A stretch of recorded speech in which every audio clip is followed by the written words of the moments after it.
Hello, welcome to episode 69 of Cyberpunk. Brilliant to have you with me as usual. Thanks for finding the time to watch. I want to start by thanking you all for the feedback on bullet point 0 from last episode, the special bullet point, the big question about what comes next on the channel. Lots of comments, loads of thoughts were shared. I enjoyed reading everything that you talked about. Suggestions and observations on that theme have continued to come in during the week, both in the video feedback in YouTube itself and via other means. So what I've decided to do is to let that question remain open for this week as well, rather than me posing a new one here. If you do have thoughts on the matter but haven't expressed them as yet, by all means do so. That kind of feedback, that window into what it is you're looking for, is intensely valuable to me.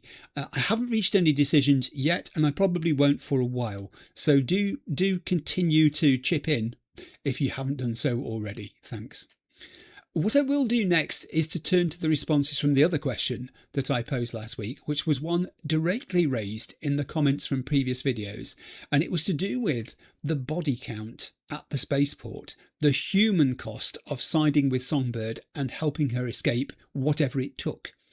The question examined the in-game dilemma between being asked to justify the act of risking the safety of large numbers of civilians or expending lives of NUSA soldiers and spaceport troops by putting the life of a single individual that V knows and has a relationship with, Songbird, ahead of them. Should V, and he's done this several times now, including in the self-referencing context, should he use the survival of one person as the excuse for letting many others pay the ultimate price? The interesting thing about that issue is it has no overarching solution, since calculating and doing the right thing, in inverted commas, never comes simply. Realistically, weighing up the numbers of people who might die in the effort of getting Songbird to that shuttle, V would, some would say, have told Songbird that he was not prepared to help her fight her way through the forces ranged against her and facilitate her escape to the moon if it meant him participating in causing the deaths of multiple others to achieve it. The notion of putting one life ahead of dozens in this way is clearly fraught with moral issues for V. In a twisted trolley problem situation, if V sides with Songbird and saves the one, he pulls that lever and thus condemns the many and shares blame for what happens to all the troops who got in their way.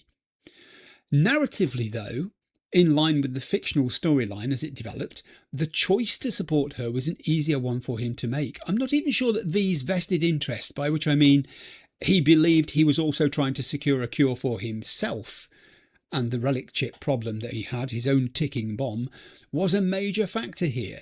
He simply felt he had come too far to turn back from helping her, and this is probably what skewed his judgment in an ethical sense. V's decision also, I think, is partly explainable as a manifestation of the sunk cost fallacy. Things had gone badly wrong with Songbird's plan already. She'd lied to V, she was seriously wounded, multiple security forces wanted her captured or worse. Her practical significance to V had evaporated. Plenty of reasons not for him to lend her his support at that stage, and yet for V, rather than cutting his losses and walking away, there was a psychological tendency, having already chosen Songbird over Reed as well, to continue committing his time and effort into this potentially failing endeavour.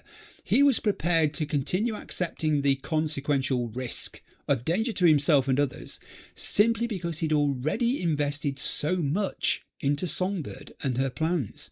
Her quest had become too big to fail. And to V, that helped make the expected dreadful losses of the battle justifiable. So, objectively, V agreeing to help her fight her way to the spaceport, whilst clearly wrong in simply mathematical and ethical terms of the numbers of lives being lost there, is arguably no worse than actions he's already taken in some other situations in which he's found himself.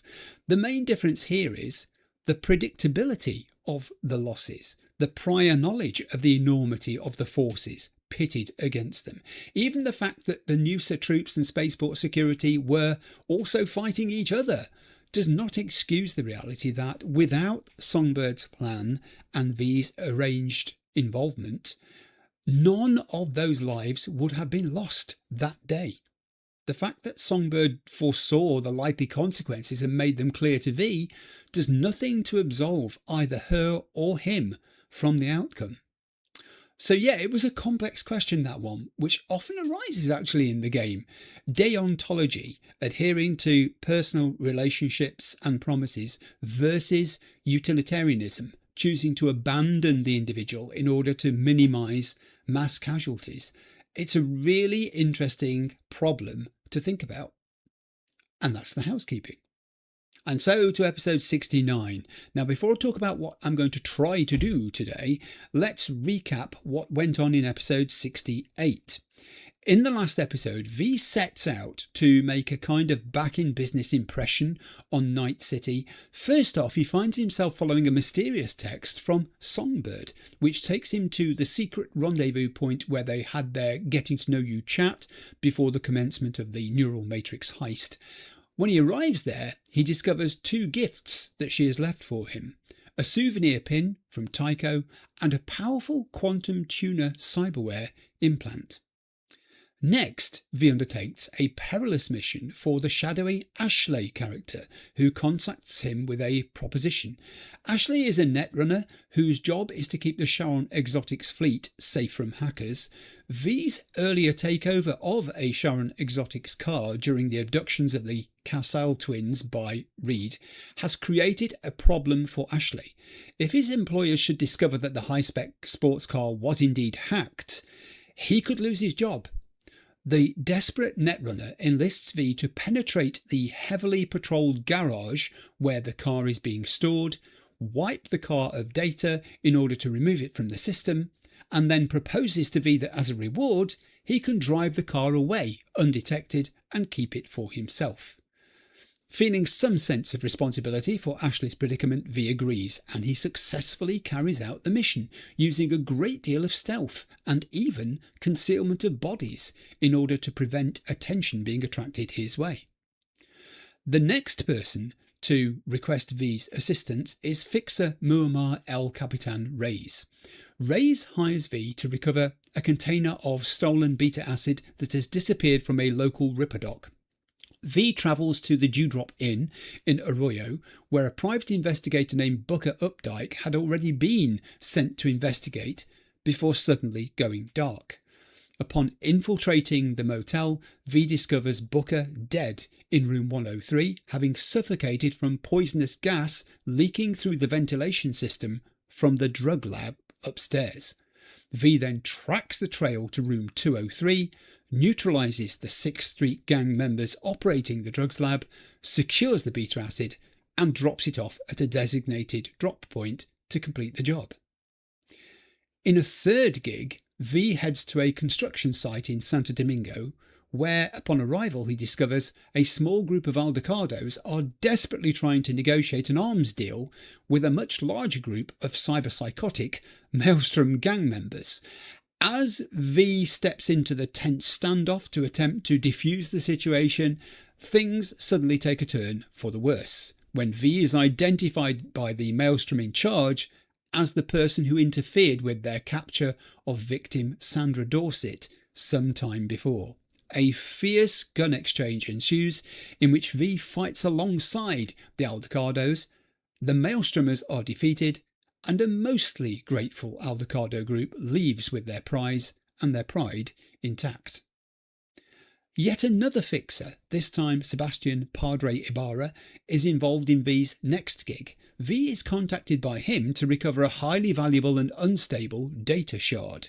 The shard is in possession of a courier named Jim Greer, who smuggles data by slotting shards directly into his head. Unfortunately, during his last job, this particular data's demon breached the containment and fried his brain. Following Padre Ibarra's instruction, V travels to the La Katrina Crematorium and Funeral Home in Haywood, a location policed by the Valentino gang, and uses stealth once more to sneak his way down into the basement morgue. There, after scanning various bodies to locate Greyer's corpse, he recovers the data shard and exits, delivering it to a designated drop point again to secure the payment. V's final job in episode 68 is to catch up with an old friend, Claire Russell. Together they take part in the third qualifying race, managing to qualify for the final despite crashing V's Mai.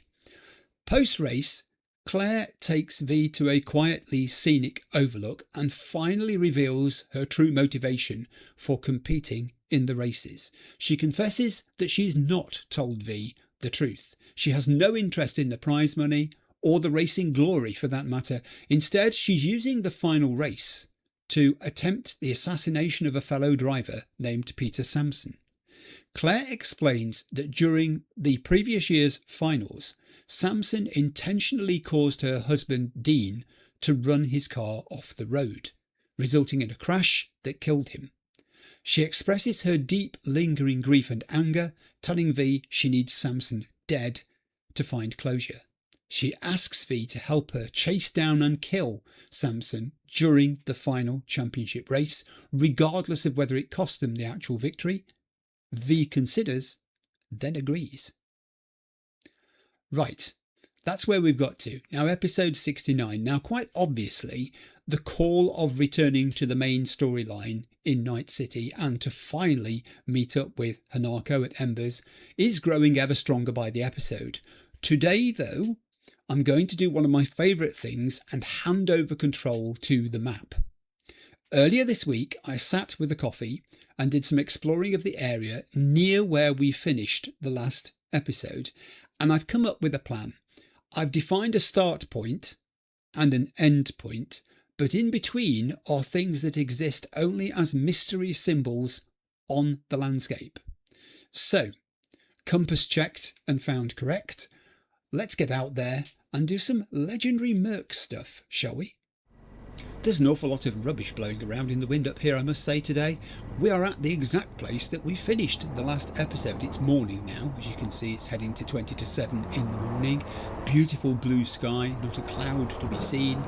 I like it where I can do this, as I've mentioned before, start from where we finished. And today, because the map is in charge, it's eminently possible to do this.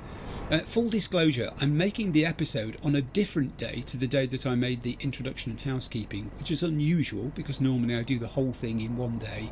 But yesterday, unexpectedly, we ended up looking after my baby granddaughter because she was not very well. She wasn't poorly, but she couldn't go to nursery, and my daughter works. So it meant that we were looking after her for the day, which was fantastic. The weather was super. Although she wasn't well enough to go to nursery, because it's not fair sending kids to nursery when they're a little bit under the weather, you might infect other children or whatever. She had a wild time playing at Grandma and Granddad's yesterday, so that was a good trade-off. Back here we are today. One more thing to mention, my custom Funko Pop. I asked about names for him in a previous episode, last week I think it was now. The thing is, he is behind me, as you can probably see on the desk there. That thing at his feet, by the way, is the compass. I said I'd check the compass and found it correct. He's in charge of the compass today. He's dedicating his life to the map and working out its many puzzles and riddles. The naming of the Funko Pop I'm going to hold off on because I did get some suggestions in, but there's no rush to do this. And it's nice to leave these things open-ended. What I have discovered recently is that there's quite a lot of people who are at different stages in watching the playthrough. Some of them are further back than we are at the moment on episode 69. They might be on episode 65 or 4 or whatever, and they're catching up. So me leaving that open makes it possible for people who are in that situation, because life's got busy, to be able to still join in. And we'll see what names come up. As I said, I've got to choose that one for myself, obviously, because it's me. It's an effigy. It's meant to be a representation of me, and it looks like me. So I'm going to be living with whatever name we pick. A piece of newspaper spiralling away into infinity there. The things that otherwise attract me in this game. Yeah, so that's that. Right. So we are here. Now the thing is, I haven't yet been to a drop point. I want to look in my inventory just to point out I've changed uniforms. I've gone into the more casual summer look here with the samurai t-shirt, the hat, I don't know what sort of trousers they are. I can't remember what they're called. They've got far too many pockets and straps and things going on. But anyway, it looks comfortable.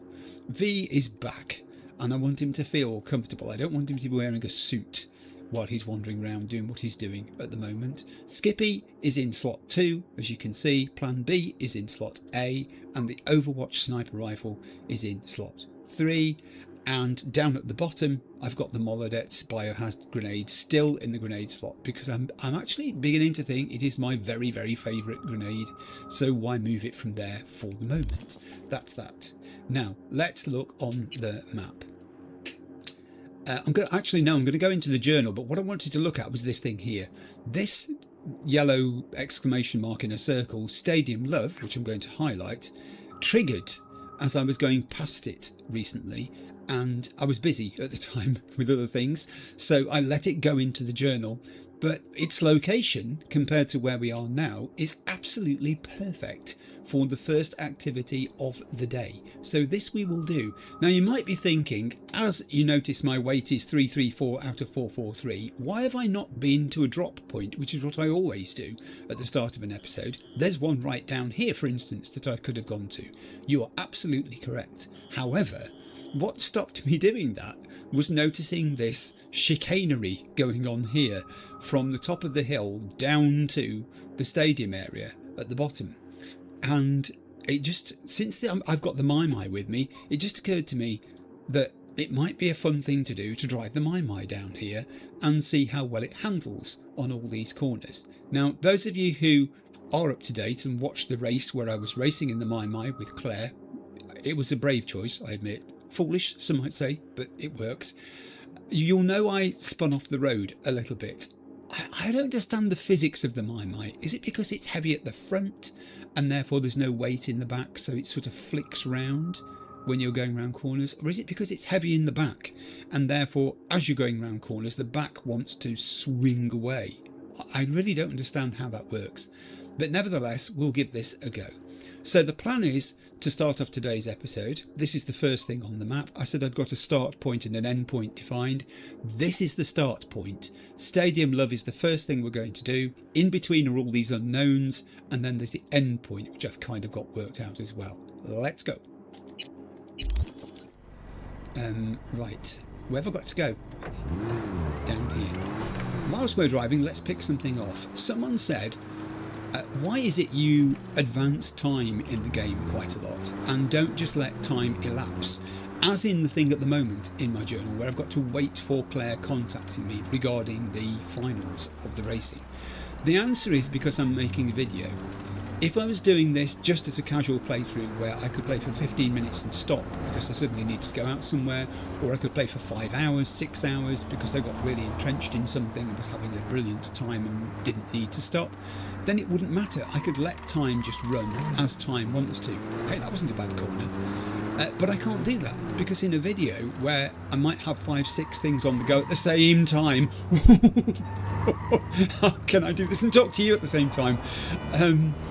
You could end up with a situation where it's like a ball of wool with multiple strands. You've got so many things happening at once. It just gets confusing. That was a police car. Oh, you see, that's what I was talking about. Now, who knew that a Mai? Oh my God, I've got my Mai stuck on a rock. Oh, flipping heck. Get out. How do I get my Mai off this rock? I wonder if I could stop a passing motorist and get help. As I was saying, if you've got like a lot of things going on and you end up with numerous things saying, wait until such and such messages you, wait until you receive a call from XYZ, it can get incredibly complex and confusing. The person who made one of the comments about advancing time said you do have recaps. So, they are helping people to work out where you are with various things. That's true, but imagine how complex a recap would get if you had 6 of these things, or 7 or 8 of them, all open-ended at different stages, and you obviously don't know what's coming in an episode, so you could end up with 10 by the end of that episode, things that are started but not finished. I'm trying to whittle down the contents of my journal list, not make it longer and longer and longer. So on that basis, because I'm making a video, I do use advancing time in order to keep the narrative flow of a particular activity going. Ronald, what do you want? I'm talking to people. Oh, never gonna believe this, V. Nope, never. Wild, it says. So there's this tomb, Vance, had some sort of stroke or fit or something in this haunted rundown building, right? And ever since the tomb's been spouting some, like he's got visions or whatever, and wait for it, one day he tells his peeps to go down in the bunkers and tear down a few walls because, like, the visions ain't that precise. But anyway, what did they find? A mammoth tusk. And Vance was like, oh, now everyone and their mum's going to be up in here asking what else I see. So he runs off with the tusk. But honest to God, my tune was one of the peeps digging there, and it's true, they really found something down there. Got me thinking if Vance had like a vision of them finding his dead body or something. You ask old Ronnie, Tune was right. If you're clairvoyant, you best go solo and keep your mouth shut. Got a customer. Peace out. Thank you, Ronald. Thanks for the wild introductions. Panam, I'm so sorry. You're going to have to wait for me a little while longer. Yeah, so that's the reasoning why I use advanced time. It's a mechanism that I have to employ in order to stop things getting too complex when you don't know what's coming your way. That's that. Meanwhile, shall we get back to the problem at hand, which is this. Is it going to make any difference if I get in the passenger door? I don't think it will. I'm trying to reverse. I've got nothing. Oh, hang on. I can wiggle. Yes! Because you know what my other plan was? I was going to stop a car, borrow it, not steal it, and use that to see if I could ram my off the rock that it had just got stuck into. Oh, that was a bit wild. I'm starting to get used to the handling characteristics of this vehicle though. And it's so narrow. You can just squeeze past people like that. Who knew? I thought this would be a dreadfully slow vehicle, but actually it's quite nippy. Right, now I need to find that drop point, so just excuse me for a second. In fact, what I'm going to do is I'll park up, I'll go and find the drop point, I'll reduce my weight, which is at 300 and what was it? 34 out of 43, and do the usual stuff, and then I'll come back to you. Back in a moment. Well, that was incredibly successful. Let me show you what I've achieved. The carrying capacity, 443. I'm only carrying 122. I've been ruthless. I don't know what it is, but when I was at the very start of the game and your carrying capacity is so low, it makes you think about every weapon that you encounter. Dare I pick this up? How heavy is this thing? How much is it contributing to my overall weight versus my carrying capacity? That knife, do I really need that knife, or should I leave it on the ground? And although to a great extent that mentality is dispelled as I've got further into the game and my carrying capacity has increased to quite a good one now, nevertheless, I'm still, I don't know what it is, frugal. When I get to a drop point, I make myself be absolutely ruthless. And hence, this is the situation I'm in now. Let me pop into backpack and show you. I've got 16 weapons, as in firearms. That's all. Most of them are iconic. A few are tech, most are smart and power weapons. Some of them will never leave my side, for instance. The Overwatch sniper rifle, the Plan B down here in the corner. Also, strangely, but I've got to include that in the category, the Yinglong. Who knew that I would get such an affinity for a smart weapon? This is a real get you out of trouble weapon. And now, of course, the Skippy. Or Skippy, because there's only one. It's a unique weapon. The people have said about Skippy, you've got to keep it with you, you've got to use it, because using it develops your relationship with it. And I can understand that. I need to call it him, by the way, because it's a he, with him. Because he has a personality, and interacting with someone with a personality develops relationship. So that's why he, I nearly called it, is in slot 2. But yeah, I mean, I've got, what have I got in here? 2 shotguns.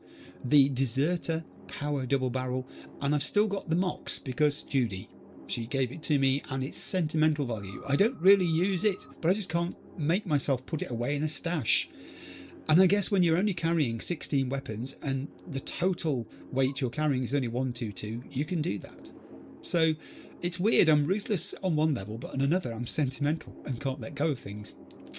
I don't know, V, you're such an enigma. Okay, let's get moving. Where are we then? Stadium Love. I've parked up over there. I thought I was going to have to drive further, but I didn't, because this is it. This place across the way is where we've got to be. 60 metres away. It says, see what's going on. Let's pop into the journal and read the red text. I don't need to read Santo Domingo because we read that very recently, but Johnny's red text says, see what's going on. Hey, if you want to crash that party, I can respect that. Sometimes those parties kick the most. Just watch yourself. This ain't your uncle's birthday barbecue. One wrong word, one false step. There could be blood. 65 metres away. Well, what a way to start the day. Corpo thieves must die. Indeed they must, apparently. Let's go. It's sending me all around the houses here. I've got to go up there. Some nice loud music playing. Is that the party music? I guess it could be. I mean, I don't have to go that way, do I? Can't I? It's sending me this way for a reason, I guess. Let me be a good boy at the start. I'll go this way. Are you partygoers? Have you given up on the party? Or are you just looking for a quiet place to hang out? These two are hanging out, aren't they? Bye. Yes? I didn't mean to interrupt you. I was just saying you're hanging out. How are you? I'm very well, thank you. Really quite well. Oh, they're canoodling. I'm going to let them canoodle. Everything can be solved. Who else wants a shot at home? I hope it I can. can't hear you. How is this? You see, you suddenly get the wisest piece of philosophy. Everything can be solved. Good point. Who else wants a shot at home? I don't know. can't hear I don't know where I'm going here. That line's sending me... Oh, I'm so confused. I'm going to go this way. Second Amendment fans in the house, huh? That's the DJ, doing what DJs do. Although he hasn't got any Ds nowadays. I don't think they use discs much. Together! Not entirely true. Actually, now I think about it, in some of the places we've been, they did seem to have turntables, but whether they were digital turntables, you know, those ones that Who else wants you a shot can at do home? the thing where I you can't sort of hear spin you. records or use your fingers to make them join together. I'm not a DJ, can you tell? You know what I mean, don't you? They produce digital Any more effects. Second Amendment fans in the house, huh? Yeah, he's calling to the house. Who's the house when it's about? 6th Street. Why am I tagging partygoers? You might be asking. I don't know. Because it just seems a thing to do. Oh, there's a lot of them. Let's ping one and just see how many I'm talking about here. Any more Any more what? Second Amendment fans in the house? Yes, there are. Okay. So they're upstairs. Oh, they're very upstairs. Hello. I've caught that person in mid-dance move.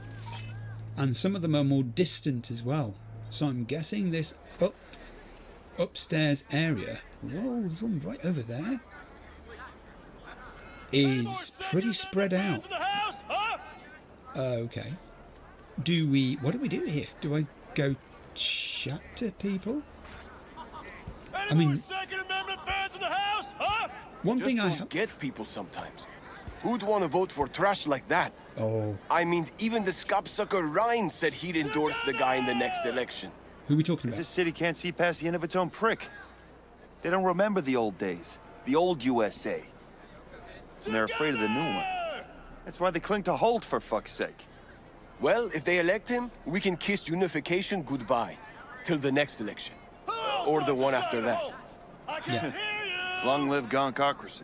Goncocracy. I like that word. I think your politics might be a little in the past there, boys. Events are moving on, so you might need to get hold of a newspaper and read it. Just saying. Just saying. One thing I am noticing here, I was about to say, is that no one's being belligerent towards me. They're very tolerant. They're just having a good time. These are soldiers too, but they don't mind me being here. That's very interesting. Any more Second Amendment fans in the I ought to just do a little bit of a check out of the layout of this place. Let me... Can I... No, I can't jump up there. It won't let Who me. else wants a shot at home? I can't hear you. Actually, this is quite a good vantage point. This is a very good vantage point. Memo. Do I really need to be tagging all these people? Johnny did say, did he not, that one false step and it could mean bloodshed? So probably I do. I probably should. 6th Street supporter. Oh, I see. Okay. That's an interesting denotation. You're designated as a supporter, not an actual gang member. You're just here to lend your physicality to this. I think I've got half of 6th Street here. They are everywhere. I'm never going to tag all these people. There's another supporter. There's the ones who've just joined in for the party's sake, I think. I'm squatting down a bit, matey. So you're an actual soldier, and let me guess, you're a supporter. Oh, it's bring a friend. I get it now. These are people who are here by invite. Also, there are some gaps between these buildings we're going to have to watch. Oh, the music's coming in. The game just saved. My designator's pointing me over there. It's time. Oh, we got a prize for the winner. Prize for the winner. Well, who else wants to try their luck? Who else wants to try their luck at what? Oh, it's not letting me dance. I would agree with that. Sensibly, she's holding her phone in her hand because if you put it in your pocket it can fall out, and then you stand on it when you're dancing, and then you're into an insurance claim and they want to know how you did it, and a world of pain. Yep, this I get. Brave boys, cream chick. The sort you could do battle and a round of shots with. Yes. Real prima of them to let us hang out, you know. Maybe we should join up. You can't even hold a gun, much less shoot. Shit, I can learn, can't I? It's the heart that counts. Yeah, I think you're getting caught up in the moment here. She's a 6th Street supporter recruit, and this guy is also a 6th Street supporter recruit. So you've not reached the stage yet where you're signing up completely and committing. I get it. Everything's happening here. There's an awful lot of them. It is. Well, this might be part of it. I've got to be honest. The going to the dogs could be up here. Please don't go smoking my face. I really hate it. Hi, what have you got to offer me? Can I have one of those? Is it a Yaka... I forgot the name of it. Yakatori stick thing. Is that what it is? I may have made that up. My experience of this sort of cuisine is nil. Hello. It's the way they stare at you as if they're thinking, what is this person after? Are they going to buy anything? Are they another one of these who just comes here to smell, just to inhale the aromas and then go home and make their own? This is where it's happening, right here. I am still tagging because that's where I've got to go over there by looks of it, see what's going on. I don't know whether the dance moves, the choreography here, is meant to be in sync with the music that's playing at the time. I'm now suspecting it isn't because they're still dancing and the sounds have stopped and it's changing to something else. But nevertheless, it kind of seems like it is, doesn't it? If you watch these people and the moves they're doing, it sort of fits. I mean, that one in the middle at the distance there. This lady, excuse me, not you. I'm admiring your dance moves, but this one here, she really looks like she's in sync with what's going on. I think you should feature. I'm just going to say, I'm going to use you in something. I haven't decided what yet. Right, here we are. This is Stadium Love. Is that a trick question? This is a party, right? Invitation only. For those who bleed red, white, and blue. So fuck off. Well, that's friendly. You three are definitely getting tagged. This is Captain Sherman, wanted for property crimes, forgery, and handling stolen goods. This is, I'm guessing, one of his... You're just a recruit, and you talk to me like that? This guy, you're tagged, is wanted for murder of a corporate rep, attempted murder, theft of valuable corporate property, assaulting a public official, vandalism in a corporate zone, and multiple homicide. And his chum over here, who doesn't say much, apparently, is wanted for hostage taking. He's still learning the ropes. That's the smallest rap sheet I've seen in anybody. In fact, I think I can see why you're not very successful. He doesn't seem to be entirely with it. I can talk to the guy in the middle of all people. I thought I'd be talking to the one sitting down. So it's for invitation, by invitation only. But I kind of was invited because when I drove past, the gig triggered a while back and said, see what's going on. Why would you say that to me? I can say whatever, see you, leaving me to stew in his misery. I'm going to say, let's be relaxed. Chill. Just want to have a good time. Drink a beer, smoke. This looked like a fucking neighborhood picnic to you? No, Johnny said it wasn't. You're a little tense. Something wrong? Problems at home? Oh, you're a jokester, huh? You looking for a good laugh? Yeah, we all want a good laugh, Walker. Such a nice day, everyone having a good time. Like a little 4th of July. Be ashamed to tell Gunner someone fucked it up, you know? Yeah, I know. Fine. Oh, he's back. That's my tune. Go drink, enjoy yourself. Celebrate that decent score of yours. I've only just noticed there are weapons on the table here in front of me and some ammunition. I can ask if they're having themselves a competition. I'm now starting to think what it might be. Or I can say I'm going. Oh no, I'm staying. You got some kind of competition going on? Yeah. Lead spit kind. Okay. I want it. Shit out of luck. We're about to call it. What? You scared I'd leave you all in the dust? Do you know who you're fucking talking to? Hmm? I've been deployed 3 times. 3! I fought on the front lines. Easy, Walker. What'd I say, huh? We're just here to have a good time. You got something to prove? Be our guest. It'll be fun. Well, I'm going to do this, obviously, but I'd like to know what the rules are. That's certainly true. So I'm not going for nah, not for me. I mean, who does that? Who picks nah, not for me? If you do nah, not for me, does that mean you fail the quest completely, or can you return to it later? Because I've never selected it. I've never done that in the whole thing. So tell me what I have to do. And the rules of the game? Now, this ain't your average shooting match. You gotta have a good eye, but an even stronger head. I've got that. Because we all drink around before each shot. To Gunner, the new boss in town. I like the sound of that. Anything else I should know? 4 stations. You shoot at the targets with Holt's face in the time limit. More bootlickers you pop, the better. High score so far belongs to Walker. 43 points. Oh. You beat him, prize is yours. Now, I'm just going to say, I don't think I'll beat 43, and I don't even know what we've got to do yet. But he looks mean and moody, so he looks probably a better shot than I am. One of the things I haven't done in the game is to go to shooting ranges and practice my aim, my shooting with various weapons. That's the problem.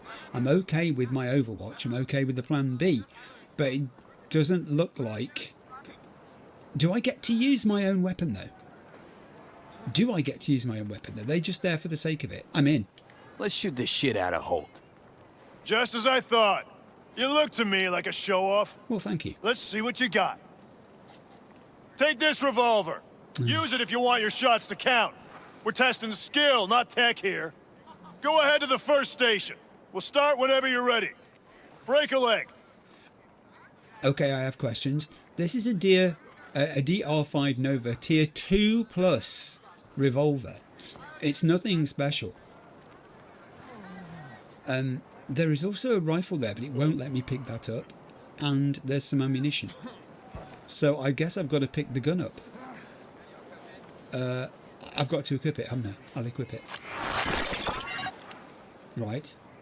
I've used one of these before. Get as many points as possible. I have nothing out of 46, which I need to win the prize. And maybe that's the prize. Maybe that is the prize, of course. Can I? Yes, apparently I can. I'll take the ammo. Thanks. What do I know about this gun? I know it's gone into slot 2 now. Oh, that's weird, because now it says tier 4 plus power revolver. I'm slightly confused. That's the first of today's orange breaks. It's already 27 degrees in here. We've been through a period recently where we got some very hot weather. It was up in the 30s. And although that was a while ago now, it's actually, there's this cumulative effect that once buildings get warm in this country, depending how old the buildings are and what they're made of, they can retain that heat for considerable amounts of time. And that's the situation we seem to be in at the moment. I dare not go in the loft at the moment because I know it's going to be peachy up there. Right, let's go to the first station. And we've got to go where? This place really is on many different levels. How do I get across there? I don't think I can jump it. So I can. Hello. The music continues to play. Hey, you! Where do I know you from, huh? Drink! Oh, I may have been recognised. That's actually a subject that's going to be on one of the points for discussion today. We'll come up on that in a minute. I have got to take a drink, apparently, of vodka. It's only a little one. It won't have any effect. And then, what do I might as well look and see what I've got to do first. These are my halts by the looks of it, of which there are 1, 2, 3, 4, 5, 6, 7, 8, 9, 10, 11, 12. So 4 stations. It's possible therefore to get 48 if they've all got 12 on them, but some of them are tiny and I've got to drink vodka before I do it. And there's also a guy who's going to be checking on me here. He's wearing an armband. This signifies that he's in charge. I am the referee. Oh, they are as well. Oh, it's the 6th Street armband. I beg your pardon. It's very nice on you. It suits you tremendously. I think that's the guy who shouted out to me saying he knew me from somewhere. Let's have a vodka. Yeah. Oh. 12 seconds, go! Oh, God. No. Just don't go past the line when shooting. Yeah. Automatic disqualification. Yes. I understand that there is a line there. I spotted it. The police line, do not cross. Reload quickly. Stop! Time's up! Next station! But I want to carry on. Can't I just finish them off? No. They don't count. I got 6. I'm not going to be a threat to anybody here, am I? I've got to go to the next station, which is... Where is it? Way over there. Oh, it's over there. Okay. How do I... Whilst we're going there, let's talk about something else, shall we? I'll pick something off the list. Actually, yes, this is appropriate. One of the things that came up in the comments from last week was something about using your most powerful weapons, and I don't do this. Someone picked up on system collapse as an example. They said, look, you're walking around with system collapse. If you were to deploy that, it wouldn't matter particularly who you were facing. They would be out of it. System collapse is that effective. Hey, vodka first! Then you blast hold a new one! I've only just got here. I'm telling you, man. The breeze. Whoosh! Threw it all off. The excuse is, you don't mind if I tag you, do you? And you too, because you're new people. And if this goes south, and it might do, you won't be as friendly as you are at the moment. Yeah, just to return to what I was talking about there. The thing about system collapse is they're absolutely right. I have got it. It uses enormous amounts of RAM, so it does mean that you're limited in what you can do quick hack-wise immediately afterwards. But it is, to me, it's like an ultimate weapon. It's like a doomsday weapon. If I resort to using that, it means that I'm in an exceptional situation where pushing that button has huge significance. I don't just want to deploy it willy-nilly and use it wherever for the sake of using it because it's hugely effective. Given that I'm on normal difficulty 2, I've got to guard against that. I've got to guard against going to these ultimate solutions to things which actually are more appropriately reserved for situations where I feel genuinely that I'm about to flatline, and that if I don't reach for and break the glass and press the button and use that emergency weapon that I have, I'm going to be in serious trouble. So that's the basis upon which I don't use very, very strong weapons in situations like that. Meantime, don't take it personally. I'm sure your score is going to be better than mine. Let's just put it that way. Another vodka. I hope you're washing these glasses in between uses. Oh, the hell is this? Rubbing Who alcohol? cares? Shoot! You got 12 God. seconds. Left to right, let's go. You cross that line and shoot, you're out of the game. But I I said don't my finger intend to, I slipped. missed one. You had your reload. chance, Rudy. Yeah, Rudy, Fair. take your love to town. And stop. Next station. Better. That was much better. I got 9. Okay. So, alright. And the effect of the vodka seems to have worn off, which is even better. Where's my third station? It's all the way across there. How do I use the ladder. Be civilized. That's what you should do. Use the ladder. Let's pick something else off while we're in the shooting match, shall we? Another thing that came up, I'm shuffling my sheets here. Is V finally becoming a legend? Someone asked this question. I get what they mean, because more and more as he travels, people seem to recognise him and say they've seen him before. And I mean, he's done some things, hasn't he? He's saved the president of the new United States. He has infiltrated the apartment of Yorinobu Arasaka and stolen probably the most valuable chip on the planet at this particular time. And he's in possession of it. He's done so many things. He's in a relationship of sorts with Kerry Eurodyne as a friend. He's a very, very famous pop star, and V knows him, and he considers V a chum. Ditto Johnny Silverhand, although we have no choice on that. He's the partner of the person who's sharing command of the Aldecados, one of the largest, most respected, most historically featured groups of nomads in the game.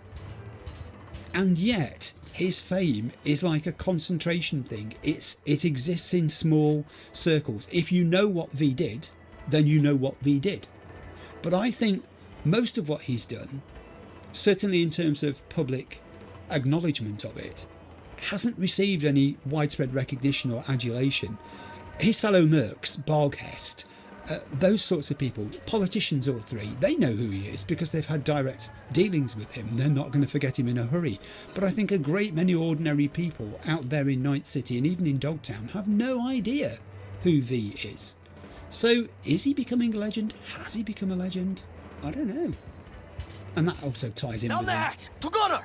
discussion, same to you, whatever that means, of the afterlife and its role too. I'll take the ammunition first if that's okay, while I still can. Drink. We're going to go left to right again. There are my halts. Okay. I'm ready. You got 12 seconds. Go, go, go. Give me my gun, I will Go do. that line. We don't like 2, cheaters 3, here. 4, 5, 6. Reload quickly. 7, 8, 9, 10, 11. Stop. Last station. There were... Oh! It said 10 out of 11. Why was I... Did I not get given one of them for some reason? What did I do wrong? Was it out of time? Maybe it was out of time. Could have been. So yeah, I thought that was an interesting question, that business about the legendary status. I just realised I don't believe I've met and tagged you people. Hello, it's me again. Can I have another go? No, you can't. Clear off.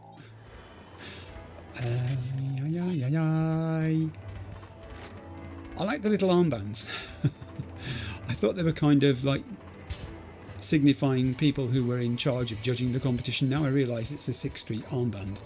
It's a bit more ordinary. And my last station is even higher up still. All right. Okay. Hi. Enjoying the day? Enjoying your beverage? Cold, I hope. Not saying much. It must be one of those beverages that speaks for itself. I will go up here. In here? Ooh. Are you just a supporter? No, you're just a resident. He's thinking, when is this party going to finish? I'm sick of these people holding parties up here. We have a door. Apparently we have a door. Who knew?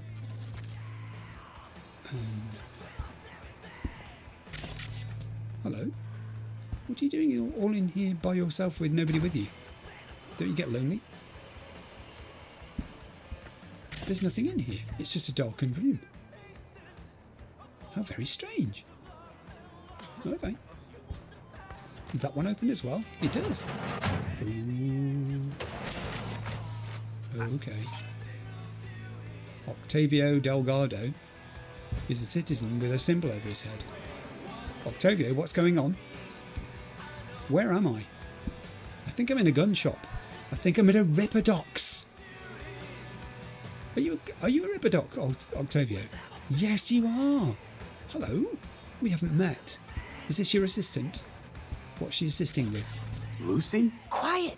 And it's Mia, not Lucy, got it? Uh-huh. But boy, that cover. You gotta leave the city, you know. What? My brother left. Me, I needed more here. What? What is going on? Obviously the top one, but the bottom one first. No, maybe the top one first. Let's do the bottom one. You could be working well outside of town already. Place already has a Ripper. Who? Octavio? Good girl, but hasn't learned all the ropes yet. Besides, we need all hands ready and available. If it's not infectious disease, it's drug-resistant fungal infections. Think you'll get by all right here? Listen, everyone, regardless of circumstance, has a right to get help to live another day. Got that? Hey, you're preaching to the converted there. Jaw on the floor. What are you doing here? Yeah, why are you here? Why? I think I know the answer to this already. It's the sort of person she is. How'd you wind up here?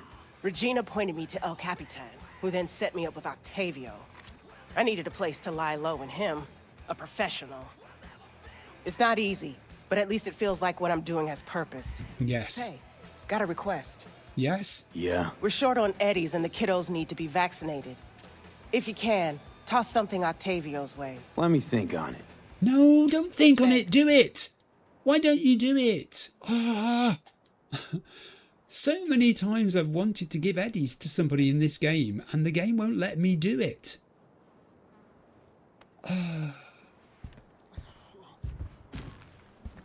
Let me see.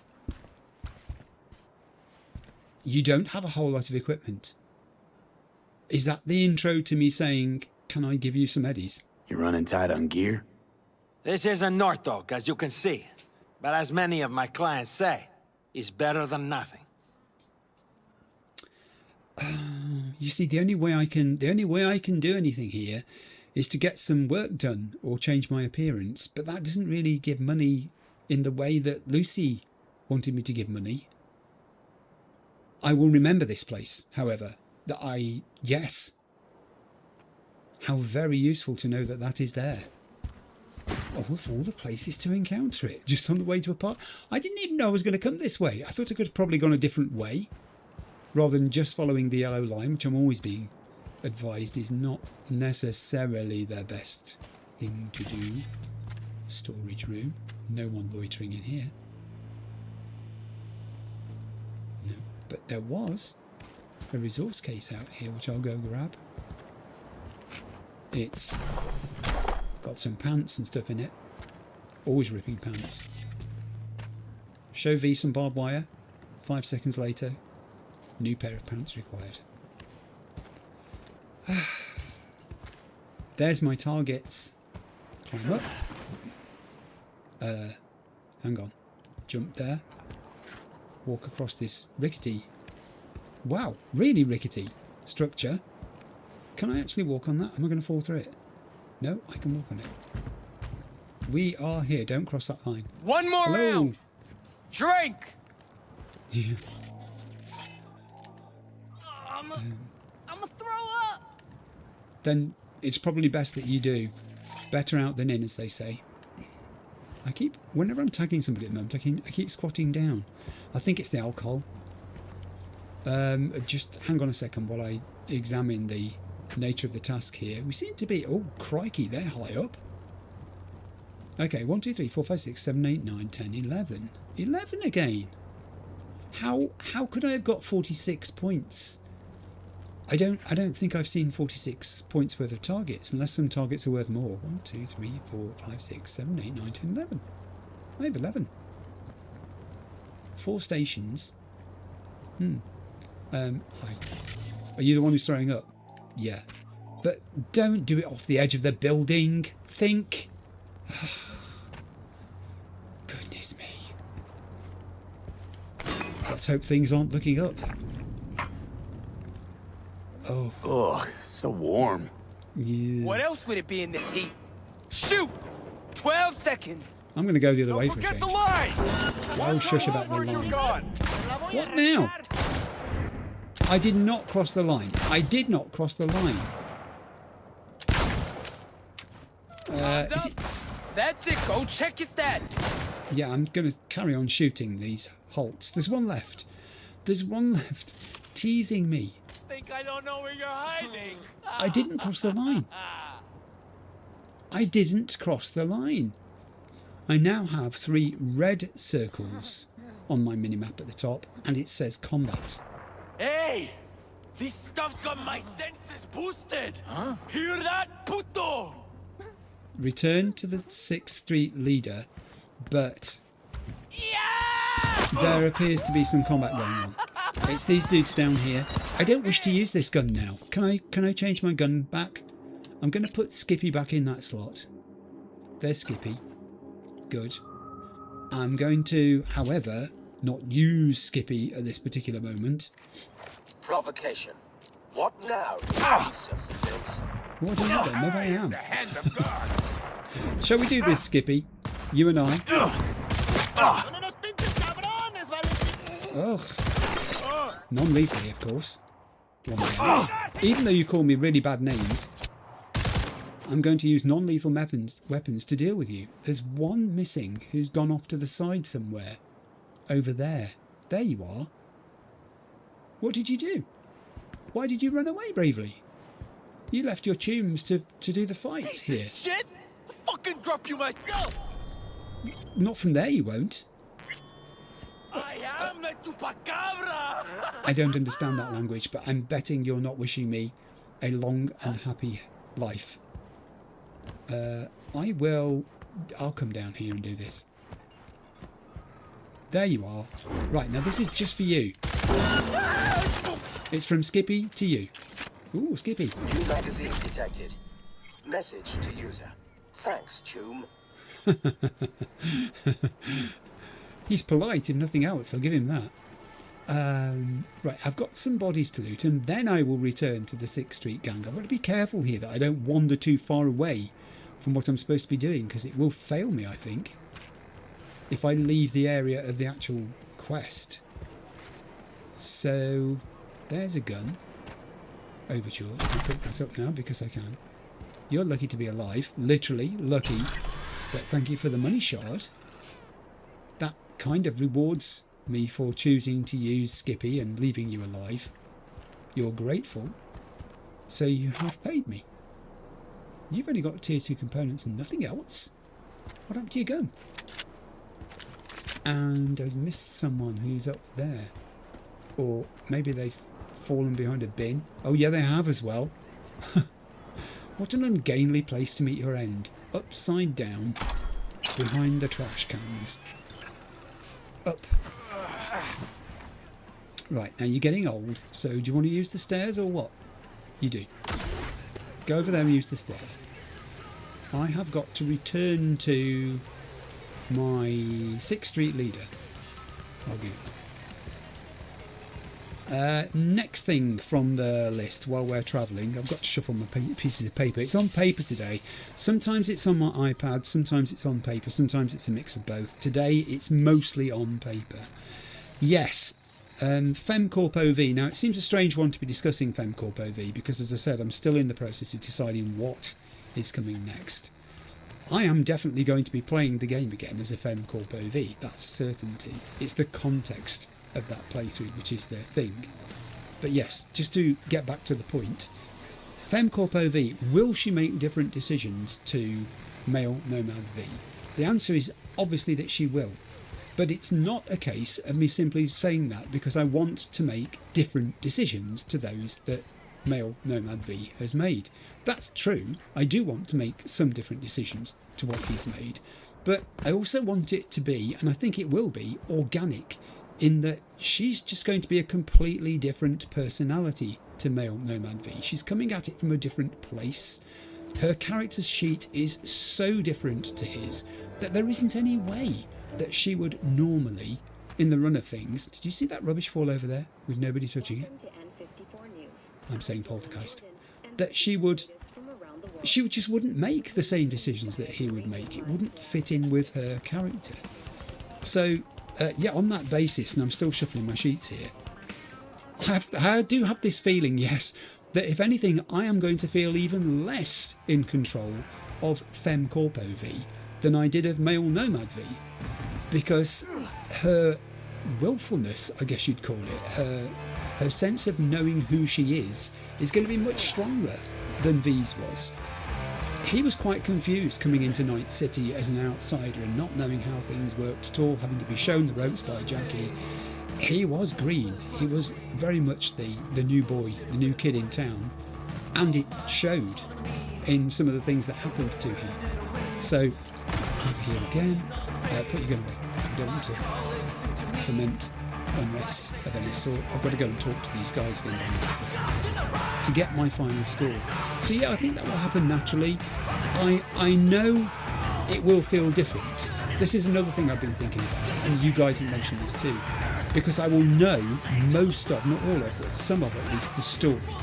The main storyline won't be a surprise to me in a second playthrough. So I've got to factor that in too, to what comes next on the channel. It's all quite complicated. It probably needn't be, in that some people will say, you know, just do it, but that isn't how my mind works, unfortunately. I am one of those people who thinks about things. I guess you just put it that simply. I can't just do sometimes. I don't know. I really do think you've got the moves. Is that the right expression? I believe you have the moves. Also, Batman would like his utility belt back, I just say. I mean, the different dance styles here. Some people are very energetic, other people are a bit more sort of laid back and flowing, as girl with blue hair here is. Alright, let's go get the bad news, shall we? Oh, there are 5 of them here now. There were only 3 earlier. I'm remembering what Johnny said about this could go bad. There we go. That gun's still on the table. Let's see. Yeah, go on. Wasn't great, was it? 3rd place. Middle of the road. I'll take that. Not bad. No, punk. Hey, let's not get personal now. Wait, I know where I saw you before. You were shooting at us. Oh. I told y'all not to trust that little shit. No. I don't know why you're here or what you want, but I know what you're gonna get. Zero it. I'm going out of here. When I first arrived here, do you remember I saw this wall and I said, memo, this is why I did that. Because if it turned bad, no, Skippy, this is not a job for you. No, it's not a job for you either. It could be a job for you, plan B. This is why I remembered this place. Because it's defensible. You've got, excuse me if I just take a break while everyone's shooting at me in the world. They're all over there and I've got walls behind me. It's a box. Now, sometimes you don't want to get caught in a box. Hey, that was rude. And other times it works to your advantage, like now, because I've got control over the sight lines here. There we go. And one at a time, I can take them off. Gosh, they're shooting at those concrete bricks down there and making them move. This is a nice corner. Can I just say this is a really nice corner? I like this corner. Also, I'm going to miss you so much, Plan B. Alright, things have gone quiet. I guess, yeah, I thought I might have been a party pooper there. I think the atmosphere has changed somewhat in the party. Some of those people who were happy to be dancing have scarpered. I will have some looting to do, but I'll come back and do that in a minute. Let's... Yes, you're not involved in this, are you? No, you're not. You're an NC resident. You're Kuzmin, who goes by one name only. Everyone knows Kuzmin, a bit like V. A lot of people have heard of him in the right circles. Oh God, I've fallen off the stairs. The music has stopped. Liberty or death! I have to tell you, I don't hear a thing. Sorry to do this, but you are in fact an enemy combatant, and therefore... You don't have to kill me! Oh! I'm not killing you. Just stay there, you'll be safe. I will keep you safe. The rest of these, however, has defaulted to meet Hanako at Embers. I don't think this is over, game, I'm just saying. Yes, the one who was cheeky. The one who was... And you, the boss man. I think we've done it. There's someone with a green circle way up there. Can you see it? Yeah, to relax. On the very far edge of the map. That's intriguing. I probably won't go to investigate them right at this juncture because I'm too busy. I don't know that there are that many bins. There aren't that many bins. I can't put all your bodies away today. So we won't worry about that one for today. We'll just worry about looting instead. I'll pick this body up though because... Did you drop something I can pick up? You don't have to kill me! I'm not going to kill you. Oh God, we're in a different film now. I'm not going to kill you. You listening, Hans?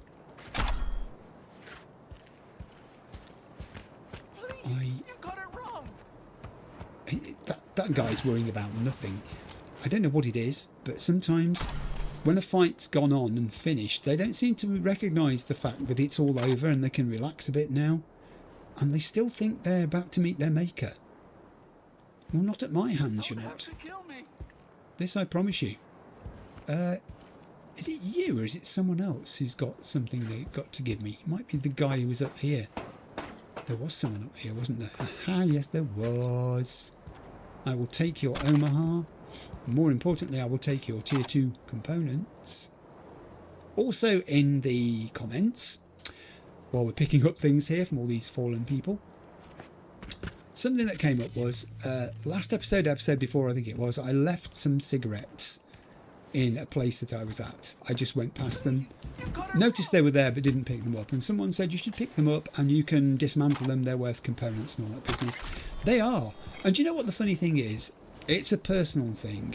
I don't smoke, I've never smoked, and there's a reason why I don't do that, because somebody who did smoke that was very close to me died, and just that knowledge experience of it. My gun went back on the table. Divided we stand. We'll come back to that in a moment. Tier 5 plus iconic smart assault rifle. This is the rifle that I couldn't pick up. Maybe this was the prize. Maybe this was the prize. Rounds deal increased damage but have a chance to lose target lock and miss. Well, that's not good, especially when there are civilians around. You can smart target up to 5 enemies simultaneously, though at the cost of accuracy. Bullets may cause chemical explosions that apply heavy poison effects. I will take it. I'm not going to equip it because I'll have the revolver too. I fought for that revolver. It's mine. Tier 5 components, thank you. Yeah, finish off what I was saying about cigarettes in-game. It's just a personal thing.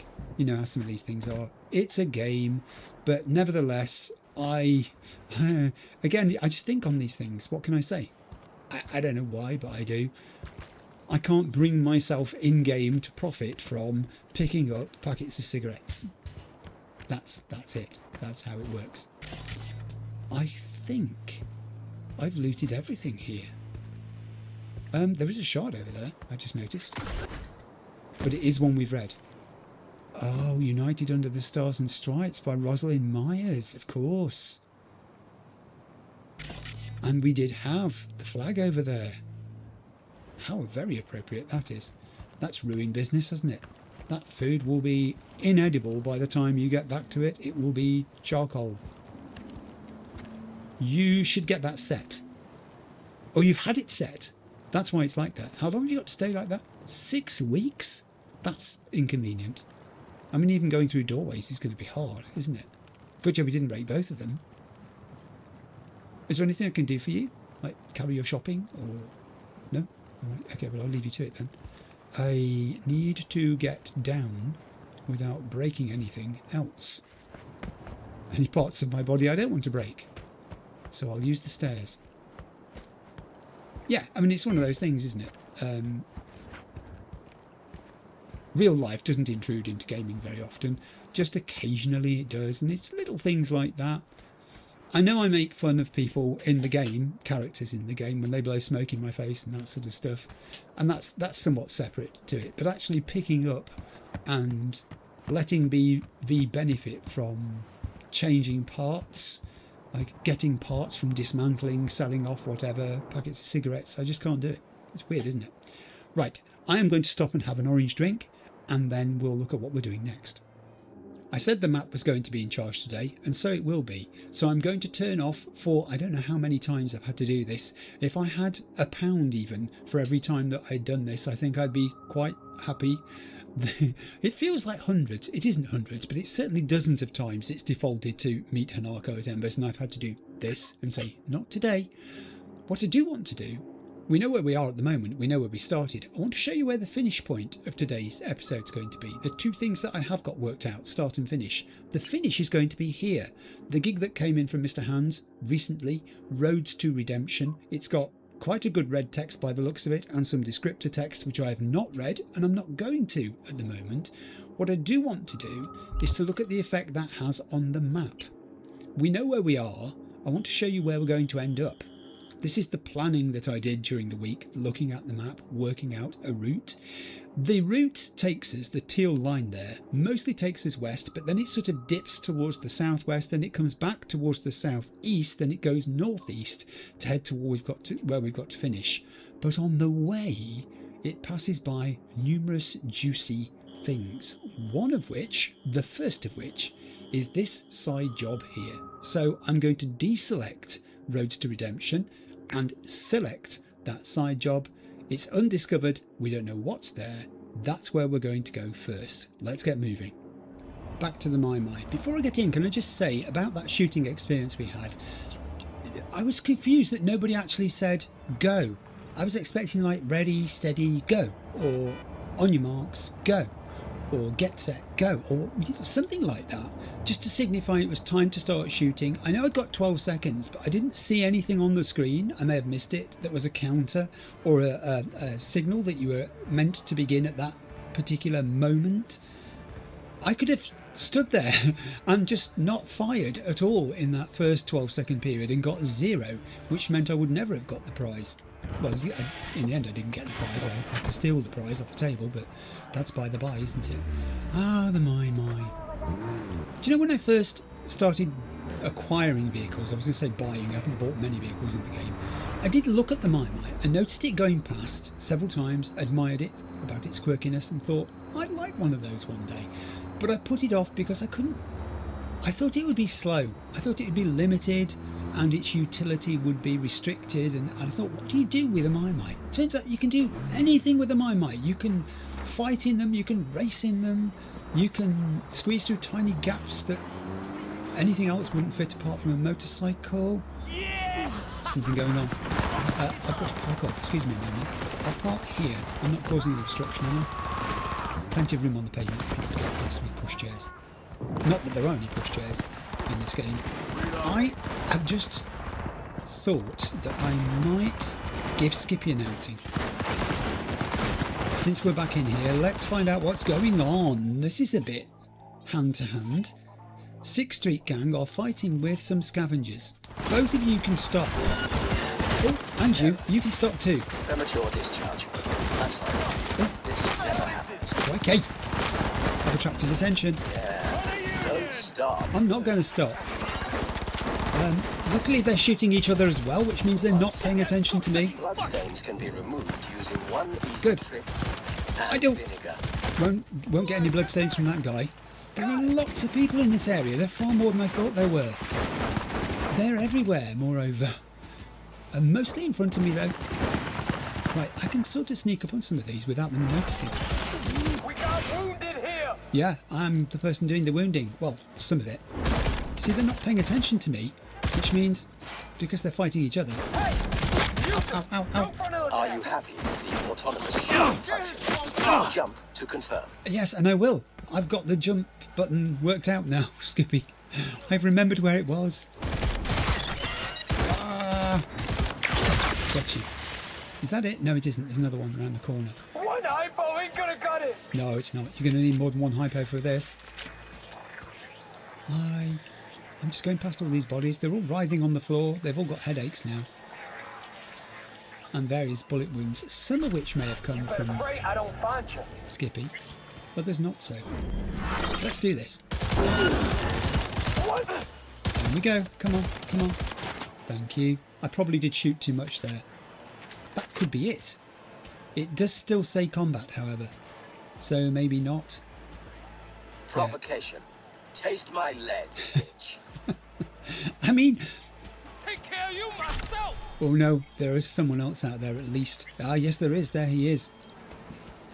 I like the way that Skippy is, at the same time, very polite, but also rather coarse. It's an endearing trait of his. I'm ready for you. Don't come around that corner. Told you not to. Literally told you not to, but you had to anyway, didn't you? And he's down. Ow, he says, that really hurt. It was supposed to. You have been taken out of the equation. New magazine detected. Message to user. Thanks, Choom. See? Polite. Polite. That's what we like. I think we might get along here. He's kind of a bit Delamain-ish in that regard. This formality and politeness, but then he comes out with phrases that Delamain would not utter. Not under any circumstance, even a cyber-psychotic Delamain wouldn't, I don't think. Yeah. It ended badly for you all, didn't it? But good practice with my Skippy. My Skippy? With Skippy. If this is a singular weapon, how did it come into being? And I know it's had at least one previous owner. When I acquired it, its ownership history was wiped. But I'm now starting to wonder where it originated and for what reason and how it came out to be in the wild. Surely this thing belongs in a research lab somewhere, not just being carried by any old merc, as he is, in the grand scheme of things. He's just a merc. Around the streets? I don't know. Right, while we're collecting, let's talk about something else. One of the things that came up in the feedback, and has done now for a couple of episodes, ever since I made my decision to support Songbird over Reed, is what do most people choose? And apparently, and I've only got the apocryphal state of this because it's just from responses I've had in the feedback, a lot of people in their first playthroughs choose to side with Songbird. And the reasons for that are interesting to me. Is it because we try to do the right thing in our first playthroughs. We tried to do the most moral thing. And if you compare the two of them together, Songbird and Reed, Songbird, for me at least, is the one who's been through the most that was not inflicted by herself. She's been put in this position. It's impossible. She's at the behest of people who want to effectively destroy her life. She will die if she carries on doing for them what she's doing now. So she's been forced into a situation of working out her own salvation, and this is it. And I can live with that in terms of a moral decision. That, you know, there are good things about Reed, but Songbird, in the majority of sense, gets the support first time through. That's what happened with me. That felt correct for my V, that he would do that. He would support her. Not just the kindred spirit thing either, that they're in the same kettle of fish, but the same predicament, the same frying pan. It just felt right. But it raises the issue of, in subsequent playthroughs, therefore, do you deliberately not choose to support Songbird? Do you support Reed because you want to experience the opposite side of that outcome? What does happen if you support Reed? It's the only way you're going to find out. Which sounds fine until you are role-playing or immersing yourself fully in the game, basing your decisions upon the life experiences that the character you're playing has had in the game to the point where you make the decision. In other words, what happens if FemCorpo V comes to the same conclusion that Male Nomad V did regarding Songbird? What if organically she feels the same way, that Songbird is the person to support? Do you ignore that, which breaks immersion and denies role-playing, and simply say to yourself as a game player, yeah, well, I did that last time, supporting Songbird, so this time I'm going to support Reed, naturally. In fact, I'm going to make lots of contrary decisions simply because they're not the ones I made in the first playthrough. That, to me, in one way of looking at it, makes perfect sense, and in another way of looking at it, doesn't make sense at all. Because you're predetermining your path through the game by doing that. So I don't know. I mean, it just occurs to me. It's been plaguing me actually for some time now. This notion of how do you reconcile that? How do you do it? I haven't got an answer. It will feel like I'm not as in control of FemCorpo V. That is certainly true. I've already worked that out from her character sheet, that she will feel like she is more the person making the decisions than me, let's put it that way. And I don't mind that, because that's a good sign going into a second playthrough, where you do know most of the storyline, or at least, as I've said before, the majority of the storyline. That's a thing that keeps it very fresh when you don't know what she's going to decide. And I think also we have arrived at our destination. So, having sorted out those people on the hill, well done by the way, Skippy, you played that out quite nicely. 80 metres, I'm going to park up here and walk in. I'm not causing the obstruction here, am I? Better not park too far on the pavement, because orange brake. 28 degrees in here now. I just paused for a second there because I was trying to find somewhere to park. This is quite a busy road. I didn't fancy leaving my sticking out in the road, so I've gone up on the curb a little bit. I didn't want to park opposite that junction. I hope this is alright.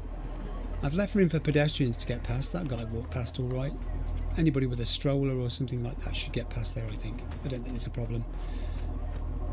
And not that you see many people with strollers or buggies or pushchairs or prams, or call it what you like, in the game. This is where I'm headed to. Hang on, why has that just changed to meet Hanako at Embers? What's just happened? I'm pretty sure that is the location that I was meant to be, because it was just across the road. Is it a temporary thing? Yes, it is. Someone's coming. I'm not blind. Shut your mouth. Those guys heard me coming and they've told each other to shut up. What's going on? Are you the ones I'm meeting here? I've got to go back into my map, or my journal actually, because it seems to have, I don't know why it would do that. Why has it defaulted to that when I've now got Space Oddity? Talk to the bums. Talk to the bums. That was weird, wasn't it? Let's look at this. This is Johnny. Talk to the bums.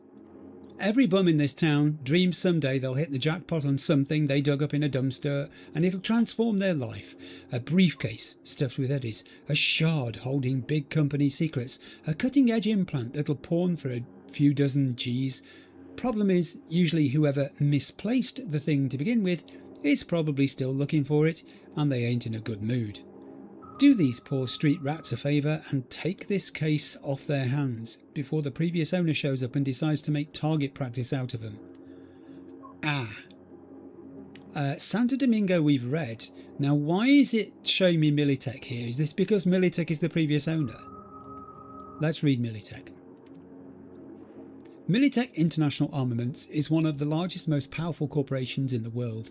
Known mainly in the NUSA for their support of the federal government, they provide both manpower and arms to the regime, including weapons and specialist military gear. Militech's contract for the NUSA is controversial in some political circles. Militech has been accused of attempting to create a monopoly, while the clear connections between former Militech CEO and current NUSA President Rosalind Myers and the corporation's board have only exacerbated corporate and diplomatic tensions. Militech also operates in the private sector, providing security as well as defensive and offensive combat services. The corporation offers clients the latest equipment, skilled staff and trained well-equipped agents to get the job done. In addition, the megacorp also develops and produces its own firearms, drones, implants, even vehicles suitable for land, air and sea combat. So the suggestion, therefore, is that whatever's in that briefcase, which Johnny referred to there, belongs to Militech. Why is it showing me corporations in general? Corporations. In the latter half of the 21st century, corporations are international financial behemoths, megacorporations. They have their own political aims, even waging more or less open conflicts against the competition. It's no exaggeration to say that corporations are what shapes the reality and life of an ordinary person. Just take a look around. Every object in your home came off some production line in a factory belonging to one of the megacorps. Another one delivers electricity to your home so you can watch TV news on a media conglomerate's channel, which in turn has corporations as majority of its shareholders. Everything you drink, even to a certain extent the air you breathe, it all comes from global concerns. Even if you're blissfully unaware of this, the corporations still influence every aspect of your life. They're at your fingertips. Those fingers are chrome? What manufacturer? Exactly. So we have a case. Suitcase, briefcase. I think briefcase. I'm thinking it on the basis of the sorts of things that they might put documents or details or a prototype or something like that in. I've got to talk to the bums. You found this, didn't you? From what Johnny said. Hey, you lost or something? Sorry, don't got a map. Hey, Rick, you got a map? No, use mine for smokes.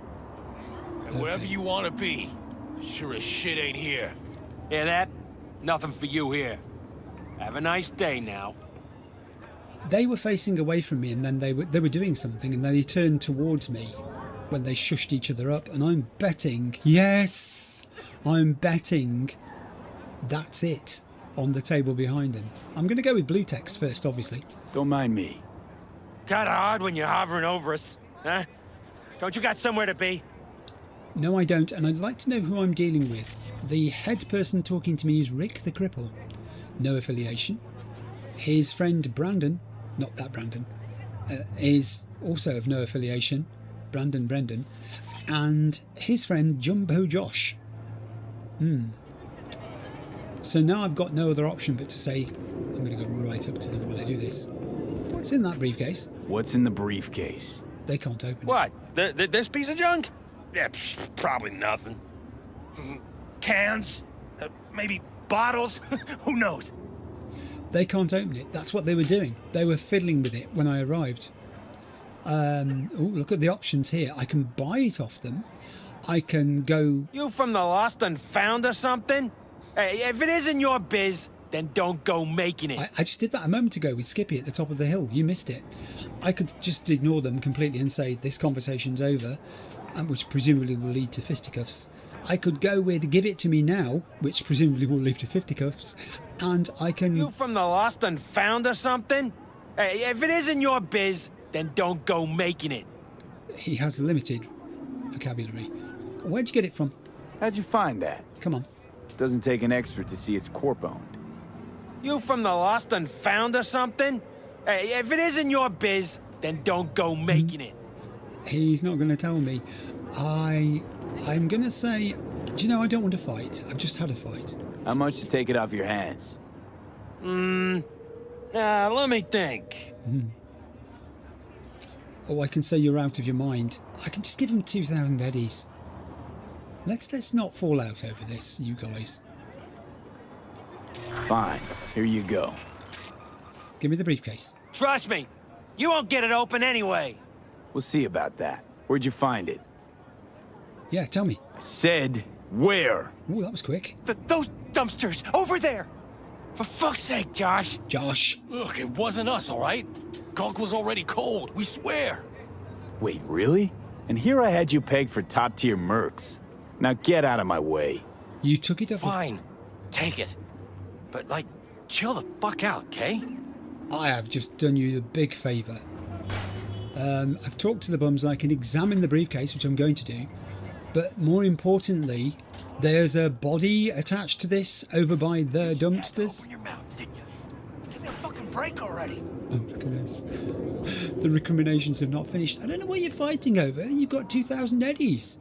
And I've just relieved you of a serious problem, if you only but knew it. Surely they saw the writing on the wall. Show me the case. I can hack it. A military briefcase. This is Militex. I'm going to hack it. What do we need to do here?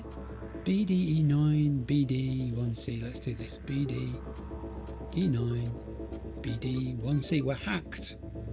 And the result of this has been we can now open it.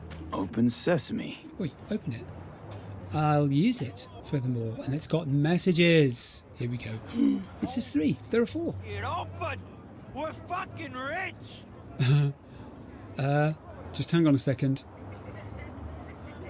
You're not going to suddenly want this back now you've seen me open it, are you? Because that's what I interpreted was about to happen there. I thought we were going to have a falling out again. Right, let's read the messages. The first one says, urgent report for evaluation. This is from Militech HR to deleted. Employee number 4532455. A routine inspection of your data has revealed some unsettling irregularities. You have 1 hour to report to HQ in order to undergo an evaluation. Failure to do so will be met with your removal from our partner plan and subsequent immediate termination. Respectfully, HR. Oh, is that what we're looking at here? Then we have goods. It said 3 messages, but there are 4 here. Goods. From unknown to deleted. Choose station, 8:45 PM, don't be late. So there was a rendezvous point set up. And then we have last time from deleted to deleted. What is going on here? For sake, James, that was the last time. Things are getting tense up here, really tense. They're on to me. Probably have your name too. Point is, they're talking to Militech and that can't be good. You can keep hold on to those eddies for now. I don't want it getting in orbit. Too many eyes on incoming transactions. Don't reply to this message. Take care. R. Oh, this went badly wrong. Hence we have a body, I'm guessing. And also we have Golden God 215 notification of account deactivation. This is from Night City Dating to Golden God 215. Dear user, you have violated the following terms of service regarding the use of our digital platform. Sending a photograph or displaying without the other party's prior consent. Revealing other users' private information, i.e. doxing. As a result, your account Golden God 215 will be permanently banned. Oh no. Other accounts related to this address have also been banned. Anti-Tatong, 6-Star Man and Hugh Money. Yeah, okay. And files? Launch. Look what we have here. Oh. Unauthorized data transmission intercepted. Rapid response unit alerted. Triangulate the manual landing vector coordinate and execute the launch sequence for item 64F5B. We are deep in something here. And also, we've just sent a signal which has alerted someone to the fact that we've accessed this thing. Go to the drop point. I very much will. Where did I park my vehicle? Are you guys alright over there? Are you still bemoaning the fact that I only gave you 2,000 eddies? Seriously. There's a war coming. Yeah. You know it. Yeah, I think you're right. I think there might be. And therefore, the fact that I've made you less involved in the preliminary skirmishes here, you should be grateful, really. That's V. That's V all over. Always helping people. What's next on my... Oh, yeah, okay. We've got some distance to drive, I guess, 1.8 kilometres, so I'm going to pick something else off here. Gave myself opportunity to look down at my list of bullet points that I keep beside me for reminders of things I want to talk about during the course of the episode. I know we were going to be doing a lot of driving today because I'd looked in the map, and obviously seeing where I wanted to go, I could work out there'd be these opportunities, which is fabulous because the list has been growing quite long. Mercs is what I want to talk about next, and specifically how many of them we get to meet in the course of the game, which is not very many. And it seems that, to me at least, that is a missed opportunity. I would like to see the afterlife used more materially in the game, and I'm going for Cyberpunk 2 here again now, I guess, in that it is a kind of meeting place for mercs, but it would be brilliant if there was some way of actually arranging to do jobs whilst you're there on a regular basis, not a sort of ad hoc thing where you drop in and there's nothing to do unless you've been sent there specifically by the game for a gig, but something more like a Witcher based system where there's some way of advertising jobs that are waiting to be done and you could pick them off, maybe even in a river sense of arranging to do co-ops with other mercs. Also, I mean, the possibilities are just endless, aren't they? We talked about the afterlife and its function. We talked about Claire. This could boost Claire's role in the game too. She could become a kind of fixer based in the afterlife. Where are you heading off to? Well, I'm heading off to Space Oddity, it says. I'm talking. Don't interrupt, Johnny. You'll get your chance in a minute. It would boost her role, that she could be a kind of fixer for these jobs, helping to put parties together, being the person who says that she's heard someone is looking for a person to do a job with them, that kind of thing. There are loads of possibilities here. There's the kind of, I guess, also set a merc to catch a merc in the Jason Bourne type situation where you could come across someone involved in a gig and not realise that it's a fellow merc until you're right in the nitty-gritty of whatever it is you're doing with them. So yeah, I've just realised I've come out here in the Mai, which does not like sandy roads. It makes its steering much more susceptible to side slip. You can sort of just get it in a straight line, which I've done now, I think, which is okay for a little while, but it won't stay like that. Slightest little bump in the road and it will start to wobble. I've got to overtake here, that's going to be enough to do it. So yeah, I thought that would be good. It would be a great way of also learning more about mercs in general, that they've come from different walks of life, that they have different mindsets, that they want different things out of being a merc, I guess. Have I gone? No, I haven't. This is where I'm meant to be. Okay, defeat all enemies. That's a good sign. This is not a job for Skippy, I think. No. Rest. Rest, boy. I don't know. I mean, I can see the first... It's just disappeared again. I can see the first of an enemy. There he is. Who are you when you're about? Infantry Scout. Militech. Ping. Right. So we've got at least 2. But it says 7. I've got at least 2 who are visible. 3 who are visible. 4 who are visible. The more I move the scope around, the more it's kind of showing up people who are visible 1 minute and not the next. They're all facing outwards, guarding something. And these are the coordinates we've been sent, so I think I've got the right weapon in my hand here. I also think it's 5:58 PM and it's going to go dark. That's not helpful. The game just saved. I'm going to try looking around this from different angles just to see how many of these I can see. I know there are 7. I've seen 4. I've tagged 3. Don't actually think I'm going to be that lucky. Okay.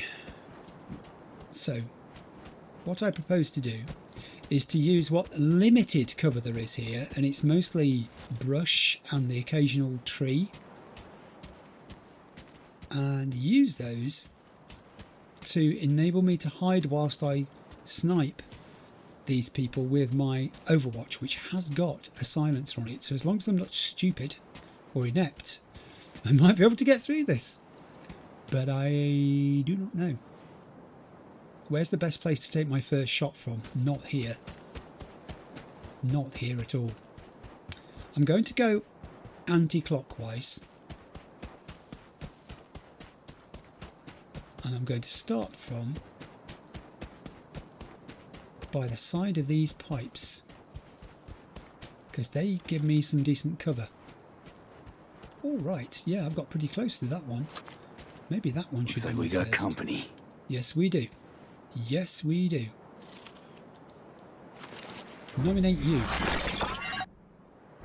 Okay. Talking of Jason Bourne type activities. One down. No untoward attention was attracted by his dispatch. Now, here's the thing. How do I get a shot on this one? Same way? Maybe. Exactly the same way. Let's properly reload now. I think I'm going to do what I said and go anti-clockwise at this point. I really don't want it to go properly dark. I think I've probably got like an hour or 2 of in-game time before that happens. Which may be enough and may not. There's my next one. Let's get behind some of this. There he is. Oh yeah, this is good cover. Well, it would be if I don't knock it over. I don't think I even need to tag you, do I? Particularly. No, I don't. So we are 3 out of 7. There's someone to my right, or to his right really, there they are, whose vision arc is mostly looking to the east, but occasionally looks a little bit more in my direction. I guess I could get closer than that. Yeah, he's obscured by that pipe. That's a pain. But there is also someone here. There, in fact. He can go. We're on 4 out of 7. I can see 2 of the remaining 3, not the 3rd. That's a worry. Again, this one's not looking my way, so I should be able to get fairly close here. With luck. I've just found the 3rd one. They were down in a hole. Let's back away from that. There's no need for us to be that close. Right. Give myself a little bit of cover, just in case this goes wrong. It didn't. There's one more on the outside then, and one down in that hole. Well, that actually accidentally fulfilled a purpose there, in that I didn't know where the last one was, and now I do. I want to keep that one in the hole so they can't see me at all. That's worked out very nicely. And it's your turn. We have 6 out of 7. Could this now be the wrong weapon for dealing with the person who's in the hole? They were facing this way, weren't they? So if I go behind them, unless they're swivelling round constantly, they'll still be facing the wrong way. Their vision indicator tends to suggest that's what they're doing. That they are looking to the west. Although, as I'm moving, and there we go. For a moment there, it wasn't changing. Now it is. I think we're there. 7 of 7. Open the package. The package is in there. I will first loot the bodies of these fallen people and I'll switch back to my plan B. Because we don't have any reason to be hanging on to using the sniper rifle now. If I get surprised by the arrival of anybody, it's more likely to be a plan B job, I think. Hi. What was your contribution to all of this? Carnage. Yes, there certainly was. You're right there. That's 2 bodies. Their bodies are only showing up when I get anywhere near close to them because I think some of them may have turned into lunch bags. Yeah. Is that what's happened, do we think? I think they might have.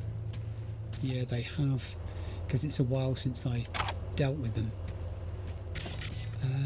Fortunately, having gone anti-clockwise the way I did, I should be able to find most of them. I'm not going to worry if I miss 1 or 2. Because you could be here forever. Let's go up this side. And then we'll go back to the pit, as we'll call it, where the marker is. Yeah, I think I'm going to miss some of them by the looks of it. It's 1 or 2 weapons and a few resources. There's one. Not so bad.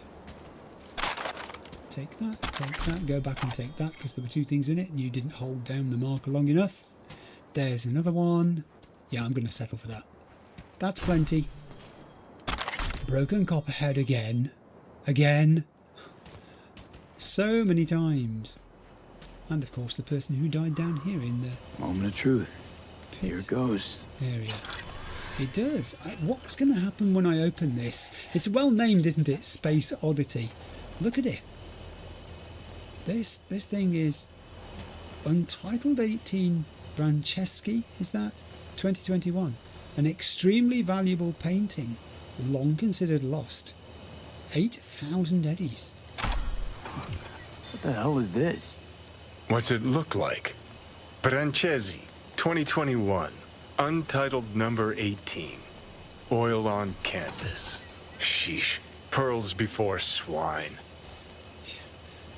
So, Johnny's long experience of life and his considerable earnings have brought him into contact with many people, I would guess, including people who are involved in the art world. Well. Who knew Johnny Silverhand's a lover of fine art? Not me. One of my exes. She was a painter. Bona fide psycho, like all of them. The sex, though, can't even begin to describe it. Good. Yeah, Don't I'd really describe rather you didn't. Yes. So, why this thing's been returned to Earth from the moon? What was it doing on the moon? What the hell was this doing on the moon? Why else? Some bougie prick hung it on his wall. Half the Louvre's floating in space. You ever been there? Puh, with the chump change I got screaming into a mic? Yeah, in my dreams. All right, let's bail before heads start rolling.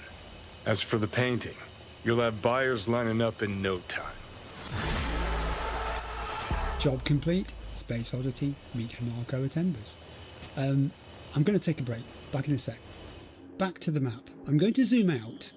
What's happened here is that Space Oddity and its little deviation has sent us a good distance south. Here's the original route that I've planned out for today's episode. We were starting roughly over this area. We were travelling fairly northwest, then turning southwest along here, and then looping round ourselves. This was the route that the map suggested, if you remember, to get from where we started to Roads to Redemption, where we're going to finish. However, what's happened is that Space Oddity has sent us on a detour south. Now I've got to work my way back, therefore, to where I want to be, and you may notice that what I've done here is to select another of the side job markers, and in actual fact, if I zoom in, The map is hiding a third one of these over here, so I've not quite decided yet which of these two I'm going to do. I've latched on to the nearest one for now.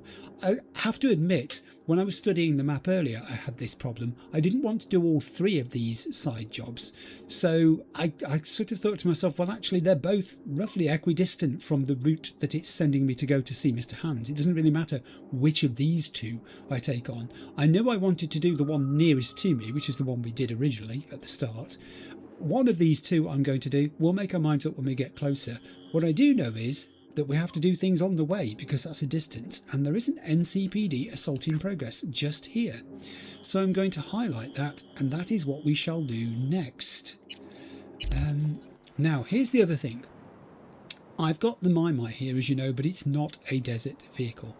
And if we're staying in the desert for any length of time, and we will be for a little bit, based on what we've said there, then I can't use that. It will drive me mad sliding around on the sandy ground as it does.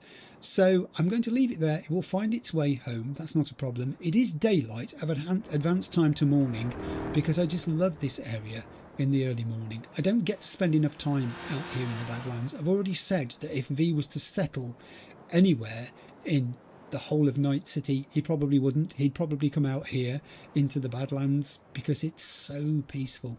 It's like an art show every morning. You get to see this every morning the same. The sun rises, the colours change. It's the closest you're going to get to nature. I know it has the backdrop of the city. I mean, you can make yourself look the other way. It's not entirely a solution. It's somewhat better, depending, you know, which bit of the horizon you're looking at, I guess. But yeah, it's just astonishing. Good for the soul. You'll notice that, therefore, because I don't want to use the My, I've called a bike. Specifically, I've called Archie. I could have called the more suitable bike, which would have been Scorpion's. It's more of a desert bike, but we're not going to be entirely desert bound, I guess.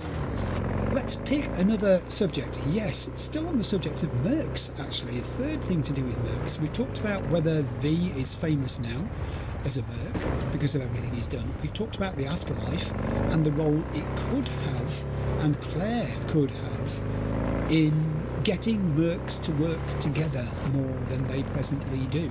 The thing with mercs is they are kind of loners, aren't they? They're a little bit like, I was going to say nomads, but nomads were a family, but you know what I mean by this. They end up working on their own an awful lot. So I did wonder what it is that the ordinary person thinks about mercs. How does the ordinary night citizen view mercs as a group, as an entity? Are they scared of them? Are they feared? Are they admired? Revered, even?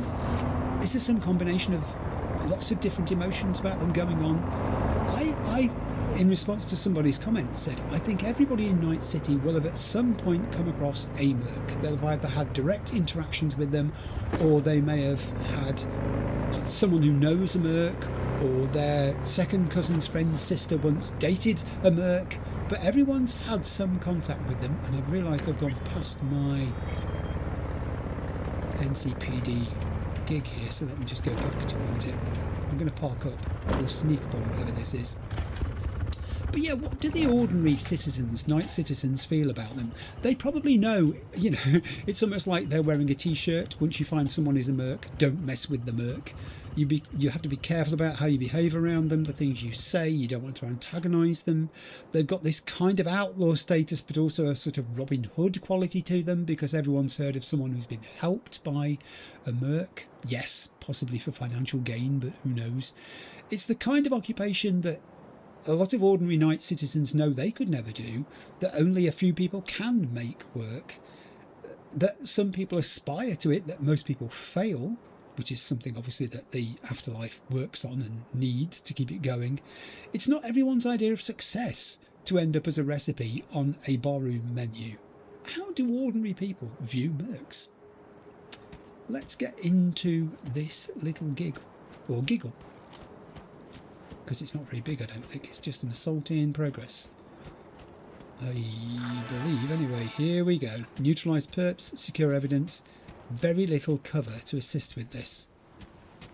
I'm going to neutralise them with a plan B. I've already decided this. Let's identify from the cover of this bush who you are. Militech infantry scout. Ouch. Are you very much alone, or do you have friends? You have friends. There are 3 of them at least. Two of them are right next to each other, close to the actual target, the thing that I've got to retrieve. Oh, now there are 4. Okay. Okay. Well, whatevs, as they say. I'm getting the vernacular, as you can tell.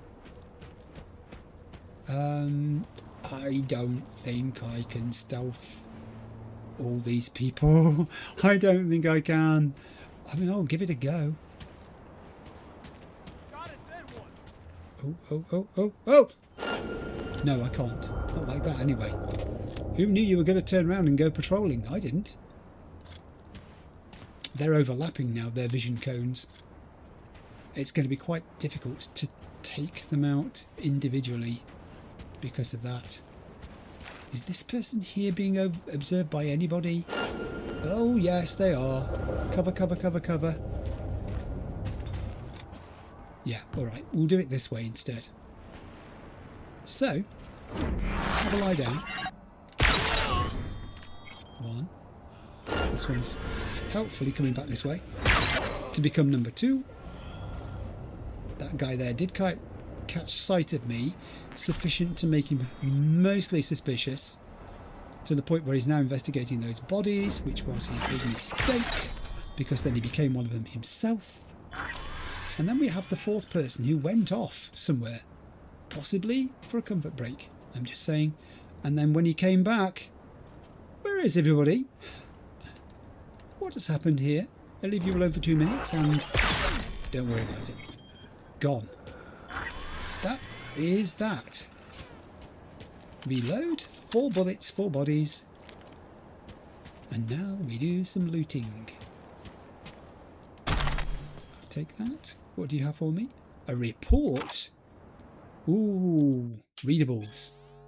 Report 99-901 hashtag 91-2077 SoCal. We encountered an isolated woman during a routine patrol. The woman seemed to pose a threat. When we requested her documents, the woman made a short, quick movement with her hand. I was forced to react quickly in defence of both myself and my fellow officer. I fired 1 shot at the woman. The woman was fatally wounded. She was found to be armed, and my decision to shoot justified. What do we make of that? Factually accurate? Or is there a story here to be told? Skill shot. I can stand up now. I don't know why I was bending over there. Some $, but not many of them. Shinobi 32. Come back to the body in a minute because I did spot some things over here as well, including a body and a weapon. Well, a baton. Another body. They're keeping each other company. And crates. Not 1, not 2, but 3. Wow. That's a cluster. We don't usually get them like that. Now let's go to this body and find out what happened. I mean, it may not tell us. That might be the whole story. No, there is an archive conversation. Combat vest. €2,795, but more importantly, archive conversation Martha Liu and Dakota Smith. Martha, well, Karubo's in Night City? Dakota, Padre says he is, in one state or another, whatever that means. You want details, you'll have to pay. Martha, I'll find him myself. Dakota, you shouldn't come back. Someone will recognise you and that's it. Martha, I'll be fine. And I won't let that get away. Karubo's got to die for what he did to me and my family. Dakota, drop it. It's not worth it. Martha, you don't know what you're talking about. Dakota, you might be surprised. Ooh, there's a little bit of backstory of Dakota's there. Ooh. Good gig. Good gig. More carnage, of course, but good gig. I'm going to jump into my map again. Be back with you in a second. Back into the map. I said this was going to be a map-driven episode. I didn't quite realise how map-driven it was going to be, I have to admit. Where we are is here. Where we need to be is up north. Halfway-ish there is this assault in progress in a really weird area where I don't think I've spent much time, which is what has attracted it to me. So I'm going to do that next on our way, and then we'll navigate to where we need to be. V has neglected his NCPD associate status, his subcontractor work recently. He's been a bit busy. It is excusable. Excuse me crossing in front of you, I need to be on this road. But to get back to it is, I think, only right and proper now that he's returning to the world of Night City and its close environs. Also, I guess he should be turning up for these NCPD gigs more as merc now, but it's a bit warm. It's warm here and it's warm there, so I'm going to forgive him and let him turn up in shirt sleeves. Misty. Let's talk about Misty. This is the next thing I wanted to mention from the feedback in recent episodes. I've talked about Misty's importance before and how I think she's underused as a character. Let's assume she's going to appear in Cyberpunk 2. Why not? It's a headcanon thing. She might have nothing to do with Cyberpunk 2, but let's just assume she does. I would like to think that her role could be developed, and particularly in line with the fact that her association with Jackie changed her forever as a person. Misty likes helping people. She's the sort of person people go to, not just for tarot readings, but I get the feeling they go to her for advice with their problems too. We're on our location here, so I'll pause for a second and get off. The gig can wait a minute. And it got me to thinking, well, what would she do?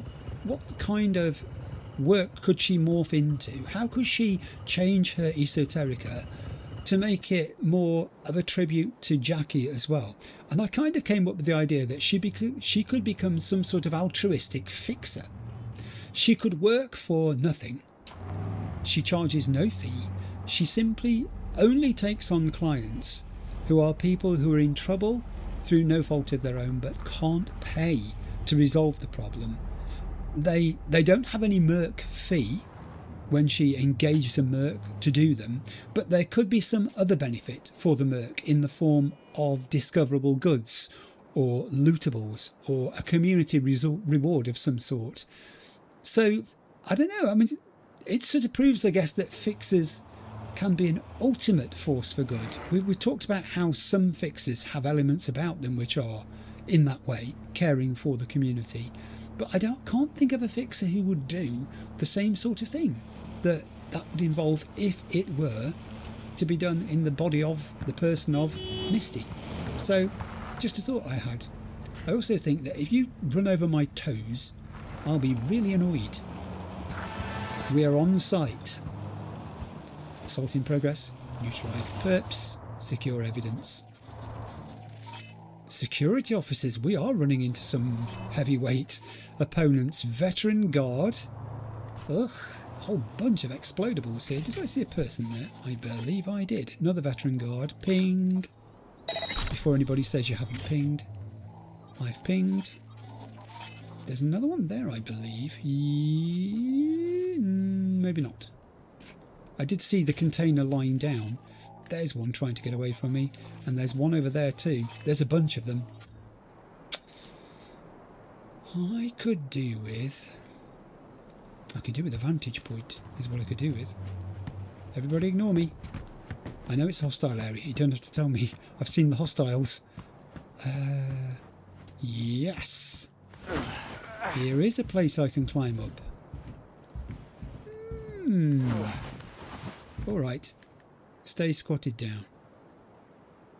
Now, there are numerous explodables here, so I'm thinking let's try a bit of distraction technique to begin with and see how far we get. Is anybody interested in that? Yes, you are. For a moment I thought you'd resisted. Now you're standing right in the way so I can barely get to it. Boom. One is down. If I was a fucking loser, where would I hide? You think it's down to somebody causing this? It wasn't just a malfunctioning piece of equipment? Why is it always someone's fault? Why are we always looking for someone to blame? Must we do this? Come to Mama. You are not my mother, and I do not wish to come to you. I don't understand whether that person is too far away or... Is it an optical illusion? No, but that one isn't. Who's just walking past. That was not intended for you. You have died needlessly. It was the other guy over there. Oh, he was behind the container. Come on out. You're not in trouble. I know I'm not. But thank you for reaffirming that. That's very good of you. Huh? Huh? A body? Yes, indeed, a body. It's a body, buddy. I'm kind of hoping to find more explodables. They've identified a body. You're only making it worse for yourself. Day one. This is a body. Here's how to identify it. It looks like a person, but it's not moving anymore. Yeah. Just trying to... I think I might go round that side. Let me get down from here. I'm not... Oh, gosh. I think I've just ripped my pants. I'm not even going to try to take shortcuts on this occasion. I'm erring on the side of caution.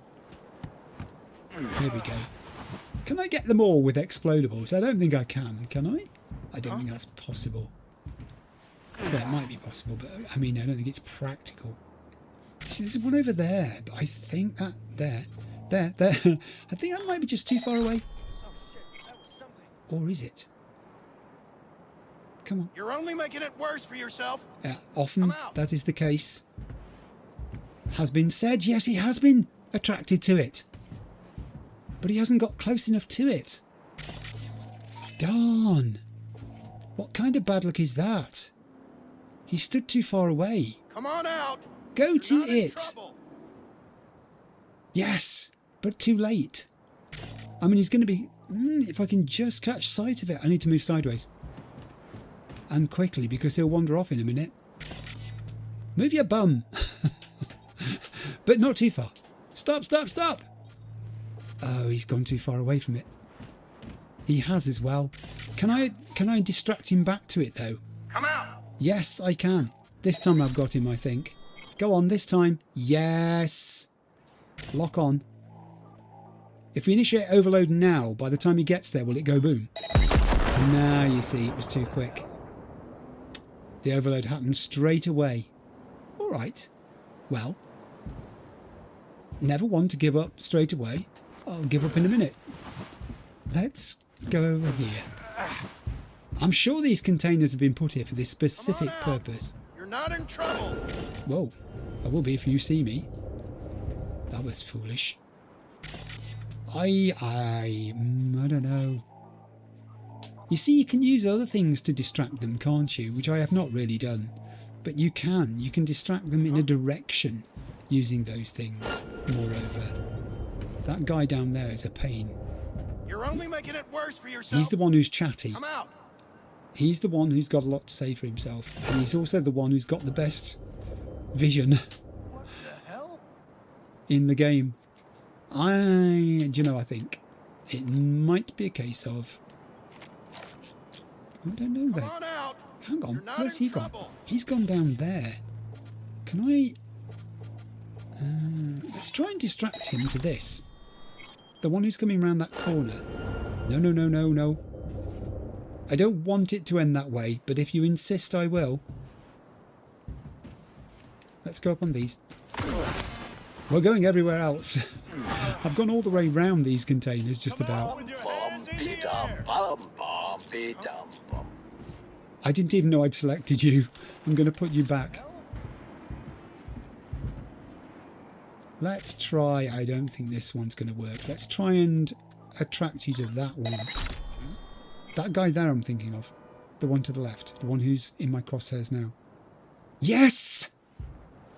Never say never. Okay, there are two down there. I just need to get locked onto one of them. Again, it's a case that he might be standing in my way. No, he isn't. Boom! Just got enough of it to see. Ha! Surrender Nope. Thanks for the kind offer. I make you a counter offer. You surrender immediately while you've still got any troops left, before you find yourself talking to yourself. And believe me, I've been there, I know it. These look like they might be Come out with your hands useful in the air. too. Oh. Oh, careful, careful. Careful, careful, careful. What the hell? Quite. Where are all these bodies coming from? He's saying to his friend. I don't know, boss.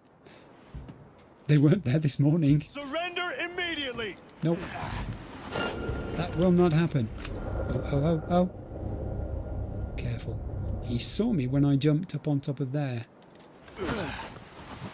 Probably because I was standing up, not squatting down. Come out with your hands in the air. Squatting. Now, what can I attract you to that might be a boom boom? There's one over there. Can I attract him to that crate? Or that light, even? Will it work? And then I can attract him to the boom booms in the van. Whoa, whoa, you see me? Surrender immediately. No. Just. Oh, I'm in a terrible position here. If that guy on the right had anything about him, he'd be looking up as well as down. Negative for intruders. You see what I mean? This is why he never progressed beyond grade 1. Grade 1 intruder detection. Intruder detection for beginners.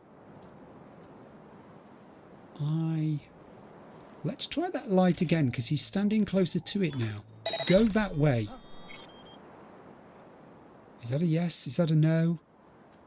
It's a yes. Now that I've got him over there, surely I can get him over here as well. And if he goes to look in the back of the van, it's curtains. Boom. Come out with your hands in the air. Yes, and we're left with the junior to finish the gig off. What the hell? I mean, I'm almost desperate now to do these all with explosions, because I've done all the earlier ones with that way. I don't think I've ever done an entire Surrender immediately. gig or giglet just using explosions before. And I probably won't this time either.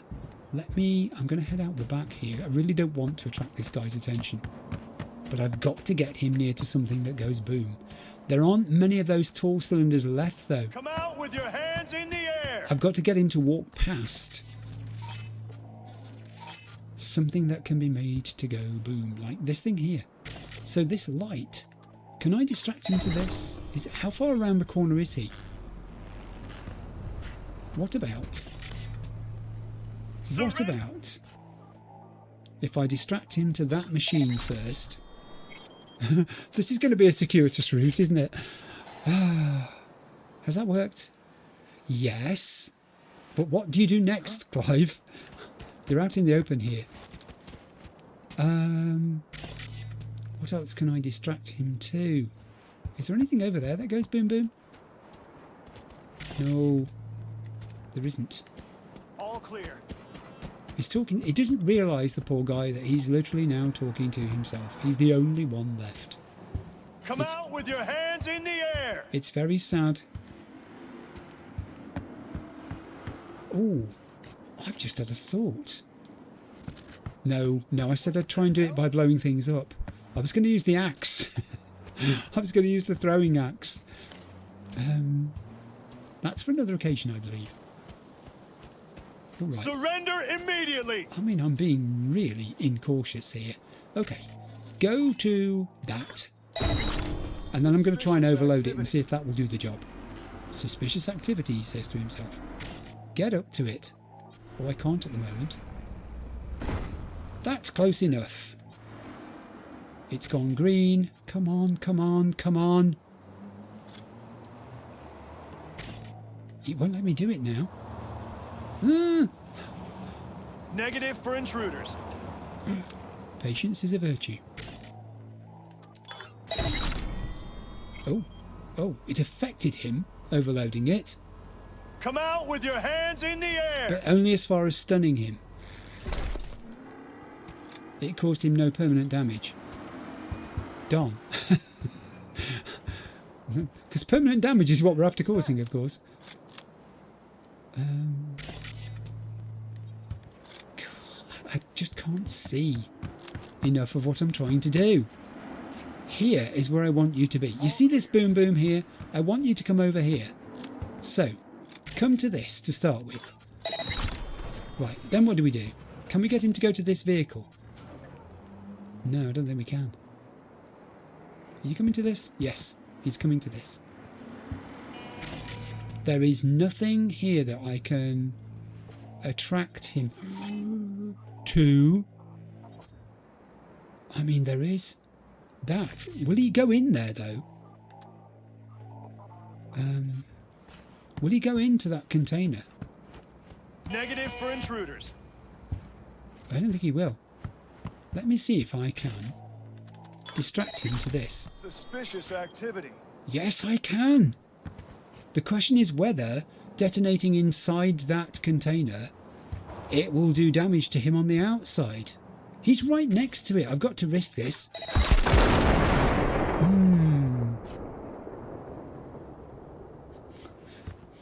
Ooh. Surrender immediately. Then now he goes in there. Honestly, now he goes in there. Oh, you couldn't make it up, could you? Talk about cat and mouse. Blimey. Oh. Come out with your hands in the air. You silly person. What about this one over here? No, no, no, no, don't initiate overload on it. Can I... I've got to get him to cross over to this side. Maybe if he sees me. Surrender immediately. I'm here, come and get me. Come on. I'm using myself as live bait here. Cooey. Honestly, you can see why this guy was never given any of the top jobs to do, can't you? Come out with your hands in the air. He's a survivor, but he survives by not doing anything. That's what I can see. This is his modus operandi. Yes, here I am, look. Come get me. Yes, now then. We're in business. Where do I want you to be? Over here. Come on. No, he's hiding now. Look at all these explodables. Just come down this little alleyway. He's coming. I think he is. We're just going to play this little game of cat and mouse out here. He is coming this way. Kind of. Kind of. Not as far as I need him to, but he's coming. Yes, he is. Come on, boy. Keep firing, goddammit! Who are you talking to? You're the only person with a gun. All the other people with guns are dead. Did you not hear the explosions? What were you doing? Have you been wearing those earbuds again? You know it's against corporate policy for you to do that during working hours. Oh my goodness me. Can I make this any easier for you? Come this way. Come on. Look. It seems if I get more than 10 paces away from him, he can't see me. Did you pass the eyesight test before you got this job? Did you?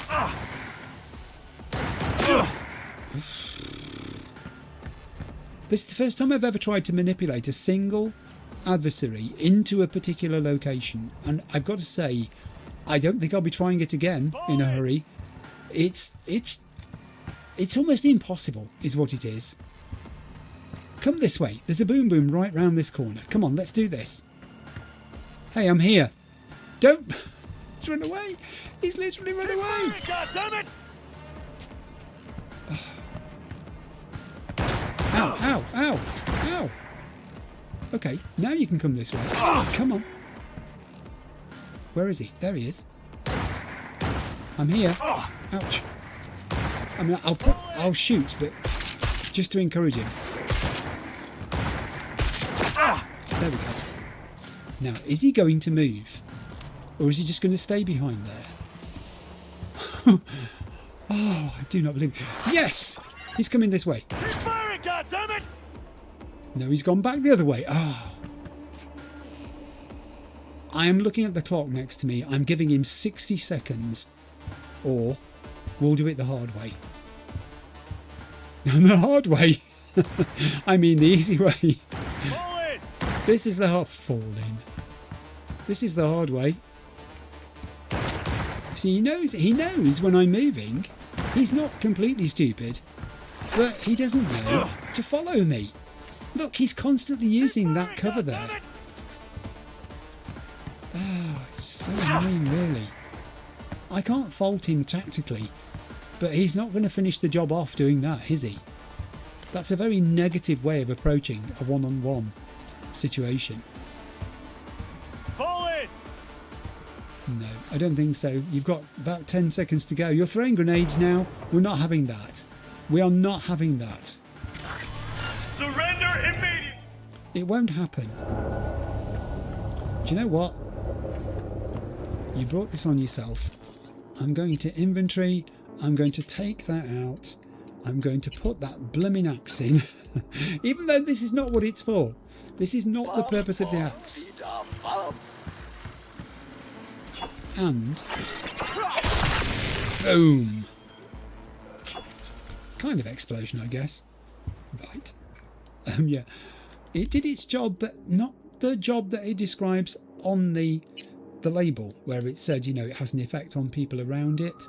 So that is something I'm going to have to wait to see on a different occasion. Skippy can go back in slot 2. I'm sorry, Skippy, I just took you out for a minute. That was all. Just for a moment. He has no head. Oh, here we go. Archive conversation. Steve Harrington? Okay. Let's read this. I'm heading towards 4 million eddies here. Archive conversation. Steve Harrington and Vincent Stack. Steve. Let's meet on Bray Street. I'll have an old fuel pipe. Should work. Show you how to hook it up. Vincent. Good boy. Steve. Just bring the eds and try not to attract any attention on the way. Vincent. Yeah, on the move. I'm pretty sure that should say try not to attract any attention on the way, which is why I put it in.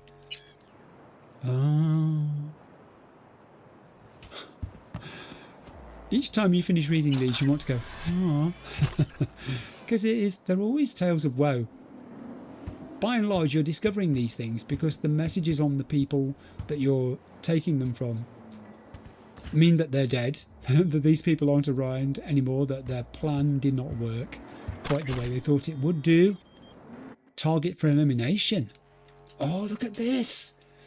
Target for elimination. Technical services employee Steve Harrington has been accused of misappropriating significant quantities of Chew-2, hence the pipe. Harrington first stole the resources, then sold them without authorization to criminal organisations such as the Band of Nomad Outlaws referred to as the Wraiths. Oh, he's a bad person. According to the judgment of the Night City Court of Appeals, Steve Harrington has been found guilty of these allegations, code 3.138/11, corporate property misappropriation and illegal resale, which carries a sentence of, in capital letters, death. Yeah, it did. You're right about that. I'll take that Yukimura. And yes, there's a crate here too. Actually, I've not finished looting. I thought I had. Soldering iron, Eurodollars, Militech crate with some soy paste. Hard to come by soy paste. It really is. Another body with some Eurodollars. None of these people are terribly rich. When you're looting their bodies, it feels like, you know, you're thinking, why am I doing this? These people had no money in the first place. Maybe if their bodies were discovered, the money would eventually make its way to some relative of theirs. And then you think, actually no, I'll just pick them up. I'll just pick up the eddies because that's what they're there for. They're there to be looted. Right, I am going to return to my bike, back into the map again, as you can see. I mean, I love these map-driven episodes. They are one of my favourite things to try to make happen. They are incredibly stressful. They're not quite off grid, but they're not far off it, because you have a start and a finish, but everything in between, although you've picked out symbols on the map, which is what stops it being fully off grid, everything else in between is subject to change, as you've just discovered. Why are we this far down south? Because we're still working our way back to that route. With that in mind, on the map you can see I have reselected the side job there, but I've noticed too that very close by, you could literally throw a stone, I think, from one to the other. There is an assault in progress. So although I said I wasn't going to make that a mainstay of today's episode, this will be the third and final assault in progress, let's put it that way. It's just so close. The map is saying do this on your way, so I will do this on my way. It literally is on the same route. I've just got to deviate very slightly at the end. Also, I've got to go backwards on myself, because although those targets, as you can see over my shoulder, are behind me, the map is saying I've got to go this way to rejoin that road. So this we shall now do.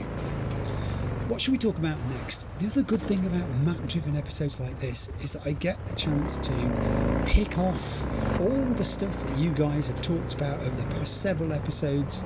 Sometimes I like to save things that are fresh and use them in a later chat when we're in an episode. I don't do them immediately, reflecting the previous week's episode all the time. Sometimes I let them sort of store up because the comments keep coming in and being added to by people, and it adds different dimensions and different aspects to it. This one's an older one, which is Mr. Blue Eyes. Obviously it came about again because I spotted him at the spaceport. I'm so made up that I actually got to see the guy. I think I could pick him out of an identity parade. The thing is though, there is this theory, isn't there, that he is an AI. He's not actually a human being at all. The blue eyes being the thing. We know that people in game, characters, when they are communicating in certain circumstances, their eyes glow blue to show that there is a data exchange going on. Material is being sent out, information is being received. That's the significance of the blue eyes. Mr. Blue Eyes' eyes are constantly blue, which I guess is what gives rise to the theory that he may be an AI. In other words, he is just data. There is no substance to him otherwise. If he is a human body, he's a body that's being used as a vessel. He's been inhabited for the purpose of giving an AI a physical existence so that it can move around in our world. But what I also don't know about Mr. Blue Eyes, if we accept that he's not on his own and he is part of this overseeing group, which we've encountered things about, even Gary thought there were overseers who were watching our every move. Gary, of course, who was removed by people with blue eyes. Then, are they benefactors? Are they benevolent? Are they trying to be friends of humanity? Are they here to save us from our worst characteristics, preventing us from destroying ourselves? Or are they agnostic and they don't really care one way or the other what humanity does to itself because they've got their own set of aims? Or are they malevolent and they're here to help direct and speed us along to that path to self-destruction by their selective interventions along the way and make it happen as quickly as possible? I don't have the answer to any of these things. Also, the AIs, if they are AIs, if Mr. Blue Eyes is one of them, are they the ultimate layer in this cake? Or is there something above them and they are the agents on the ground of something still higher or more stratospheric in being? I really don't know, and I'm not sure that we're going to get an answer to that in the course of my playthrough, because the information about Mr. Blue Eyes has been scant. Our contact with them has been sparse. So, I don't know that it would suddenly perk up. I've literally parked opposite the gig there, meters away from it, because I was talking to you guys. Right, who knows what we might find? Let's find out. It's 6th Street Gang. Of course it is. Ping. Yeah, we've got a good number. We have at least 4. 1, 2, 3, 4. Yeah, good. All right. Oh, he's gone away. How thoughtful. Again, I've got the advantage of height here. Do I? It would seem foolish not to. There are. I know I saw 4 there, and there were a lot of red circles on that map then, which went away. Hey, hello. Didn't see you there. Literally didn't see you there. Tag and ping. Step back. Data stream. Data streams.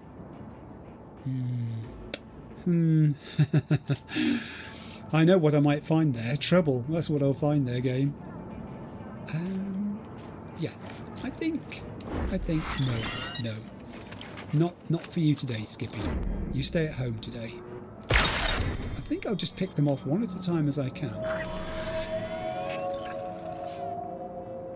What noise was that? Is that the sound of something mechanical moving? Is it the wind blowing through the wires? That's quite spooky. There's another one there who's come to see what the fuss was about, and now he's part of the fuss too. That was helpful. I love it when characters do that. I love it when they think they've heard something, they come to investigate, and then they fall prey to exactly the same thing. It's really helpful. There is an assault in progress, and I am attempting to neutralise the perps. In fact, they've been neutralised already. Evidence will be secured. I've got 3 now, look, on the minimap. Yes, I know. Goodness. It's so strident. I'm aware that there's an assault in progress. That person is no longer aware. Right, let's just see. We have a soldier. We have another soldier. Seamus. Over there. Who's a lead character with a name. And a headache. Doing. He comes to investigate, and before you know No it, hard feelings. you're also lying down. There are no hard feelings. You're absolutely right. Life's too short to hold hard feelings. It really is. You just got to move on. If you've been wronged in that way, and let's face it, I wronged you. I did. I admit that freely. You've been wronged. Just move on. There's always next time. I'll take that. I will... Oh, there you are. Sorry, I couldn't see your body for looting purposes. It was there all the time. Assault in progress. I see a body glowing. I see a pit of some sorts with barriers around it. What's this all about? And a car. And that's the location of my... Oh, okay. It looks like this car is being buried in concrete. Is that what went on here? I think it is. Out of sight of everyone and everything. There is an access point over there, and you know what? I'm not going to do it today. I know. I'm such a rebel. I did a number of them in a previous episode recently. There were a whole bunch of them. They just seemed to keep on coming. And I did say to myself at that point, you know, let's just give that a rest for a little while. I want to progress. I have a destination in mind. I'll take those eddies. Oh, archive conversation, Seamus. Let's read this. Archive conversation, Seamus Horgan and Seth Macy. Seamus. Hey, you up? You up? Choom, I've got a problem. Expletive. Listen, we... bad. Some gonk started harassing us on the street, and we got a little carried away when we harassed him back. Thing is, when we started checking his ride, I mean, turns out the gonk worked for us. One of our number crunchers. Expletive. Boss can't find out. Expletive. Choom, what do I do? Seth. Why, in the ever-living, are you telling me this? Holy, you brain-dead gonks. And now I got a cover for you? Seamus. Nah, come on, Choom, don't be like that. Seth. No way I'm covering for you. Boss asks, I'm telling him the truth, not putting my on the line. Morons. Seamus. Dude, alright, chill. Seth. Expletive. Seth.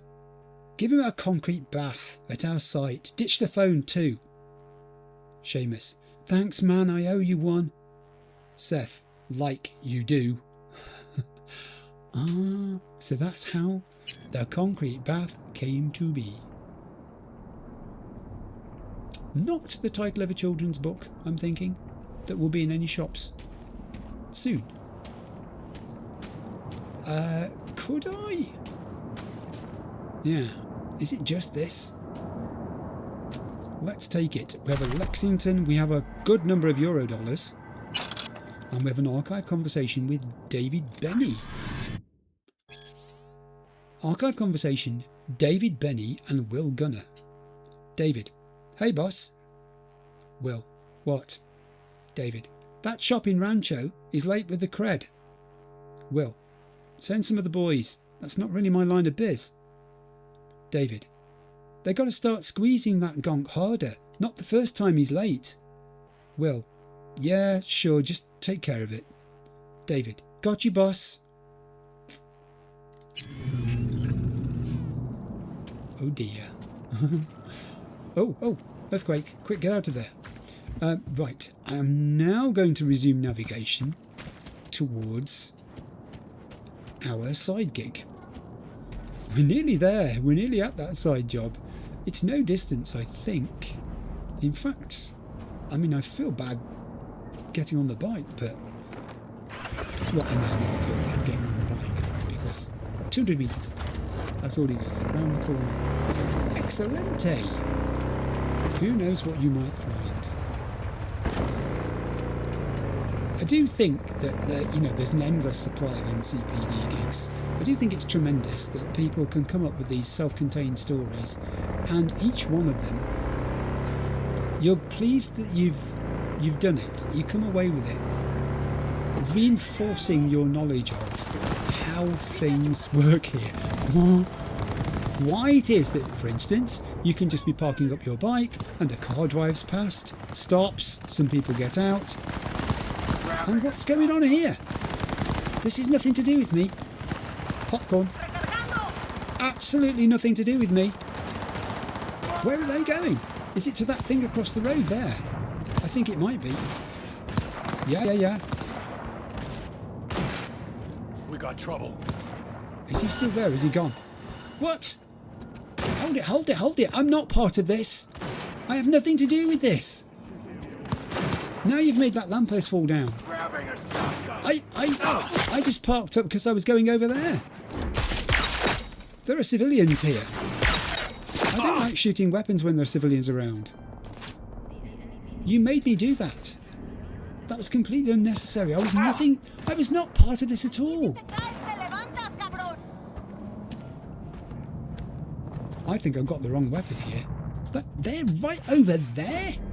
Is that you? Good grief. No, Skippy. Yeah, I know, but not... this is not for you, Skippy. This is for me.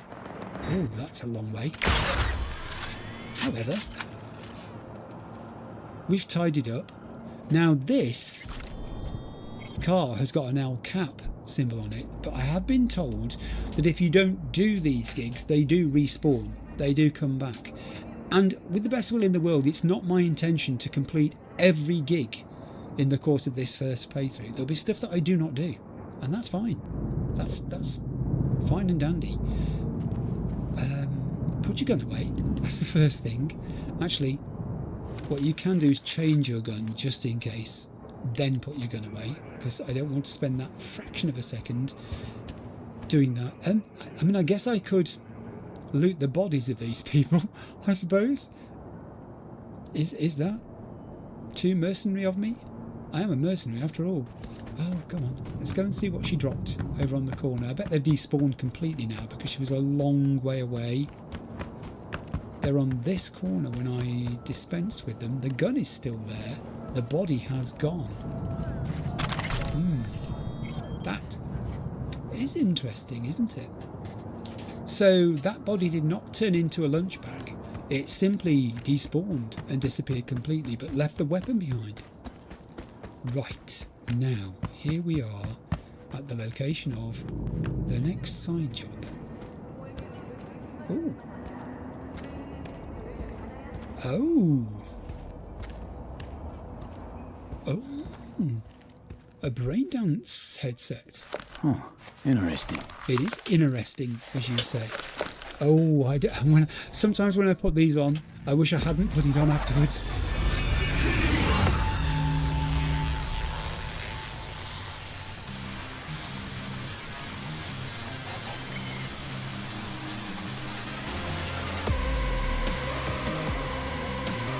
No way.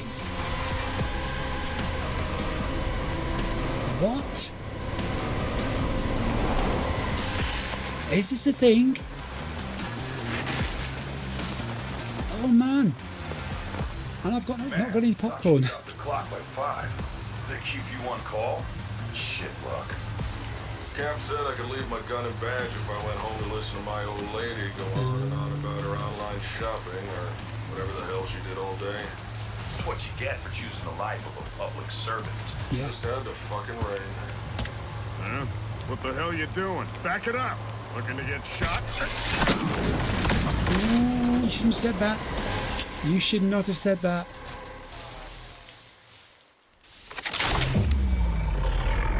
Oh, I can't believe this is part of it. Well, that was only going to end one way. Oh, maybe not. Look. Got us a cyber psycho! Raise max tack now! That's it. Send for max tack. Call for the big guns for the big gun. Yeah, I don't think NCPD have got the measure of this. Yeah. Correct. They haven't.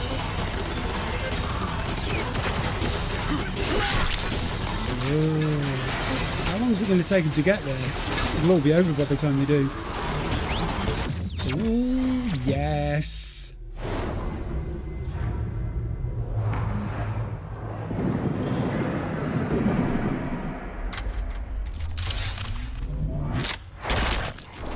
And that was them gone.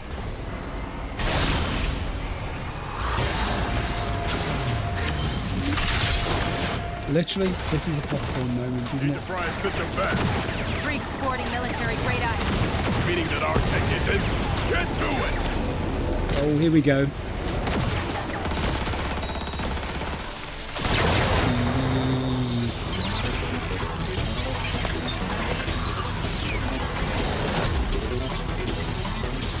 Now they're brave.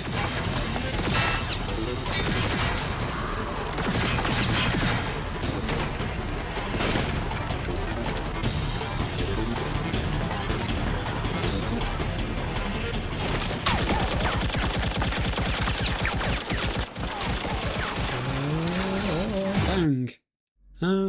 Is that it? A cautionary tale. 1 David Martinez ignored. Will you? Okay, it became a brain dance as well. We have edge runners turned into a brain dance. What did you make of that, V? Huh? What in the fuck? Quite.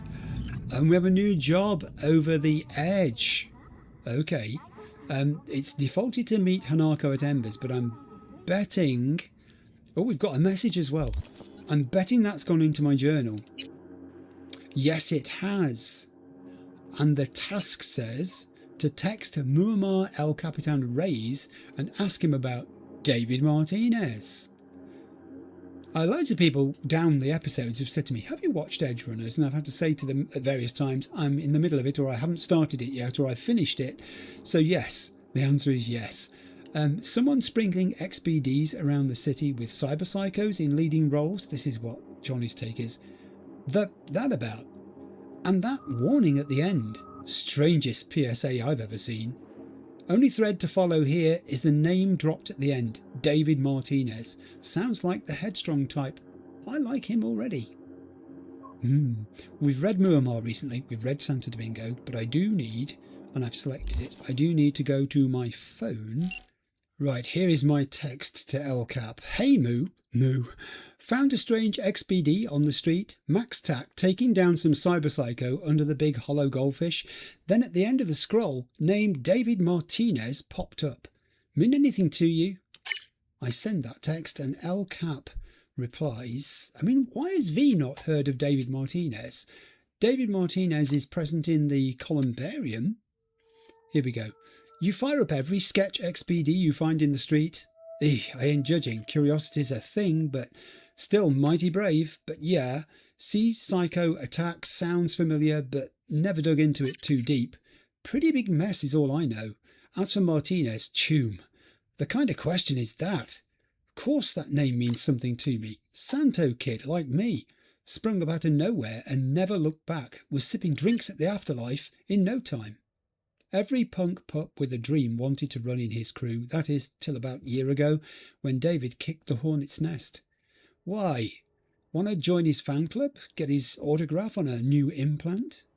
And I can say something like that, can you find him for me? Or I can say, curiosity's getting the better of me again. If this Choom's such a legend, where's all the buzz about him? What happened to his crew? I would like to know the answer to that last one. In terms of the game, that is, having watched Edge Runners. Muammar El Capitan is typing. Tough to say, but I'll do some digging, let you know. Okay.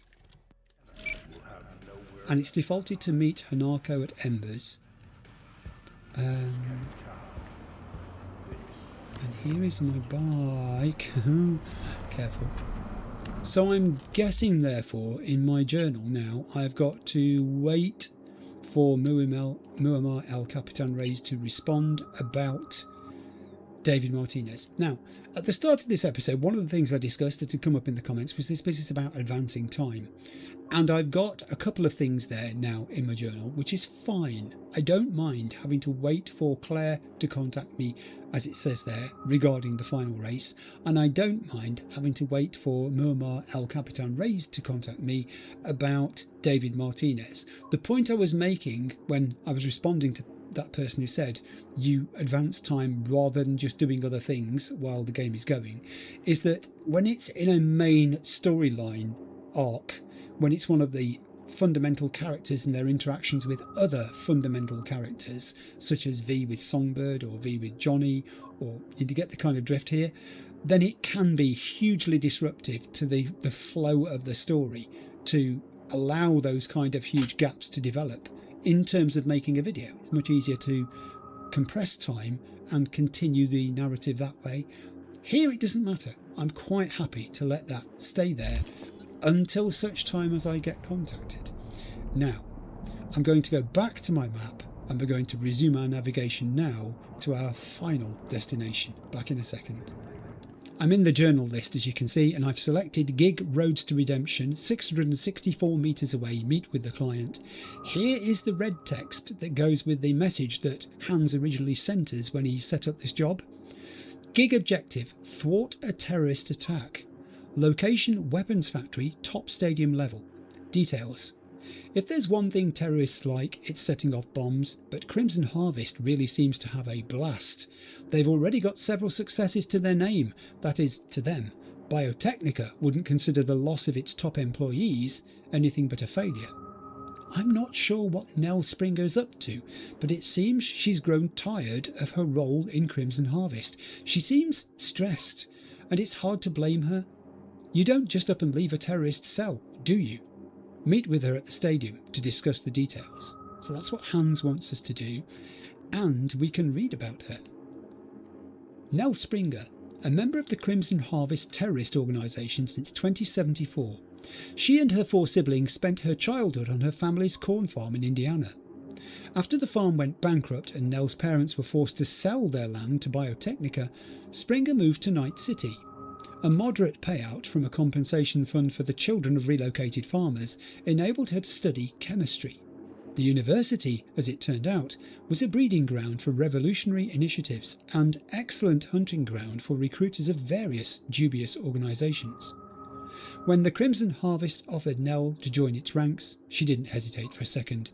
Yet she never stopped feeling like a stranger in the megacity, and although she was a brilliant student, she was tormented by the thought her degree was bought with her parents' blood. Sabotaging Biotechnica seemed the perfect way of alleviating her remorse. Then reality caught up to her. Ooh, she is going to be interesting to talk to. Let's read about Crimson Harvest. Crimson Harvest, an anti-corporate organisation focused on fighting Biotechnica. Initially it comprised mostly farmers and agricultural entrepreneurs in North America. Members of Crimson Harvest demanded Biotechnica cease charging annual fees for crop licenses, an extortion scheme that was depleting the budgets of small farms and forcing farmers to sell off their land tranche by tranche to the corporation. In response to peaceful protests, Biotechnica not only increased its prices but also, if the rumours are to be believed, unleashed a virus that decimated all crops grown from grain not sourced from its corporate labs. The helpless farmers filled the ranks of Crimson Harvest en masse, and as the organisation grew, they began protesting in an acceleratingly radical manner. Biotechnica employees regularly fell victim to assaults, beatings, or even murder. The bloodiest incident occurred in a research facility in Paris. In its aftermath, being a member of Crimson Harvest was outlawed by the authorities of all American countries and was officially recognised as a terrorist organisation. Some existing supporters of Crimson Harvest, unnerved by the violent and downright cruel direction the organisation has taken, packed up and left. Their place was soon taken over by anti-corporate fanatics, for whom fighting for farmers' rights became an excuse to burn, kill, and sow mayhem. Despite Biotechnica's efforts, most Crimson Harvest members remain elusive and at large. Okay, and we have EBM Petrochem Stadium. Let's read this because it's where we're going. EBM Petrochem Stadium. Once home to the Night City Nighthawks football team, EBM Petrochem Stadium now hosts a bustling hub for illegal trade. The black market within caters not only to the residents of Dogtown, but also to many of Night City's largest corporations and most influential players, off the books, of course. A nuclear-powered aerozep that crashed into the field once upon a time now serves as the primary power source for the entire stadium, as well as several surrounding buildings. And we are on our way. I may have left, there is something showing up there as a cross there. I may have left the odd thing uncollected, and I don't particularly mind. I'm going to take the pavement here because these vehicles are on my way. And we'll get to our destination. I don't know how many episodes are left. Someone asked this question the other day. It's been asked before. How many episodes do you think there are before you get to the end of your first playthrough? How can I know? I don't know. That's the whole thing. I do get the sense that there can't be many episodes of a non-main storyline nature left at this point. I've got a couple of loose ends there. That's certainly true. I have Claire, whose race I must see through, because that's become a personal thing now, having heard her story, and I feel for her. I do think she has been terribly wronged, and that nothing and nobody is doing anything about it. And that's just the kind of situation that V finds he likes to step into. He can't stop himself getting involved in, and he knows Claire. They do have this relationship. They have some history. So that's the first thing. And then, of course, there is the David Martinez lead, which has just started, and who knew that was going to be a thing? That was terrible. Probably my mistake, actually. I may have been on the wrong side there compared to where I should have been, given what I was trying to achieve. So yeah, there is that as well. But in response to those people who say how many episodes, I can't tell, but I do get the sense that I'm heading now towards not leaving Hanako hanging around too much longer at Embers, let's put it that way. For one thing, I am curious now. I want to know how distance from the destination, I've just noticed, has increased, because coming through the Dogtown border as we are, it's sent us in a real horseshoe shape to do this little bit of the journey. yeah, I do want to know as well. I'm very curious. I do plan a massive recap of where we are at in terms of Takamura, Anarko, V, the whole thing about catching up with Yorinobu and bringing him to justice, all of that, plus, of course, this promise of Anarko's, this kind of promise, I guess half promise you might call it, that, I'm going in there, that by getting involved and helping her, V may be able to help himself with access to a possible cure. It's probably one of the only leads he's got left now to such a thing. Something about a corporal flatlining while partying with the scabs. Oh, really? Yeah, he got lockjawed and hard, broke all his teeth and choked on it. Yeah, that can happen. Was he high? Looked like a joint assist malfunction. 3 guys tried to pry it open. Oh, really? Implant malfunction is a poor man's death. That one sounds like a hit. Solid NC6, go down. You know conspiracy theories. You really have no idea, do you? Corporals are dropping dead left and right. Someone's really got it in for it. You see, when an NPC tells you something like that, it's not just a passing conversation, is it? There has to be some substance. I'm rushing up the stairs. There has to be some substance to what it is she's saying for her to say that and for it to happen within earshot of me. I start to... Eating locust pepperoni pizza, watching Watson Whore reruns. This on the other hand. Relaxing. Sounds Nova. When suddenly, bam! Huge explosion. Smoke. Shattered glass everywhere. I jump up, thinking Barkus finally came for my old man. But turns out it was that presidential shuttle that done crashed. Yeah. Oh, right. Fucking chaos that was. As I was saying, some of these conversations, at least, you begin to think there is some credence to them. They sound like just random NPCs who've got theories about what's going on in the world, and they're a bit sort of Gary-esque in their nature. But no, I actually think some of them do hold water. What if corpos are being got rid of left, right and centre? I mean, is she talking about corpos from Biotechnica, perchance? Is this a tie-in with Crimson Harvest? I don't know. I'm following these symbols and they keep moving. I'm here. Meet with the client. Where should I be? What have I got to do? Have I got to take the elevator? Is that what you're telling me? No, I'm going this way now. It's moved on. It just stopped there for a second. Did you see that? These are the Nighthawks, honey. Night City's first football team. Oh, listen to you for that. Nighthawk. They were these fast, ferocious birds of prey, relentless in their attacks. Just like our players. Oh, and what happened to them? The footballers or the birds? Actually, it doesn't matter. Both shared the same fate. They're just gone with the wind. You see, she'll never forget the day she had that conversation with her father. She probably will, actually. These kids, they must hear so many sad stories about things that used to be but no longer are. I'm literally following the teal line here. Going twice. Sold to vendor license number G. Oh, it's our auctioneer across the way, still auctioning wildly. I want to meet this person. Generally speaking, the people that Hans put you in contact with, wherever he does this, they are fascinating people with significant backstories. Oh, you just knocked all those tables over then? That was someone's display. That guy's scratching his head thinking, why do I bother? Why do I bother setting up here when people treat my merchandise like this? Here... Oh yeah, these are the people who just chat over the course of selling things. Here is Nell. I hope I'm saying her name right.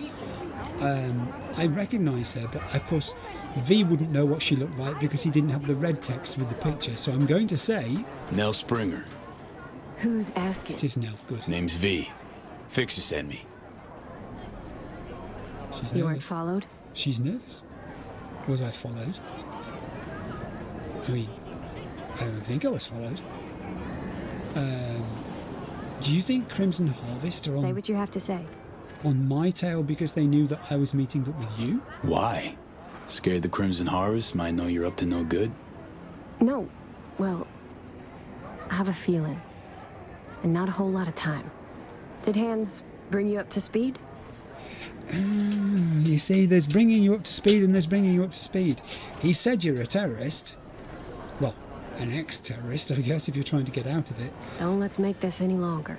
You're betraying your organisation. I'm going to go with the bottom one. Said you want to turn against your terrorist chums, sabotage their evil plans, and save the day. For the love of... We're not terrorists. You got any clue what the Crimson Harvest even stands for? How about putting an end to hunger, starvation? Okay. I've upset him. It's Bennett. Who's promoted himself to Colonel Bennett. How did you get to be part of Crimson Harvest? The Crimson Harvest. They recruit you, or did you volunteer? Grew up on a farm like most of my comrades. Corpse boots stamping on our faces. We knew this. That was our life. Until we realized we could fight back. Crimson Harvest, they're like family. And the things you'll do for family, well, can keep you up at night. Haunt you. So she's... Well, you see, V, that's not technically true. He says nobody's starving in Night City. I've seen people who look like they're starving in Night City. But apparently... Don't let's make this any longer. This is a line that he can use with her to try to elicit from her the real motivations for what she wants to happen here. People starving. Where? Because dumpsters are overflowing with food in Night City. You city folk don't know shit. You think you're free? That slavery's ancient history?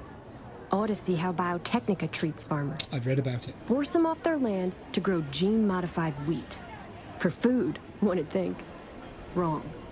For Chew-2 that's sold to Petrochem. Right. You like the taste of Chew-2? No? That's what I thought. You see?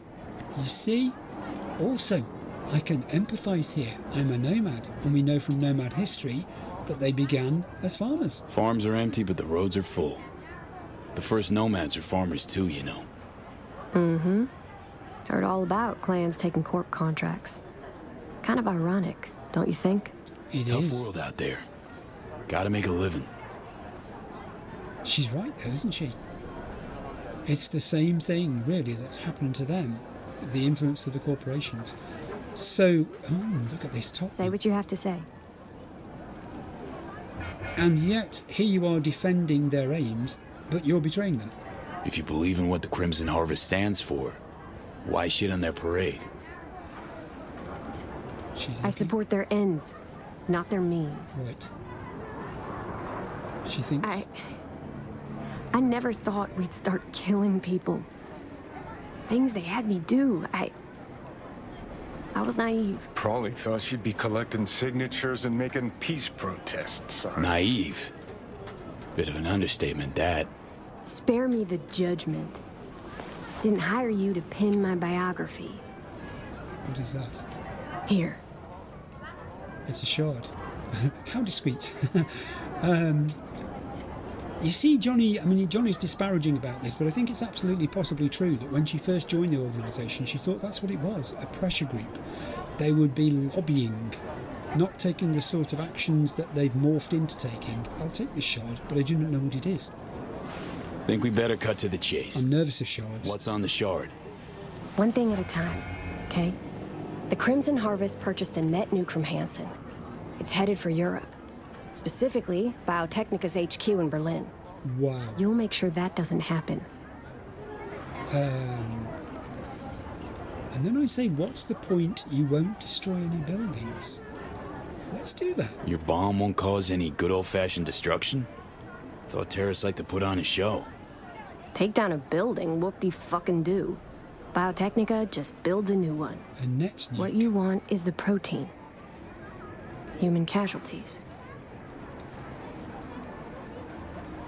This is a biggie. What have I got to do here? So what do I do? Western part of the stadium used to house a sports therapy center before Hanson turned into an arms factory. Entry code's 1701. I am doing. Memorize it. It's got assembly lines, warehouses, the works. Part you're interested in is an experimental lab in the old pool. It's where they keep the bomb. Find it, upload the program from this shard. A few days from now, when the bomb's detonated in Berlin, it'll neutralize the virus. Stop its spread. When it's done, I'd like that shard back. Gonna keep it as a souvenir? Can't be too careful. If the Crimson Harvest ever got their hands on it, I'm toast. Now, these are two opposites, aren't they? I can tell her she's taking a needless risk, and I can say I admire what you're doing. What do I want to do? Warn her? Don't let's make this any longer. Of the foolishness of this, or say to her, I think you're doing the right thing, and it's good that you're doing it. Also, can I just say 1701? That did not go past me before somebody says, oh, they said 1701 and you didn't spot it. Yes, I did. I did. It was communicated to me. I beamed it up. I admire what you're doing. Not a lot of folks who take the risk you're taking without even expecting a thank you. Yes.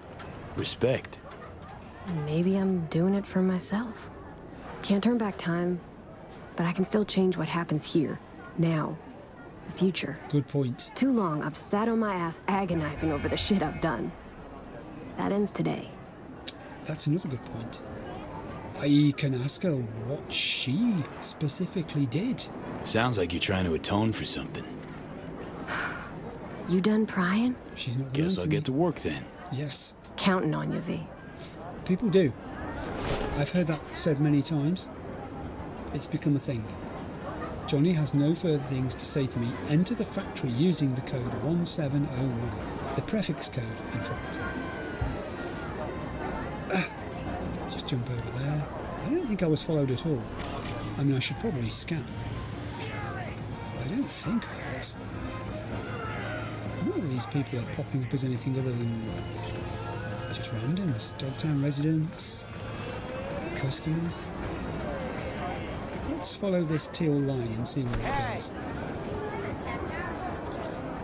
Don't make trouble, be trouble. Attention all hands. Oh, here he goes again. Lieutenant Colonel Bennett Slade. It's official. Start the day. He's in charge, you know. He's the man in charge. If you've got any complaints, he's the person to go to. If you want something to happen, go talk to Bennett. He'll make it happen. It's just the sort of things that he thinks people want are not what they really want. So I'm betting here that Hans, these people calling out to me from their various stores, that Hans is going to have his work cut out with Bennett to try to shape him into whatever it is he wants him to be. I would, again, you know, thinking of Cyberpunk 2, I don't know whether this happens in this playthrough or not, but I'm guessing it's a more long-term future thing. I would love to see what happens. Job's all done. You weren't supposed to touch it. I would have helped you. Whole mess of cables. Yeah, and it was pissing me off. Anyways, now we know whose cables are whose. Good point. Absolutely true. I'd love to see how it turns out, the business of Hans trying to corral Bennett into being the kind of person he wants him to be. I've got the code 1701, so let's enter it. I'm jumping up and down. I can't use that's better, thank you. It wasn't letting me use the pad. 1701. The double doors are open. Pause for orange at that point. There's not a lift. I thought this was a lift that I was walking into, but apparently not. Area hostile. Let's have a gun, please. Thank you. Weapon drawn. This is definitely a job for Plan B. It's a big area, this hostile area. Up the stairs. I have an opening to the left. Only 3 like them in this whole city. You'd have to be gonk as hell to try and clep that. I'll be out of this city before they even realize. I have something with scanning beams and at least a person, possibly more, in this room here to my... I can't tag them. Interesting. Maybe... I don't know why I can't tag them, actually. I can't get any lock on to them at all. Can I... I better go round this corner. I think this is probably the safest way round. There is nothing behind me other than this high voltage switchgear, which I'll keep away from. What was doing the scanning beams in there is the thing that I was interested in. Yes, now I can. 6th Street Gang. Let's do a quick ping. It's going to be pretty scary, I think. Or maybe not. No, this immediate area does not contain so many 6th Street people at all. The thing that was doing the scanning is that turret, which I will turn off. That's gone. Did I don't know if that's a camera on the wall there. Whoa, whoa, whoa, whoa, whoa. Gonna have to be careful here. Tag that dude. Is there a camera on the wall? Is that a camera? No, it's not. Is it a camera? There is a camera on the wall. It's higher up than I thought it was. Crikey, that was hard to get hold of. Camera control. We have... Oh, right. Only 2 cameras. Not as helpful as I'd hoped. There's no suggestion here that I've got to be stealthy all the way through this. It's simply a case of finding a way into the stadium's weapons factory. That's all. So that may be what we have to do. Actually, what am I doing? There were 2 cameras, weren't there? And I've only looked at one. It made me nervous seeing all those people. We'll get a little closer. Take camera control again. Stand back so we're in cover. And this time we'll change camera. Oh, it's just a different view of the same place. It's actually done nothing to help me at all. Changing to the other camera. Okay, so we've got vehicles. It's like a garage area. And bags of cement and some machinery. Pretty much that's it. There are very few things that can be used as environmental objects to detonate or anything of that sort. So, different kettle of fish entirely. Right, there is this guy over this side. I've got to start somewhere. Thinking. I'll start with you. And then maybe... Oh, easy. This guy's going to find that body, but he won't be able to do anything about it because he'll be dead. Reload. I'll do them one at a time if I have to. Here comes the next one. He's going to find that body, so I need to reposition to where I can see him sufficiently to do anything about him before he raises the alert. And now his 2 remaining tunes, or maybe 3 actually, looking at the minimap. One of them sooner or later is going to wonder where he has gone and go looking for him. Here we go. Okay, that guy is... Oh, here he comes. He thinks he's seen something. He has seen something, he's correct about that. But again... he waited just a little bit too long to do anything about it. Okay. I thought from that guy's vision arc that he would not see me because I'm at 90 degrees to him there. If you look where my green chevron is and where his vision arc is, occasionally it comes my way like that. But most of the time it's not. Like now, you see, look. You should not be able to see me from there. That might be it. That remaining yellow there could be the turret. I think it is. Yeah, I believe it is. Alright, we've begun our infiltration of the stadium's backroom area, at least, even if we haven't made it into the weapons factory itself as yet. I will dump these bodies as far as I'm able. I don't know how many... Cool. Laptop. Ooh, shard. And a gun also there. I'll come back for that. I don't know how many crates they've got. It's going to be the issue here. Should have ordered more crates. Let's do this. Into the corner you go. Into this here bin. With the light on. Light is now red. Green light, got capacity. Red light, not anymore. Got any more bins? Anybody? There is an access point over there, you're correct, yes, and I've already mentioned that I'm not planning to do them in today's episode. It's actually very hot in here. It's another of those days, I mentioned at the start of the day it was going to turn out this way. It's uncomfortable in this atmosphere. You don't need to make things more uncomfortable for yourself. It's not that the puzzles are, you know, in any way sort of arduous or strenuous, but they are an interruption. I can't pick that up. I think it might be too close. There we go. It was too close to where I was standing. They are an interruption. Oh, archive conversation. Let's have this. Archive conversation, Russell Borer and Chuck Dermond. Russell. Check if 6th Street's on the move. Chuck. They're going to need a fistful of lead. Russell. No, you imbecile. You'll send them to me. They're coming to pick up some goods. Chuck. Understood.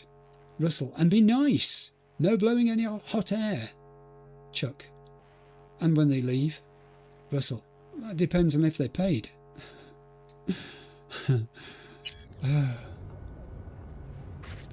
It's always about money. Ultimately it is. It's always about money. Now, who has not donated to my weapons collection recently? This body here has not. Yeah, I was saying, have you got any more bins? I don't think there are enough bins here.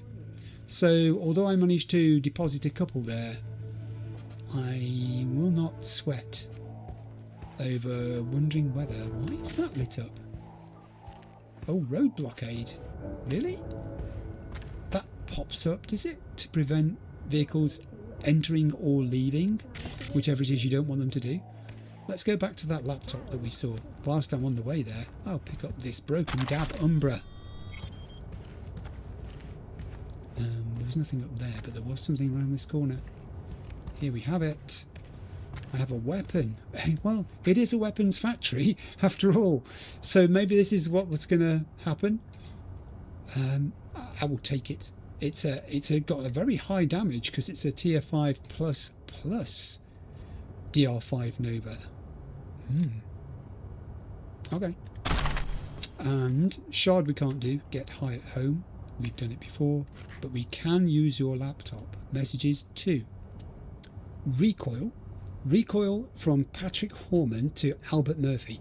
That happened with that drop. Waited around all night yesterday with in my hand and skies clear. Didn't see a speck. From Albert to Patrick. For real? You go to the right place, because we changed the coords recently. From Patrick to Albert. Perfect! How about you start looking for the who clept hour?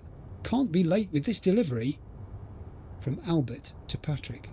We'll handle it. Worst case, you'll give the client a discount for the hold-up. From Patrick to Albert. Don't me off. We're dealing with terrorists, okay? They don't get the goods, then this whole operation goes up in smoke. I don't care how you get those components. Just get it done. Tempers fray in situations like this. And that kind of emotion doesn't get things done, actually. It doesn't work that way. You need a cool, calm head. Gear for rookies. From Ao Samoko to Tory Papin. Sounds easy, doesn't it? Hey, we need to gear up the fresh meat in the ranks and there's in the warehouse. Does anyone even keep records? I swear, here vanishes faster than 2-for-1 yard sale. From Tory Papin to Ao Samoko. Go to the stadium, you'll see where it all ends up. You hire some randos and then you're surprised when they start stealing. Anyway, what do you need? Standard combo kit? From Io to Tory Pepin. You read my mind. 9mm pistols and ammo, rifles with 10-inch barrels and ammo, combat knives, bayonets, frag and smoke nades. From Tory to Io. Now I'll see what we've got in stock. For everything else, you'll have to wait till we wrap up the deal with 6th Street. and files. Blacklist do not sell. Oh, these are people who've been naughty. Gerald Koski didn't show up to collect. Can't reach him. Dead? Might be. Maya Bevers changed specs during order. Doesn't want to pay extra. Oni Lee confirmed nut job. Jack Perry lies about having the scratch, and Kaio Leon, or Lion is that, buys from us then sells at the stadium for a higher price. Exactly what they were saying was going on. Local network 3. We've turned off 2 security turrets. The surveillance system is still active. It was still active. It no longer is. Excellent. We are out of here. Goodness me, this orange is taking some hammering today. It is so warm in here. I think I'm going to go this way because I believe... Did I do these bodies? Yeah, I did do these bodies. Yes, I did. I believe that I saw, not the access point, that's not what I was looking for, a lift, an elevator. I did. Here we go. It's open for me. We're in 01 Garage. And we need to go to... Hello, Nell Springer. What? You have eyes on the factory via CCTV. We have pictures. Should make it easier for you. They're keeping the bomb in this room. Distinctive carpet, windows on one side with a door, central raised area like a workbench, something on the end that I can't work out what it is, and a laptop. Or is it a laptop? It's not a laptop, it's a bomb. The bomb's there on the table. Slot in the shard only. Understood? Touch nothing else. I'm going to thank her for the tip, because I haven't got it. Now this typing. Head on a swivel. You don't need to tell me that. We begin now with your latest local news. Where do you need me to go? The 4th anniversary of the AHQ disaster is fast approaching. Manufacturing. In 2023, let's do that. Let's go to 03 manufacturing. By the detonation of a tactical nuclear bomb in Arasaka's NC headquarters. Yes, we know about that. It's changed now to find the production area in the old swing. Radiation sickness. This tragic incident, which some ultimately attribute to Arasaka's wanton imperialist tendencies, has forever left a mark on our city's history. And now, Guard's falling asleep on his feet. Proceed with caution. Okay, game, I will. That's got to have been put there deliberately, don't you think? Tunnels begins tomorrow. Due to the use of who are you talking to? There are 2 of them. Okay. Residents are urged to stay we have no choice. They've got to go. To minimize risk of injury and death. Okay, let's stay low. Is it the end of eastbound traffic jam? Yes, I know the area is hostile. You don't have to tell me. I also know it opens up to the left and right. That's not good. There could be people left or right of my current position. Also, I've got beams scanning. We have another turret. Turn that off. Okay. And that is Bin. it for your latest local news. After the break, we have a look at I'll take the weapons first. Oh. Ain't my problem. You shake on a deal with Hanson, you stick to it. Look, is Hanson taking a dirt nap or isn't he? Because we could all stand to gain here. You are instructed to reveal yourself. What? How could... Oh, it must have been the bodies in the other area, not these 2. I was just about to tidy up, thinking that if I did so, I might remain undetected. However, it would seem that time has passed. There isn't any way I'm going to reveal myself. Are you crazy? Why would you suggest such a thing to me? That's completely counterintuitive. I'm not going to do that at all. I'm going to try and conceal myself, not reveal myself. You're instructed to stop saying silly things, you robotic voice, you. No. This whole area seems to be mechanised. There are robots building weapons down there. Locating suspect. I bet you are as well. I'm watching those yellow circles on the minimap and they are not moving. So, although it's making these pronouncements and giving directives, I think it's guessing. I don't think it knows where I am. I also think I'd love to get a better look down there, but it's going to be difficult because I might get spotted. How does one get down there? There's a question. Is that a turret as well over there? It is, but I cannot reach it from here. Maybe if I went around this side, I would. Oh, I don't like this one tiny bit.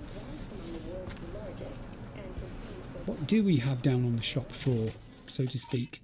Workers supervising, programming, whatever, the robots.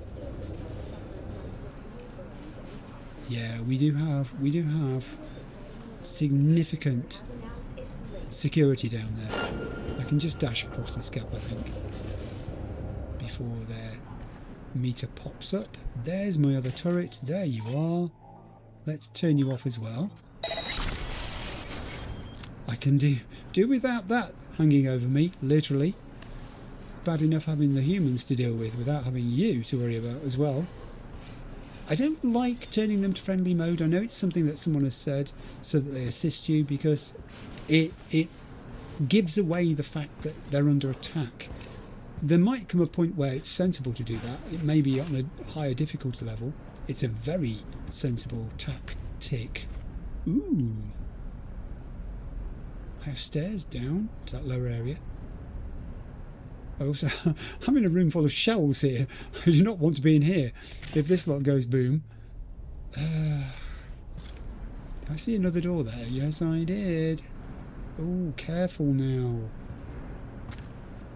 You are right within the line of sight of Russell Borer of Barghest. Not the Russell Borer. How much? Fuck that. No deal. Ain't my problem. You shake on a deal with Hanson, you stick to it. Look, is Hanson taking a dirt nap or isn't he? Because we could all stand to gain here. I'm listening. Yeah. Yes. Russell Borer. Okay. What are you when you're about? It is a robot. That's not good news.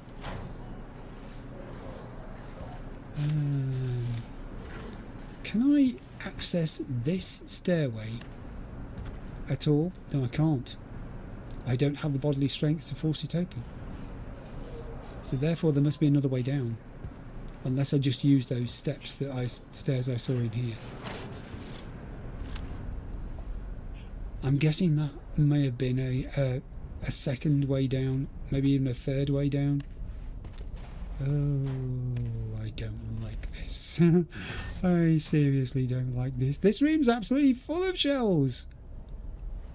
Good heavens. We're on the shop floor.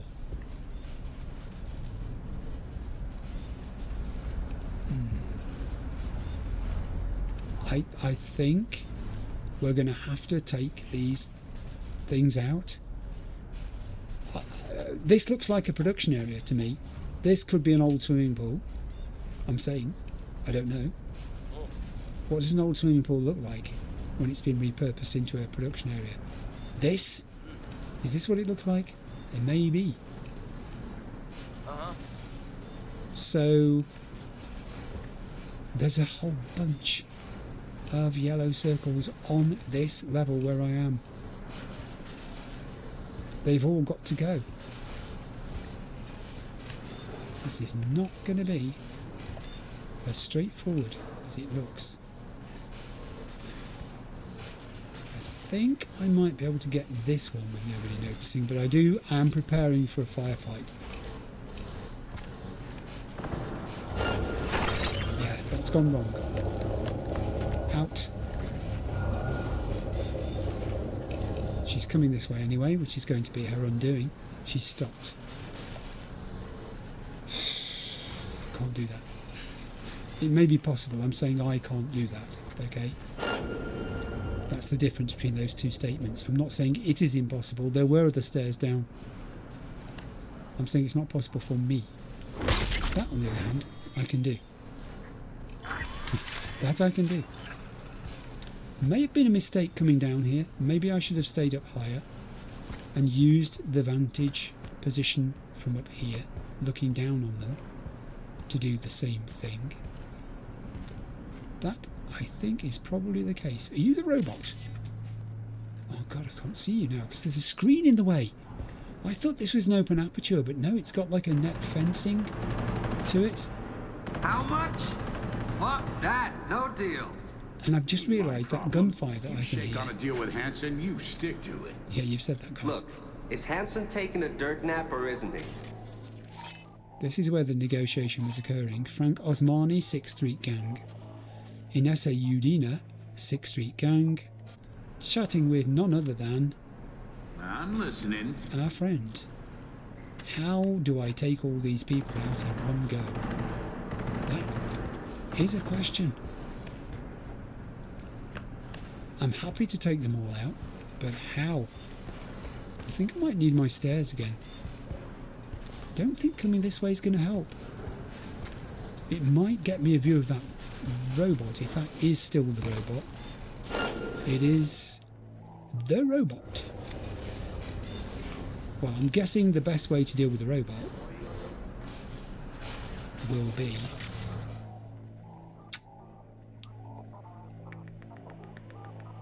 short circuit. Let's do this. Take that. Robot's down. My location's being traced. That's okay. You're right about that. You don't have all day at all. You've got very little time left, actually. Seconds. In fact. Shard. I know bodies have been found and the enemy have been alerted. Shard and a laptop. Moreover, two of my favourite things right next to each other. Very well. I think that gunfire is simply weapons being tested. It's nothing to be nervous about. I think we're okay. From that point of view, don't worry. All is well. But I do hear voices. I'm worried about the voices. I will not forget the laptop. I will not forget that shard. I do want to loot and read. Archive conversation Frank Osmani and Russell Borer. Frank. Order status. Supposed to be ready to collect tomorrow. Russell. And it will. Keep your pants on. Frank. Toss in some respect while you're at it. Russell. Come to the stadium. You'll get your goods. Frank. It's a big stadium. Russell. Specifically the factory. Frank. Your boys won't hold us up. Russell. They'll do whatever I tell them. Oh, that was a tangled web. Table components, guns. It's a gun factory and there are guns. Who knew? Oh, hello. Another readable. Oh, this is too much. How to negotiate a business deal. 1. Ready the up. Identify your targets and plan counter-offers if the deal goes south. 2. Never accept the initial offer. 3. Demand more than you think you can get. 4. Use the circumstances to your advantage. Be aware of your advantages and don't expose any weaknesses. 5. Treat the other side with respect and make sure they're satisfied when the deal is closed. I mean, actually, number 2 ought to be number 1 there, I think. Never accept the initial offer. Wow. There are... What? I can take all of these? What weight am I on? 332. I don't think I can take all of these. I'll take some. What effect is this having on my weight? A lot. Maybe I should be more selective. Is that what it's saying here? Be more selective. Don't just take everything. Oh, okay. I don't want that shiguri. Guillotine, not particularly. They're pretty ordinary weapons now that I look at it. Are there any more? Yeah, there are more. It's a weapons factory. They're going to have weapons. I don't think I'll loot anymore because I think Copperhead. Yeah, Dabumbra. these are the kinds of weapons you just pick up anyway, aren't they? And I think I'd rather leave capacity. But I did see that laptop, didn't I? Which was up here, and a shard. So let's go and do both of those. Shard first, I think. Oh, this is their shopping list as such. 6th Street wish list. Missile launcher. I won't even ask what it's for. Specifications: reinforced frame armour, enlarged chassis, 2 modules with 6 times GPS guided rockets, max range 150 kilometers, additional 4x6 rockets with high explosive incendiary tips. Wow, that's a thing. Laptop, messages 3. Oh, we've read that. We've read that top to bottom. Yes. And then we have Hercules status. This is from Paula Young to Aziz Mas. Hello. Seeing as the deadline to commence mass production of Hercules is fast approaching, please send us any available information on the status of the prototype's development. Best regards, Paula. From Aziz to Paula. Hey there, it's going preem overall, some small issues with the scope, but it's shaping up to be a real beaut.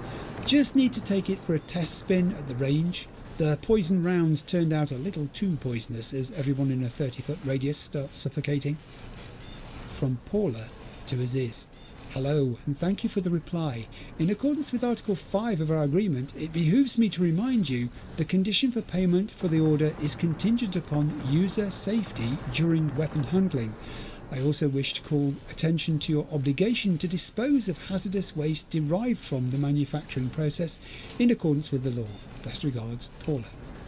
From Aziz to Paula. No need to worry, we got this. And then we have toxic waste from Paige Spencer to Ross Ulmer. We're sending you some gear. One of their clients' peeps will come to collect. Just be careful with the goods. It's already paid up.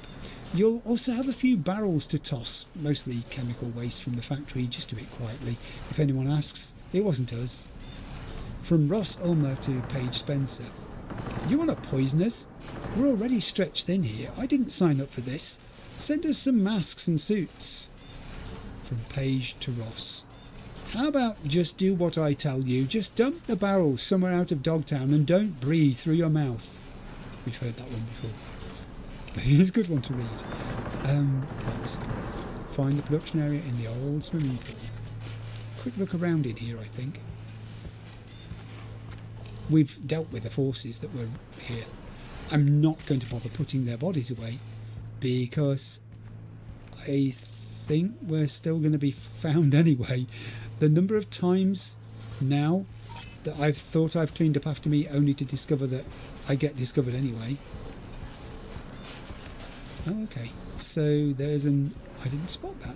There's an entryway there of some sort, which we'll go and investigate. The robots are very busy. Machine built to manufacture weapons. Well, yeah, I kind of gathered that. I could have used it as a distraction. I didn't know that. Ah. I could have distracted them with a forklift for that matter. Never occurred to me to do that. Alright. This area here. Actually, there are two things that I find of interest here now. One is this set of steps leading into another area. Which... yeah, there are people in this area. That's a fabulous statue, he said. Completely being otherwise attracted by the worker with no affiliation. She may be on her own, I cannot tell. But rather than go in there immediately... did I? Yes, I did see some doors over there. Where do they go?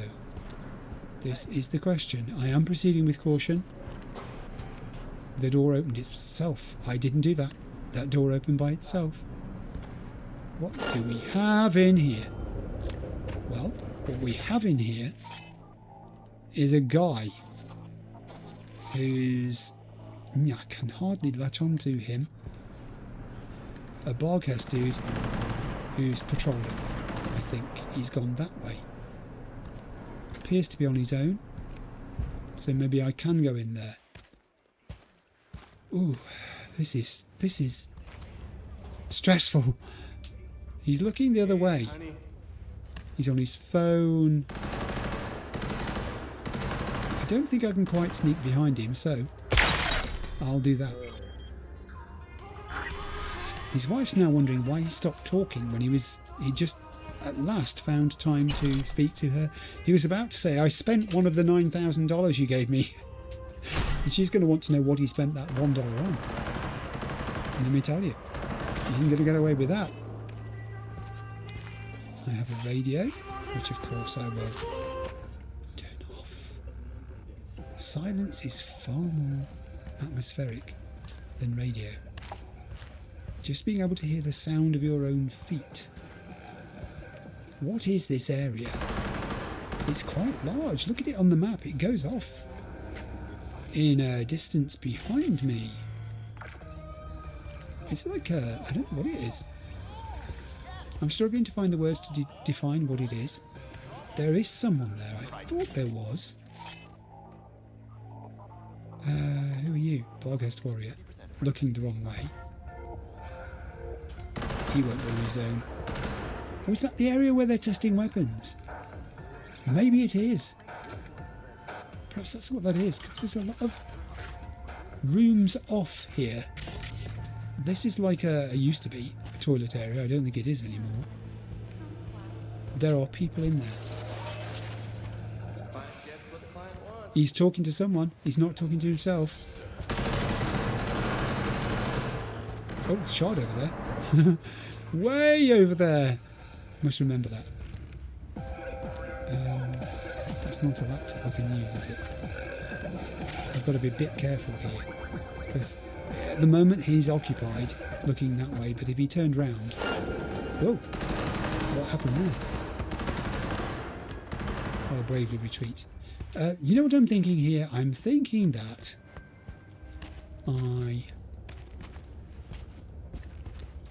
when I first came through this door here, there was a worker working on their own in the other area. Maybe I should deal with that area first. But I don't think that's where I'm meant to be going. I say that on the base... Oh, hang on, she's not on her own.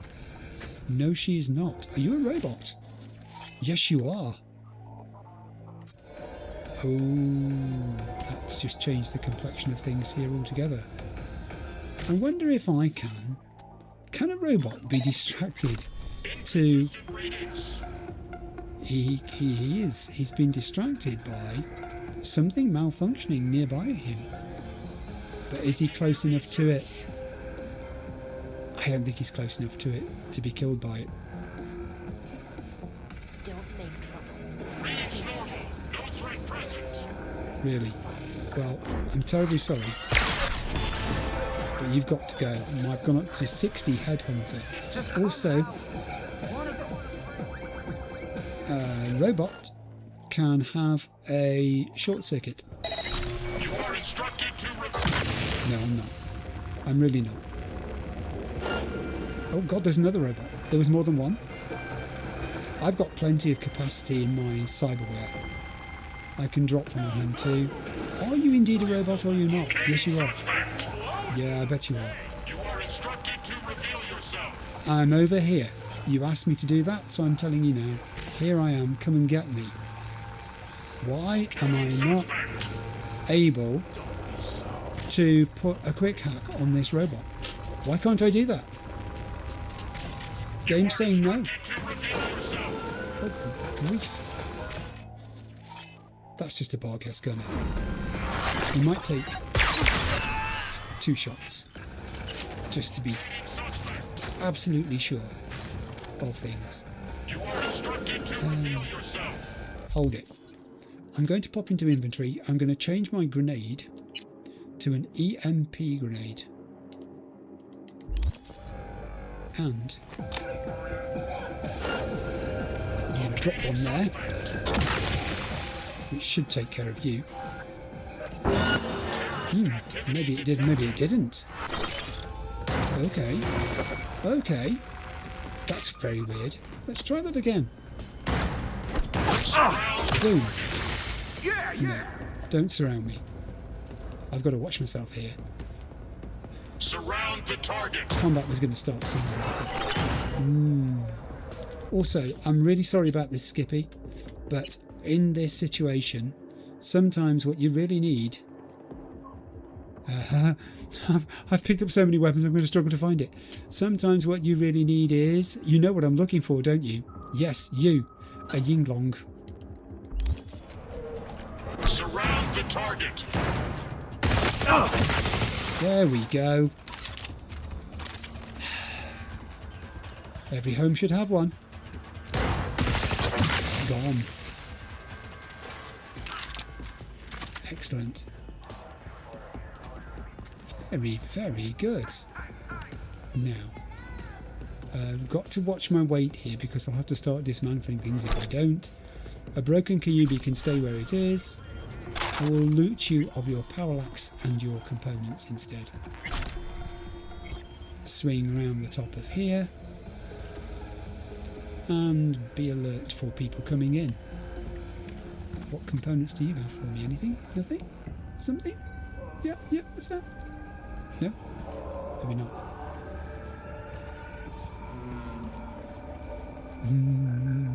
Oh dear.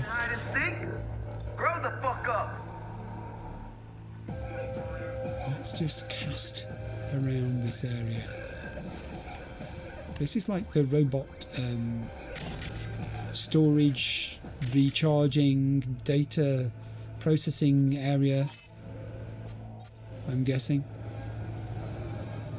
It's where they go to rest. It's their sort of home base where they are kept in until such time as they're needed. They're in readiness in those areas, waiting to spring into action for people like me who are causing them a problem. This guy here is about to have a problem, he doesn't even know it. Hello and welcome to... do you know what? No. Have a Yinglong on me. He's gone. He's up. He's gone. Also, turret. Hi. Hiding around the corner there. Did I manage to do that or did I miss it? I think I may have missed it. Let's try that again. Turn off. Gone. Reload. Next bad guy's over there. Next couple of bad guys actually are over there. Well, these are humans. Ow! That was careless. Forgetting that there was a doorway to my right. That was foolish. I'm ashamed. Oh god, now there's a turret sprung into action in the roof. Go off, can't you? Can't even see it. There you are. Turn off. Right, now, a little caution here, please, Clive. There are too many ways from which you can be approached where you're standing at the moment. This is not a good place to be, therefore, let's be somewhere else, shall we? So you came in here this way. Come on, let's play a game. Maybe this is the way we should go back out.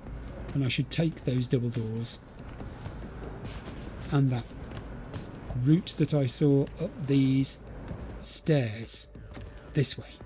Do we think?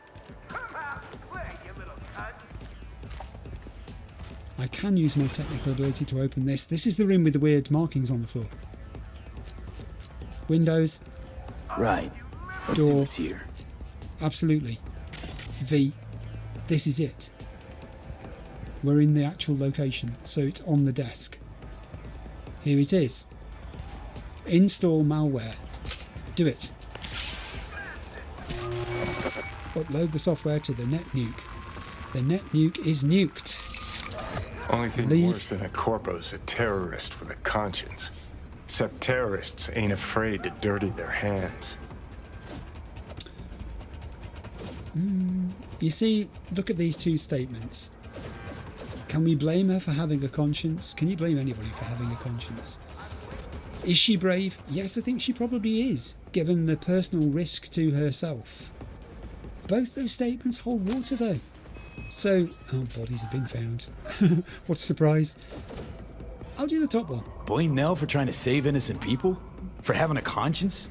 If you're gonna declare war on corpse, you'd best be ready for the consequences. Well, yes, innocent people die. It's the nature of war. I was going to say you're not in the best of positions to eulogize on this subject. What do you know about war? What did bombing Arasaka Tower even change? Let's go with that bottom Been one. half a century since your little stunt at Arasaka Tower. Thousands of innocent folks dead, and for what? An even taller tower? It was just the first skirmish in a long war. It's because of spineless cowards like Nell that we hit quicksand. Wow, he really does not have a high opinion of her at all, does he?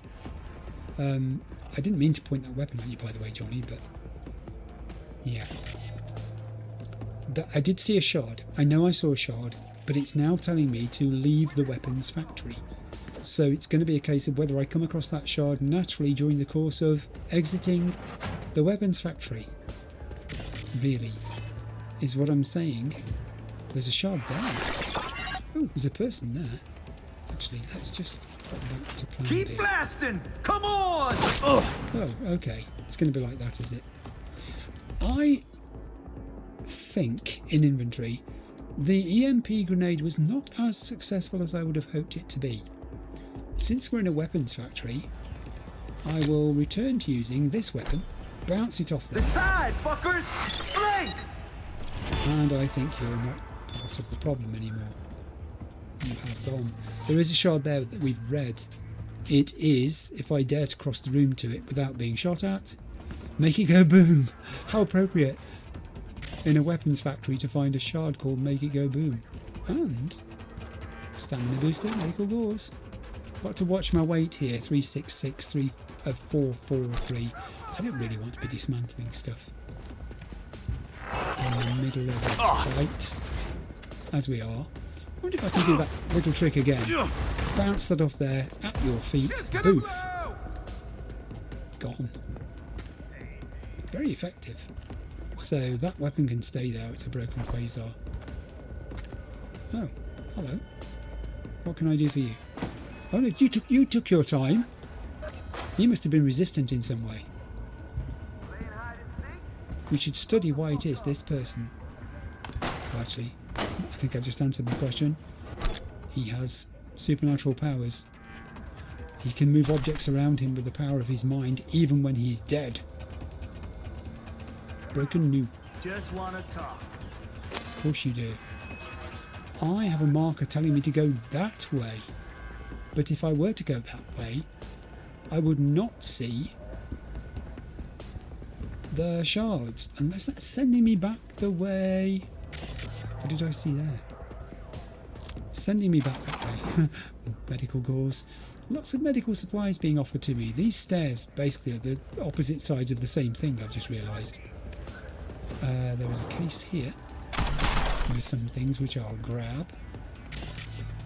I was looking at the wrong side of the room, wasn't I? I didn't look behind me. Let that be a lesson. I think, therefore, I shall. Where does this go? Oh, God! Okay, this is approaching that same area that I saw a moment ago, but from a different angle. Open the door, put a grenade in there as a precaution. Oof.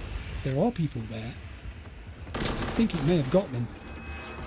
It did. The yellow circle there is the turret that I turned off when I last looked through this doorway. He's being sick. It's always a good sign that we have been effective. Can't run now, go! Who said anything about running? I mean, I'm expending ammunition here like there is no tomorrow. I have a grenade as well. Don't think that's done the job. It has not. Can you just hang on a moment while I change my gun, please? Thank you. Appreciate it. This is for you. He never lets me down. The Yinglong is such a good gun.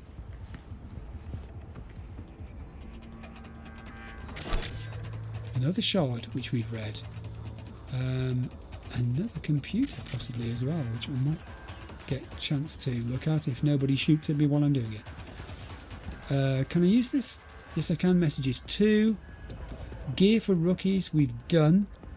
Urgent net nuke. This is from XXX82 to Patrick Horman. We want a net nuke, aka netrunner bomb. Got the manufacturing specs, deadlines tight, NDA's even tighter. Are you in? Patrick Horman to XX82. Urgent net nuke. Tight deadline means payment up front. Cash. Sound good? Send over those specs. And Patrick Horman got the message back from XXX82. Just make sure they don't have any serial numbers. Core, frame, all of it clean. This can't be traced back to you. There's a file here. I'm being shot at. Excuse me a second. I've just got to break off here. Oh, he moved out of the way before I got lock on. I know. Let's see if I can drop a grenade in there. No, that's bounced backwards. It may still have done the job. He's run away. He's bravely run away off the top of the map. So it didn't. Am I safe now to go back to this? Is this okay if I go back to this just to read that file that's there? What is the file? Oh, get back to shape, into shape with style. You there, are you a professional athlete itching to beat your personal best? Suffering from something minor injury? Dreaming of taking a break in between something? The Nighthawks Rehabilitation Centre is the place for you. We offer innovative treatment under the care of our world-class Ripperdocs surgeons and physical therapists. Some of the services we offer include diagnosis, maintenance and implant recalibration, blood auto-transfusion, brain dance assisted performance enhancement, genetic boosting, hormone injection, EPO, photobiomodulation, liquid nitrogen cryotherapy. Get back into shape with style. Yes, I don't think it's going to help this guy over here. I think he's past that stage. Also, levitating hot dog. Don't see those very often. They're very special. Try and find a recipe for those, I dare you. It will not happen. I'll pick a couple up.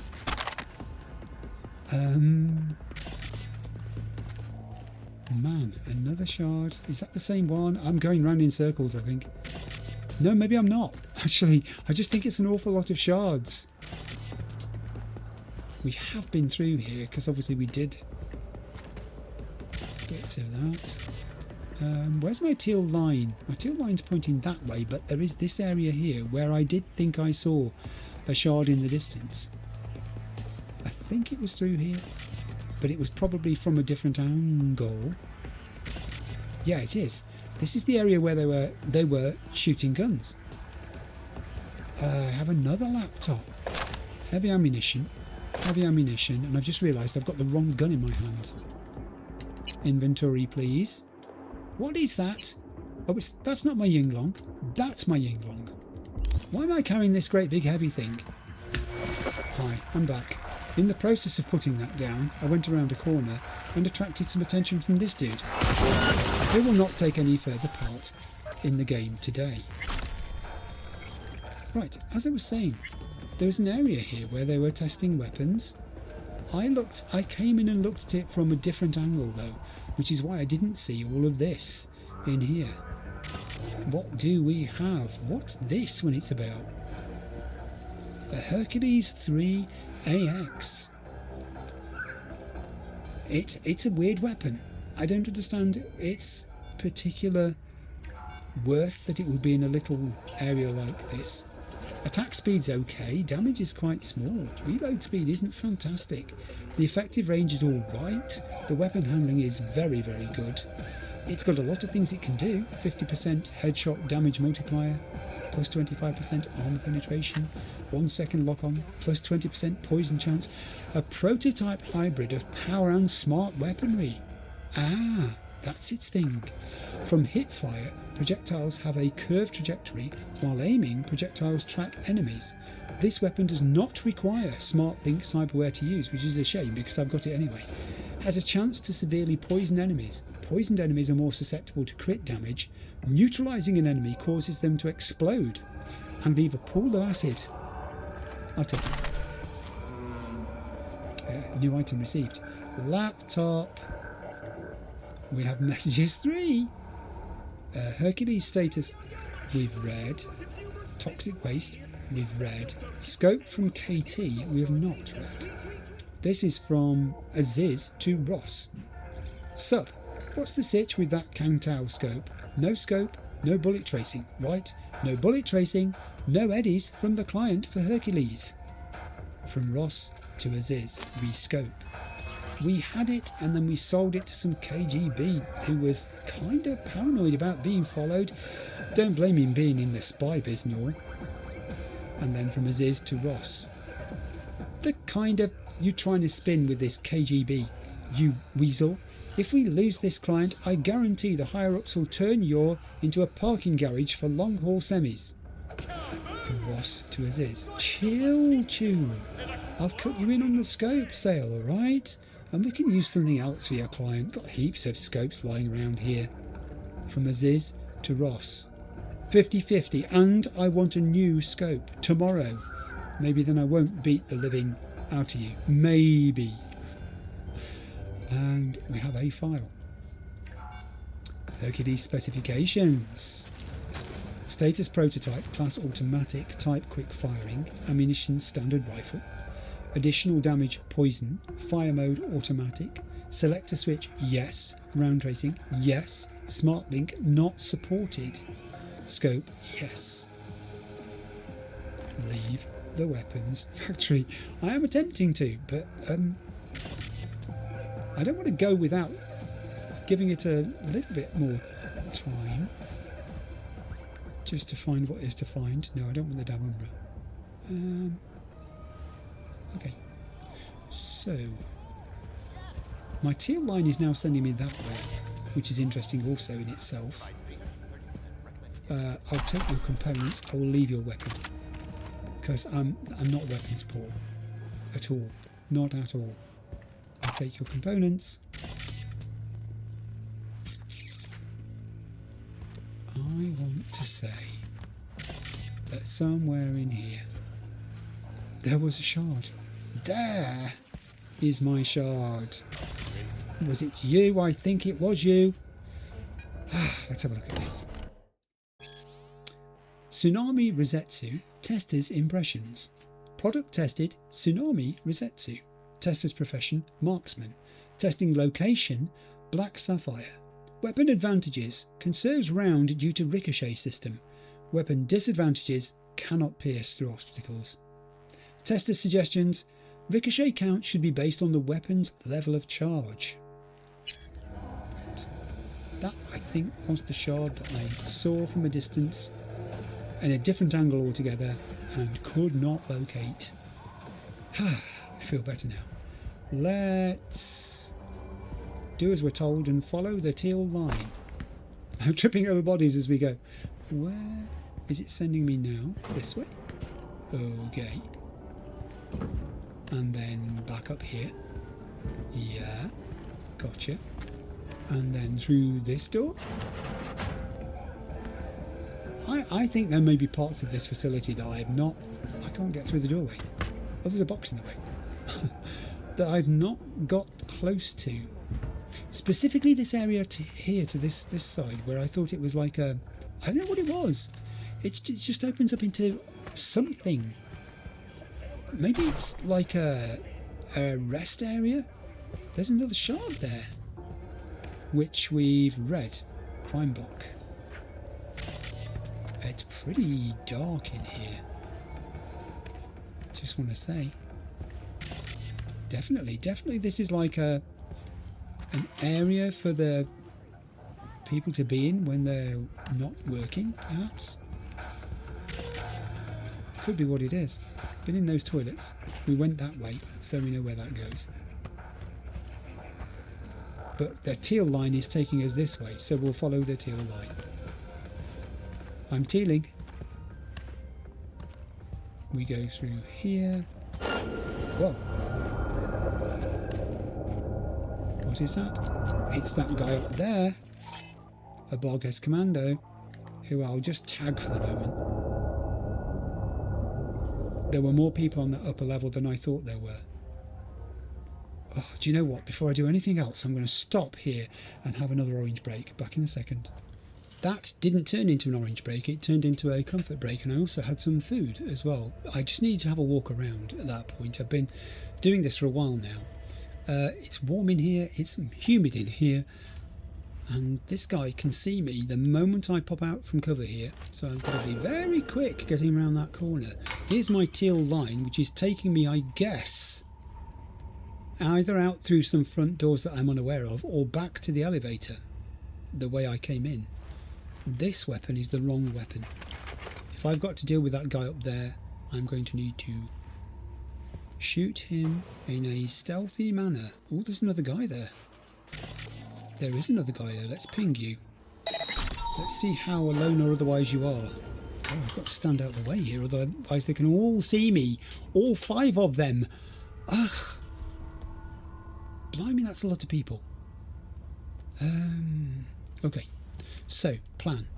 I'm going to use this wall that we can see through the window on the right there to keep this guy from seeing me while I deal with the guy upstairs. Let's do that first. Yes, I know you can see me, but it's too late because you're out of it. And because you're up there, these people down here didn't notice. Good. Change weapon. Now, the guy who was over here somewhere, and he's disappeared. I can't see him anymore. Wasn't he sort of... There he is. There he is. There he was.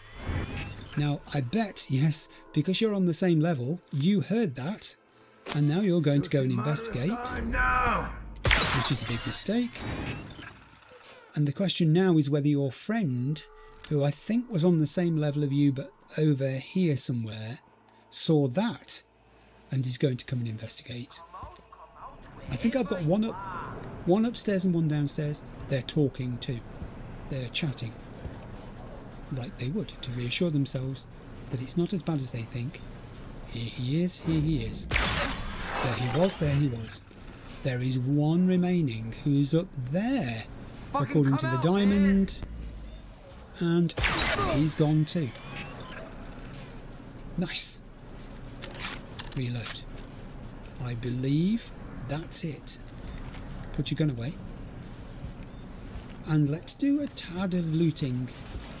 I will take the components. I will leave the ready...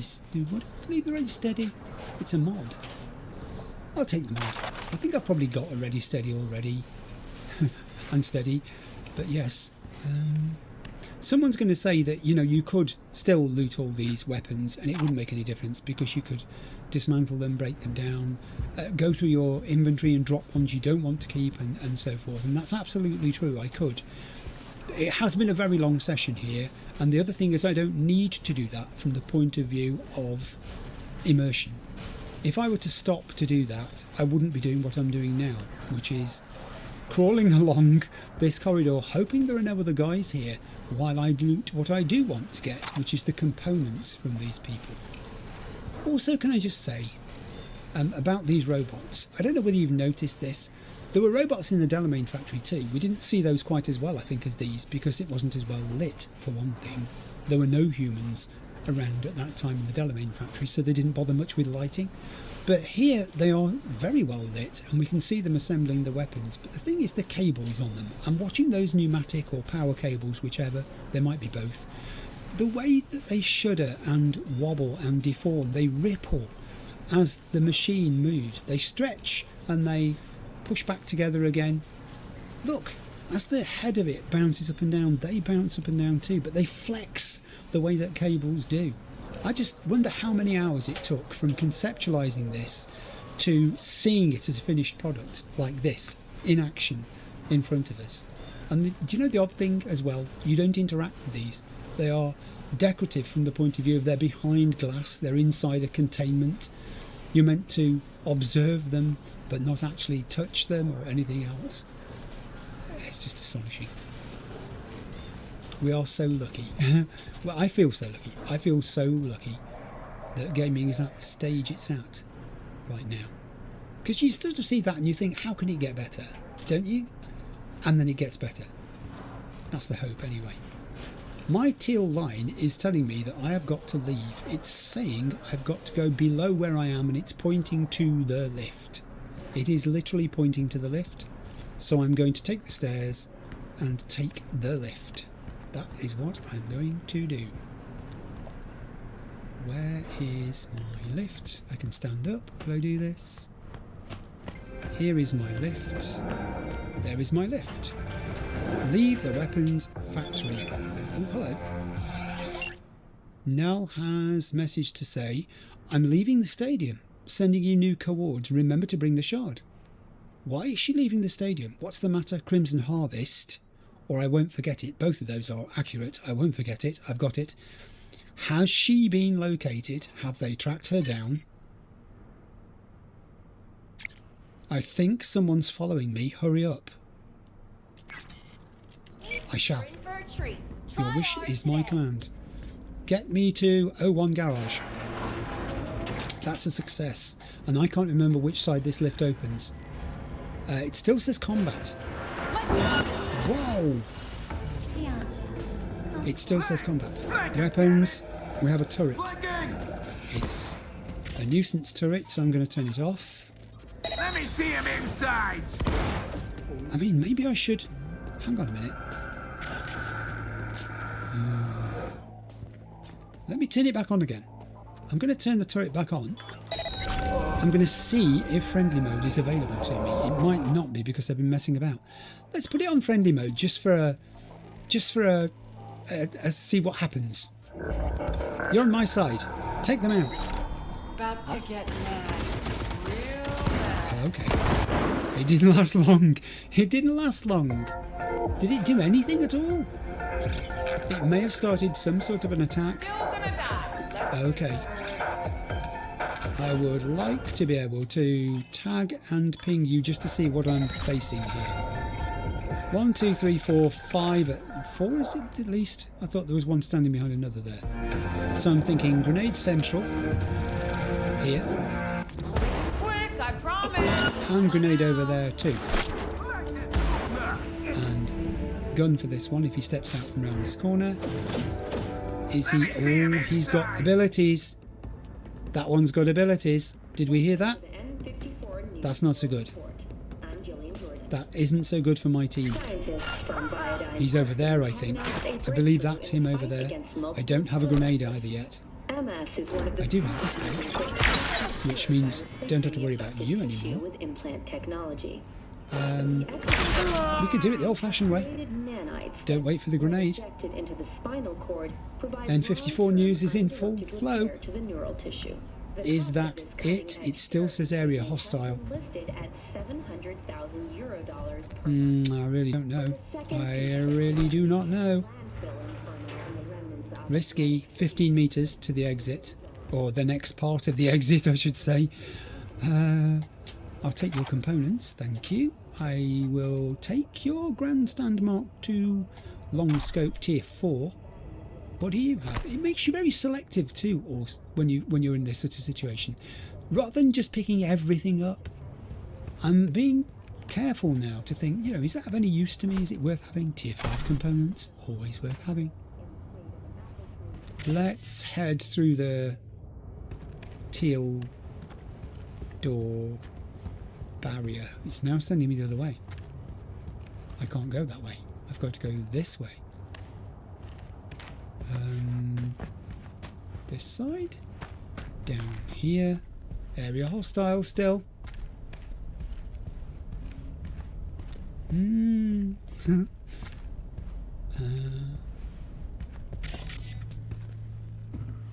are you? Just a customer. You don't know how lucky you are. Oh, hang on. I think I might be out. I think I've done it. I think we're back in the main area. What is this? Whoa. That is a Militech something or other. It's very swish. I don't think I've been in this bit before. If I have, I must have rushed through it. And some very swish cars too. These are just ordinary people. I'm back in the world of ordinary people. I feel safe all of a sudden. It says area safe. Ah, bless. It had to be. Did you?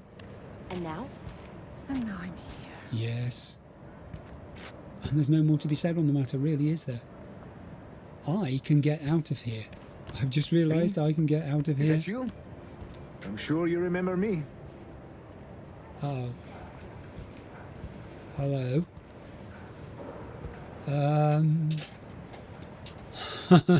Now I can say, sorry I don't, or I can go with, Steve? Steve? See, you're doing all right. Did I have a choice? Why are you still in Dogtown? How come you stayed in Dogtown? Why'd I stay? Fuck you, vai pro caralho. Sense a little tension. What are you doing for Hansen? He's doing nothing for Hansen because Hansen's dead. Sensing a little anger there, Steve. I'm sorry, it's just your face reminds me of something. What do you ask? I didn't ask. Please don't tell me. My life. Here. In shambles. You're not even going to ask about Anna? I'll ask. How's Anna? She's in prison. Oh. I mean, there was always going to be a cost whichever side you took. There wasn't there. Did anybody else besides Anna take a hit because of what I'm going to say we did, but I did? Anyone pay any sort of price for covering up the Banner incident? Well, they did fire some mid-level directors, surprisingly, but that's as far as it went. They tossed Bana a posthumous medal, so his widow will get a little extra cred, and the world keeps spinning. What did we actually achieve, then? What did I achieve by siding with Anna on that? You two still talk? When's she getting out? When? It's more like if. She's in for treason, after all. As for whether we talk, maybe someday. For now, I just sent her packages.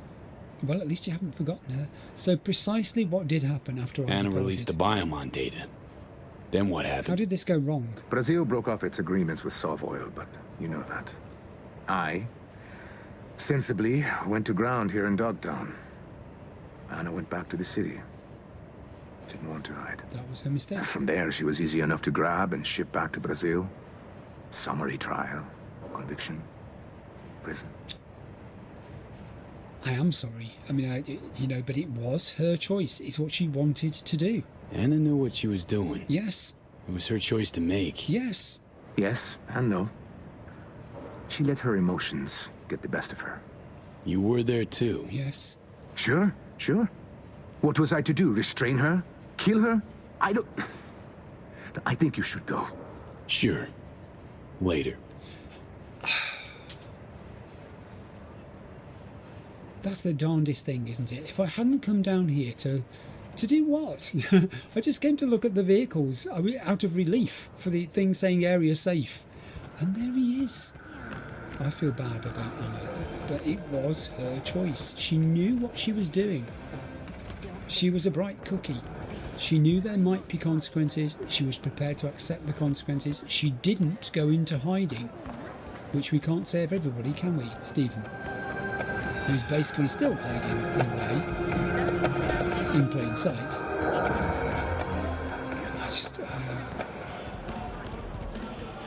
I thought that was a closed book. I didn't think there'd be any more to be said about that. It just goes to show.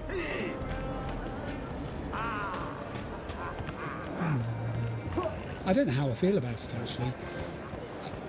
I guess I was part of it. But then I'm not responsible for how it turned out. All I did was what she asked me to do. She was the one who decided to go ahead with releasing it. And she's the one who stuck around rather than going into hiding. She must have... I don't know, why would she do that? Why would she let herself get caught, knowing that it wasn't going to change anything from the point of view of she wouldn't get a platform upon which to defend herself or anything like that? It was a summary trial. Faster we raise the scratch, faster we get the fuck out of here. Nah, moving Delta speed just lands you in shit. Favor here, favor there. Chumba, my ex-brother-in-law. He got a little biz out here. Know the guy. Won't haze me. You say that now. You say that now. But I've been stabbed in the back enough times by people in the game. I hear a mech marching. I'm just walking to the meeting point. It's 2:15 AM. And there are a lot of people still about around here. I was reading a Reddit post the other day talking about the very north of Norway, where at certain times of the year, because of the way the sun doesn't set, you know, land of the midnight sun type thing, you can go for a drive at like 2 o'clock in the morning and there's nobody about. But it's daylight. And it seems really odd when that happens. Dogtown's got that something. Like soul. It's like real. Oh, yeah. Gritty. It's gritty, all right. Got you. NC's just a bunch of poser punks. I've heard that said before. I am meters away from my meeting point, where hopefully Nell has not been apprehended by Crimson Harvest. I don't know quite what to make of her. I think Johnny's being too harsh. I think she has had a genuine change of heart. She wants to do good, hence what she's just had me do. Because otherwise she would have just let that plan go ahead. She has changed and she is willing to take the risk. The game has just saved and a bounded area has appeared. Why would it do that? Oh, she's here. Now, were you followed? Were you followed?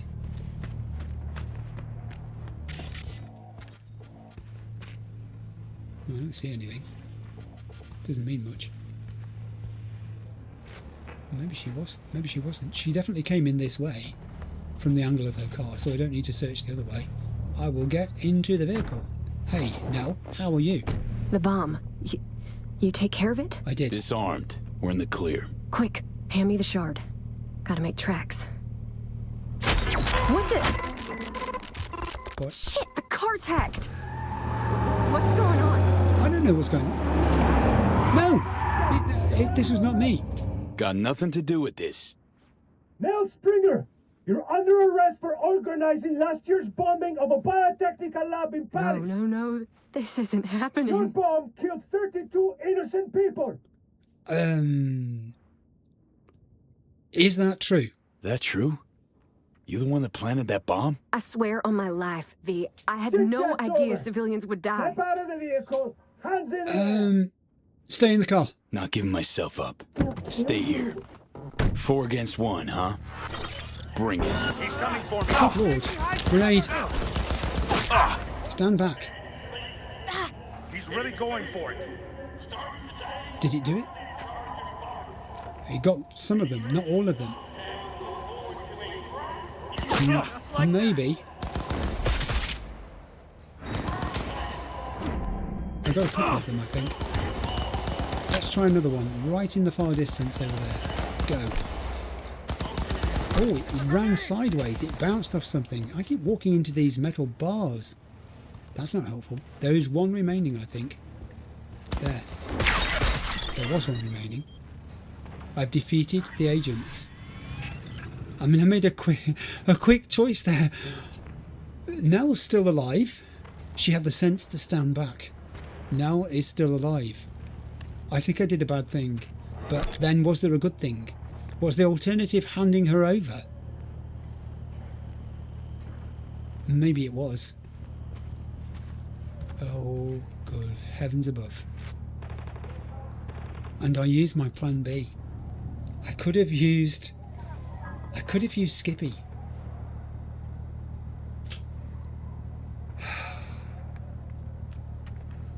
You hit? No, I don't think so. Thanks, V. I didn't give her the shard. I did not give her the shard. You didn't tell me the whole truth. Could have told me you had more than the Crimson Harvest to worry about. I thought if you found out the truth, you wouldn't help. I'm sorry. I misjudged you. The number of times this happens to V, that people make the assumption that in order to get his cooperation and support, they have to lie to him. The number of times that is their approach. It's almost plan A with these people, isn't it? Find someone who can do the job and lie to them. Don't run the risk of telling them everything in case they turn you down. So she waited until that happened before I found out more of the story. Does it mean that she is still wrong in the sense that she's just done something positive by helping me sort out that bomb that we just dealt with? I'm going to give her the shard back. Think you'll ever come around to forgiving yourself? Don't know. I already hate myself for what I did. Got your whole life to turn things around. Today was the first step. That's incredibly Couldn't positive. have done it without you.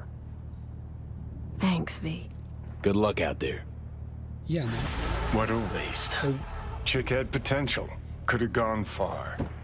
Pains me to see promising careers flushed down the drain. She's gone.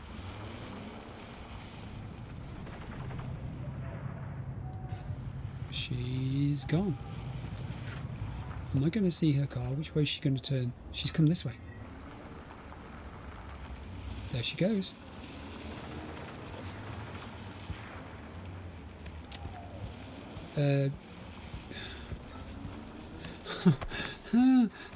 This was a Mr. Hand's gig, so usually you have to leave the area with Mr. Hand's gigs so that he can then call you. Is that what I need to do? I don't know. Am I far enough away? Yes, here we go. V, I'll have to do some cleaning up. Nevertheless, you saved more people than you killed today. True. Most importantly, the client is safe and sound. Yes. Transferring your fee and closing the contract. A satisfied Mr. Hands. He says, I see someone values our partnership highly, so much so in fact that I've run fresh out of jobs for you here in Dogtown. Excellent work, the kind that deserves a reward. Please pay me a visit and we'll say our goodbyes properly.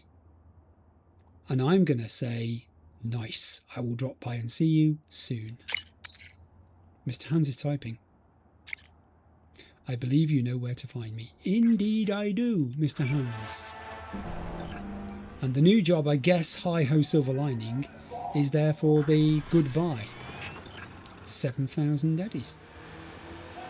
We've just passed the 3 3/4 million eddy mark. Right, I am going to save the game at that point. Back with you in a second.